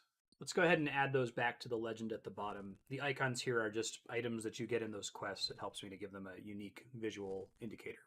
Now that those are back in the legend, let's add in the specific highest level quests that are required for Legends quest. As these are all obstacles to progress, they are squares or locks on the left side of the chart. And I'm going to repurpose the different colors we were using for skill levels. We're going to use that for quest complexity. So a blue quest has simple prerequisites. A red quest has really complicated prerequisites. So these here on the left are the main locks you would have to pass to attempt the Legends quest. But like how you would need to get the speed booster and the super missile and the power bomb before you can get the space jump in Super Metroid, each of these locks on the left has their own set of prerequisites. So we got to put those back on the board. There's still a ton of empty space above these. Let's start filling that in. Like I said, each quest has its own prerequisites. So let's fill in the prereqs for just one of them, Hero's Quest, which is the most complicated quest required for Legends Quest. Here we see that Hero's Quest itself requires quest points, along with requiring 4 other quests. And there's still more empty space below. We'll get to that in a second. Let's add in Hero's Quest's requirements onto the chart as their own quests. You can see that another one of the new quests we've added here, Dragon Slayer 1, also requires quest points to attempt. I imagine that you're starting to get the idea, so let's just add all of the remaining quests and associated locks onto the chart. You can start to make out some quest chains here, and you might also notice something interesting in the top right. There's now a lock above the Herblore skill. That's because technically the player can't level up Herblore until they complete the introduction quest called Druidic Ritual. So knowing that we can't start leveling Herblore until we complete Druidic Ritual, let's think about a brand new player for a second. Say you've got a new account, fresh out of the tutorial, you want to complete the Legends quest. You just picked it as an arbitrary goal to work toward. What can you do right away out of the tutorial to make progress towards your goal? Well, you could do anything at the top of the chart. The 5 quests in the top left have no prerequisites, so a brand new account could rush them immediately. And since you need quest points, you could also try to earn those by completing any of the other quests in the game that have no prerequisites. 12 of the 13 skills could be trained immediately by a new character. So if your ultimate goal is to finish the Legends quest, you can work on any one of these 12 skills right away and be making meaningful progress toward that goal. Quick aside here, I already mentioned that this chart is simpler than it should be because I've abstracted quest points into just one simple vertical node. It's actually way, way, way, way, way more complicated than that, because I said earlier that each of those skills on the right is sort of a sub game in and of itself. Pick any one of those skills and it offers dozens of ways to level it with varying XP rates, difficulty, required attention levels, and so on. So if you were frustrated at me earlier for oversimplifying World of Warcraft to complete an expansion or do the quests in a zone, I want you to know that a very similar level of abstraction is happening in these little pentagons here. Like, each pentagon means level the skill, but depending on how you're playing, you could be doing one of a dozen or so activities to level it. And each of those activities has its own fractal dependency chart of what you need to do to unlock the activity. Are you still with me? We're almost done. Let's get back to the chart here. There's still some empty space on the left. Those empty nodes are, of course, the skill requirements for each of the remaining prerequisite quests. Since each quest has a skill requirement, there are multiple keys for each skill on the right. Now that we've added in the missing locks, remember when we talked about how there are 13 skills on the right, but only 10 skills needed for Legends Quest? Here are those 3 missing skills. It's because Legends Quest itself technically doesn't require you to level up cooking, fishing, or ranged, but some of its prerequisite quests do. Whew, thanks for joining me on that journey. That's how you read this ridiculous chart. Let's get back to the self-direction section here. Let's underscore 2 things from the chart. If I were to make the real Legends Quest dependency chart, it would need to be about 10 times bigger than this, as I would need to account for the true complexity of quest points and the various optional skilling methods on the right. And 2, I want you to appreciate the idea that this is a little fractal microcosm of the entire game's structure. You could make a chart like this for fight a boss, or complete an achievement, or complete all the quests in the game, or even make a subchart for any one of the skills. And let me be careful here, because I'm not saying that modern MMOs can't or don't have content that's structured like this. When I was shopping this draft around to people, several folks pointed out that this reminded them of old school WoW raid attunement. And I'd say it also kind of looks like legendary weapon quests in both WoW and Final Fantasy XIV, or those once per expansion ARG brain teasers that pop up for hardcore players in WoW. RuneScape's use of the structure is different, and there are several reasons. Number 1 is just sheer scope. Complex dependency can be found throughout all of RuneScape, but in WoW and Final Fantasy XIV, content like that is optional and rare these days. Number 2, solo versus group play. If your first thought when you saw the Legends Quest chart was, oh my god, that reminds me of attunement, gross, you're right to be worried. Attunement has been gone for so long from WoW, I should probably just introduce it here. Back in the day, if you wanted to participate in endgame raiding with other players, you had to perform a long, complicated sequence of mostly solo challenges to unlock the raid. It created this atmosphere of players needing to eat their vegetables or do their homework in order to be able to get to the dessert of playing with their friends. People hated attuning to raids in WoW, and for good reason. My argument is just that the reason we hated it didn't have a lot to do with the structure of the chart, the complex decision tree, right? We're going to talk about this way more in the upcoming section on single player, but my argument is that what we hated about attunement had more to do with the division between solo and group content. Because number 3, content emphasis and overlap, in case it wasn't clear, every node on the Legends Quest dependency chart represents an activity the player will eventually want to engage with anyway for its own sake.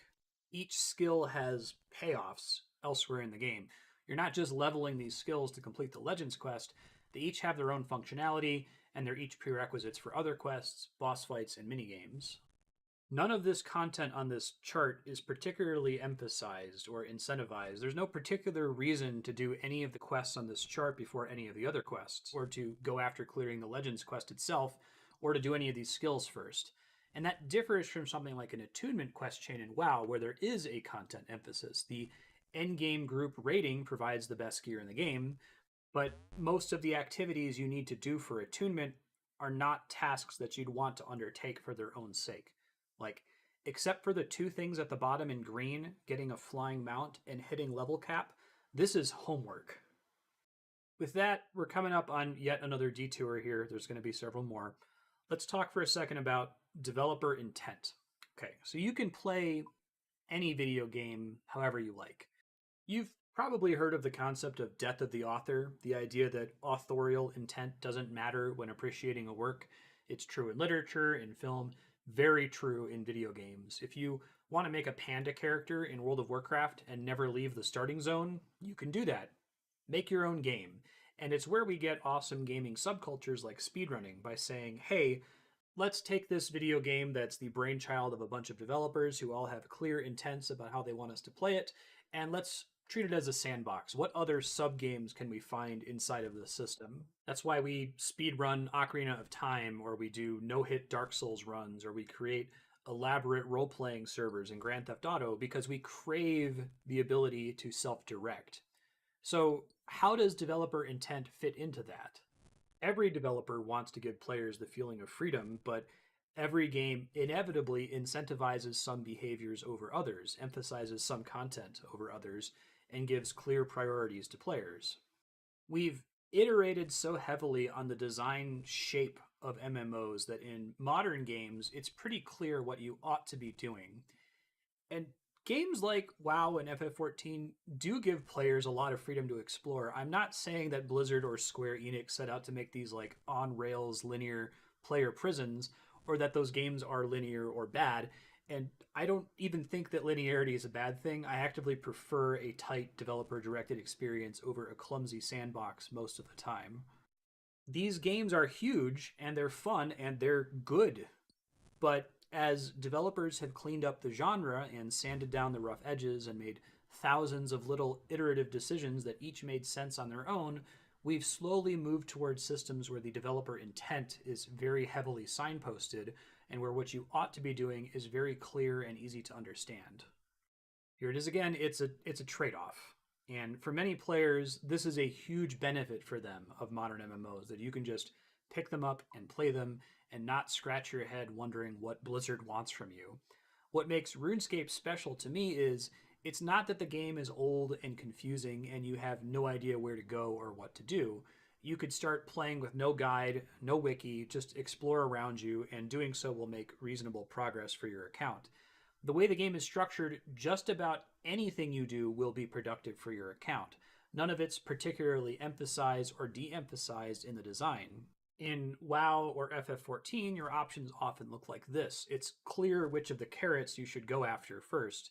But RuneScape looks more like this. Maybe the individual carrots are slightly bigger or smaller than one another, but at the end of the day, there's not an obvious path to take. And even if you wanted to take the obvious path by having all of these skills and quests and unlocks, the game is too complex for anybody, especially the developers, to ever sit down and adequately signpost what you ought to be doing. It's like the most complicated traveling salesman optimization problem of all time. If you haven't heard of it, in the traveling salesman problem, you want to visit all of these red dots exactly once, like a salesman going door to door. What is the shortest line that connects all the dots? The traveling salesman problem is really hard for humans to solve by hand, and depending on how many dots you have, it can also be tough for supercomputers to solve. But imagine if each of those dots represented a different RuneScape skill, quest, or desirable item, and you were trying to figure out the most optimal order in which to do them. The traveling salesman problem is only concerned with distance, but imagine if it also had to account for like running out of gas, what the time of day was, the work schedules of each of your customers, and so on. There are so many variables at play in RuneScape that it's impossible to arrive at a clear and obvious meta that all players must follow. And that might sound intimidating, but my point is that the shape of the game makes it so that it can never be clear what you ought to be doing next. You don't have to worry about optimization paralysis because it's impossible to optimize. You're free to self-direct. Should I level herb lore or agility or mining or combat first? Like, veteran RuneScape players might be able to help you to narrow things down, but most folks will answer, well, what do you want to do, right? The baseline experience of playing RuneScape is fundamentally very open and free. Like, pick any two veteran players and ask them to compare their paths through the game. They're going to look crazy different. And I'm simplifying path through the game as a traveling salesman problem where you visit each point once. Realistically, you have to revisit each skill at least hundreds of times in your journey. Personally, I spent the first 30 hours of my playthrough focusing on a single skill, and I might be the only newbie player in the history of the game to have an unusual player. I'm not breaking the game or playing it in a way that isn't intended, like that WoW player who reaches the level cap in every expansion without leaving the Panda starting zone.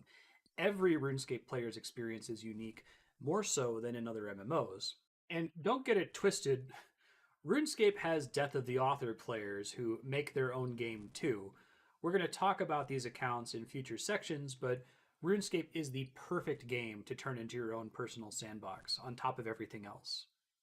I know that this self-direction section is like painfully long, but it's one of the areas where RuneScape shines the brightest, and there's a lot to say. It's just a little bit further now. I've demonstrated how this dependency chart represents a way RuneScape is fundamentally different from other MMOs. I focused a lot on the way most content is required in RuneScape's core structure, in the sense that you eventually need to level all of these skills and do all of these quests if you want to see all the content. But I want to talk a little bit more about optional content. So most Metroidvanias have optional upgrades that are not part of the critical path to completing the game. They increase the feeling of freedom to explore by giving you upgrades that change your core gameplay without being absolutely necessary to progress.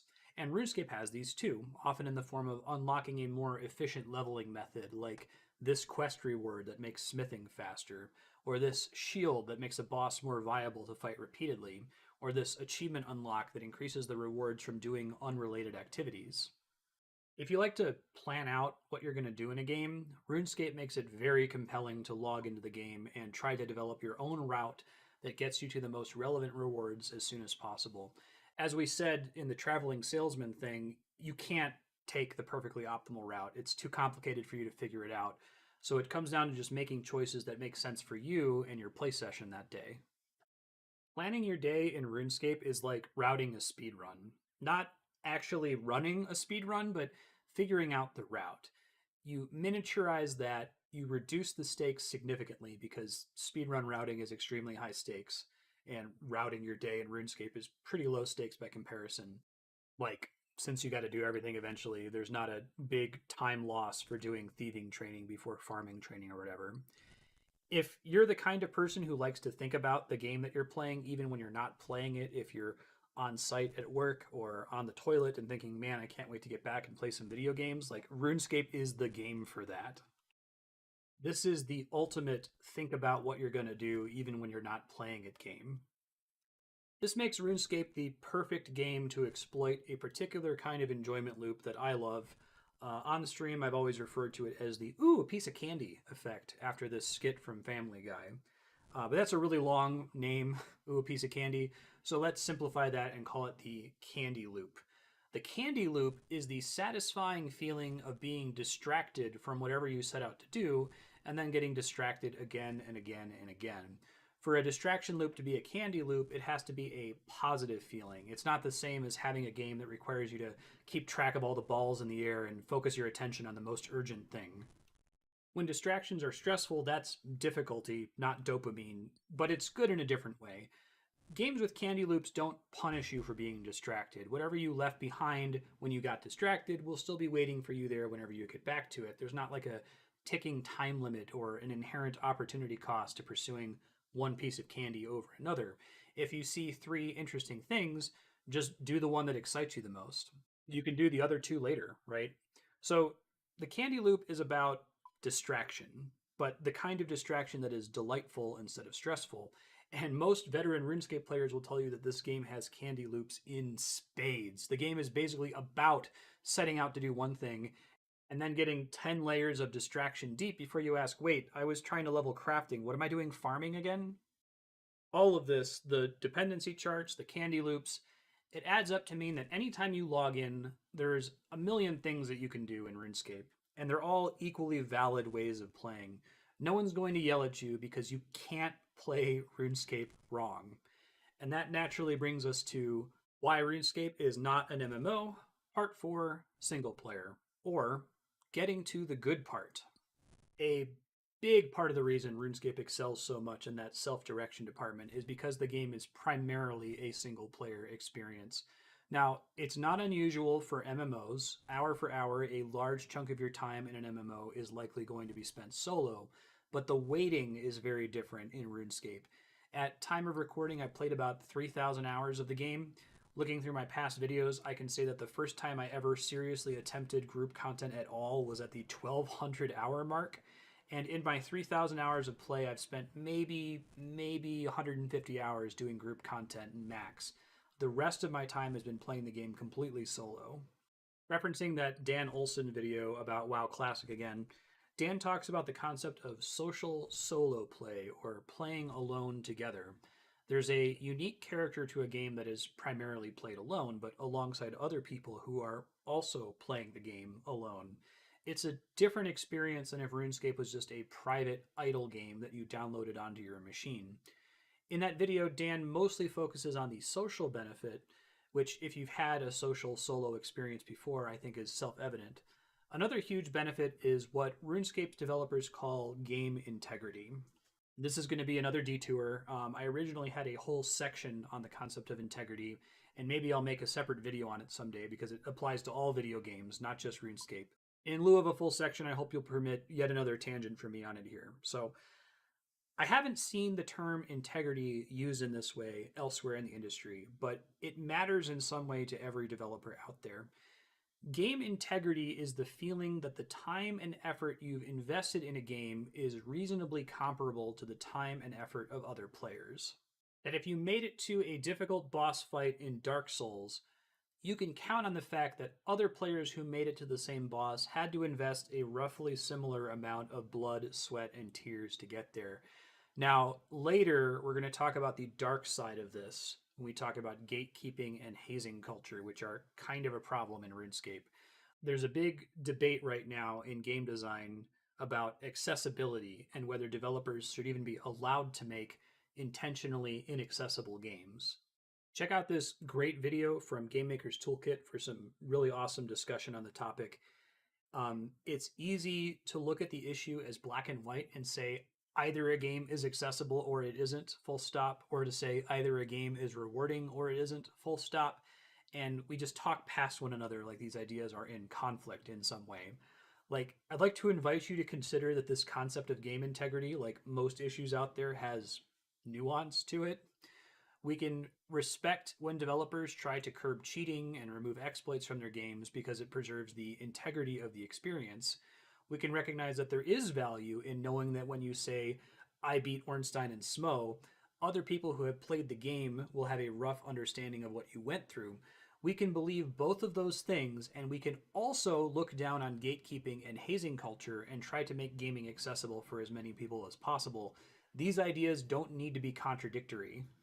Okay, long rant. What does that have to do with RuneScape and single player in particular? I mentioned earlier in the video that this would not be the same game if it was a downloadable offline title. The social aspect that Dan Olsen gets into is really important, but I think that the feeling of game integrity is just as important. This is a game that beckons you to play it for thousands of hours. Why would anyone play it legitimately if anyone could easily cheat?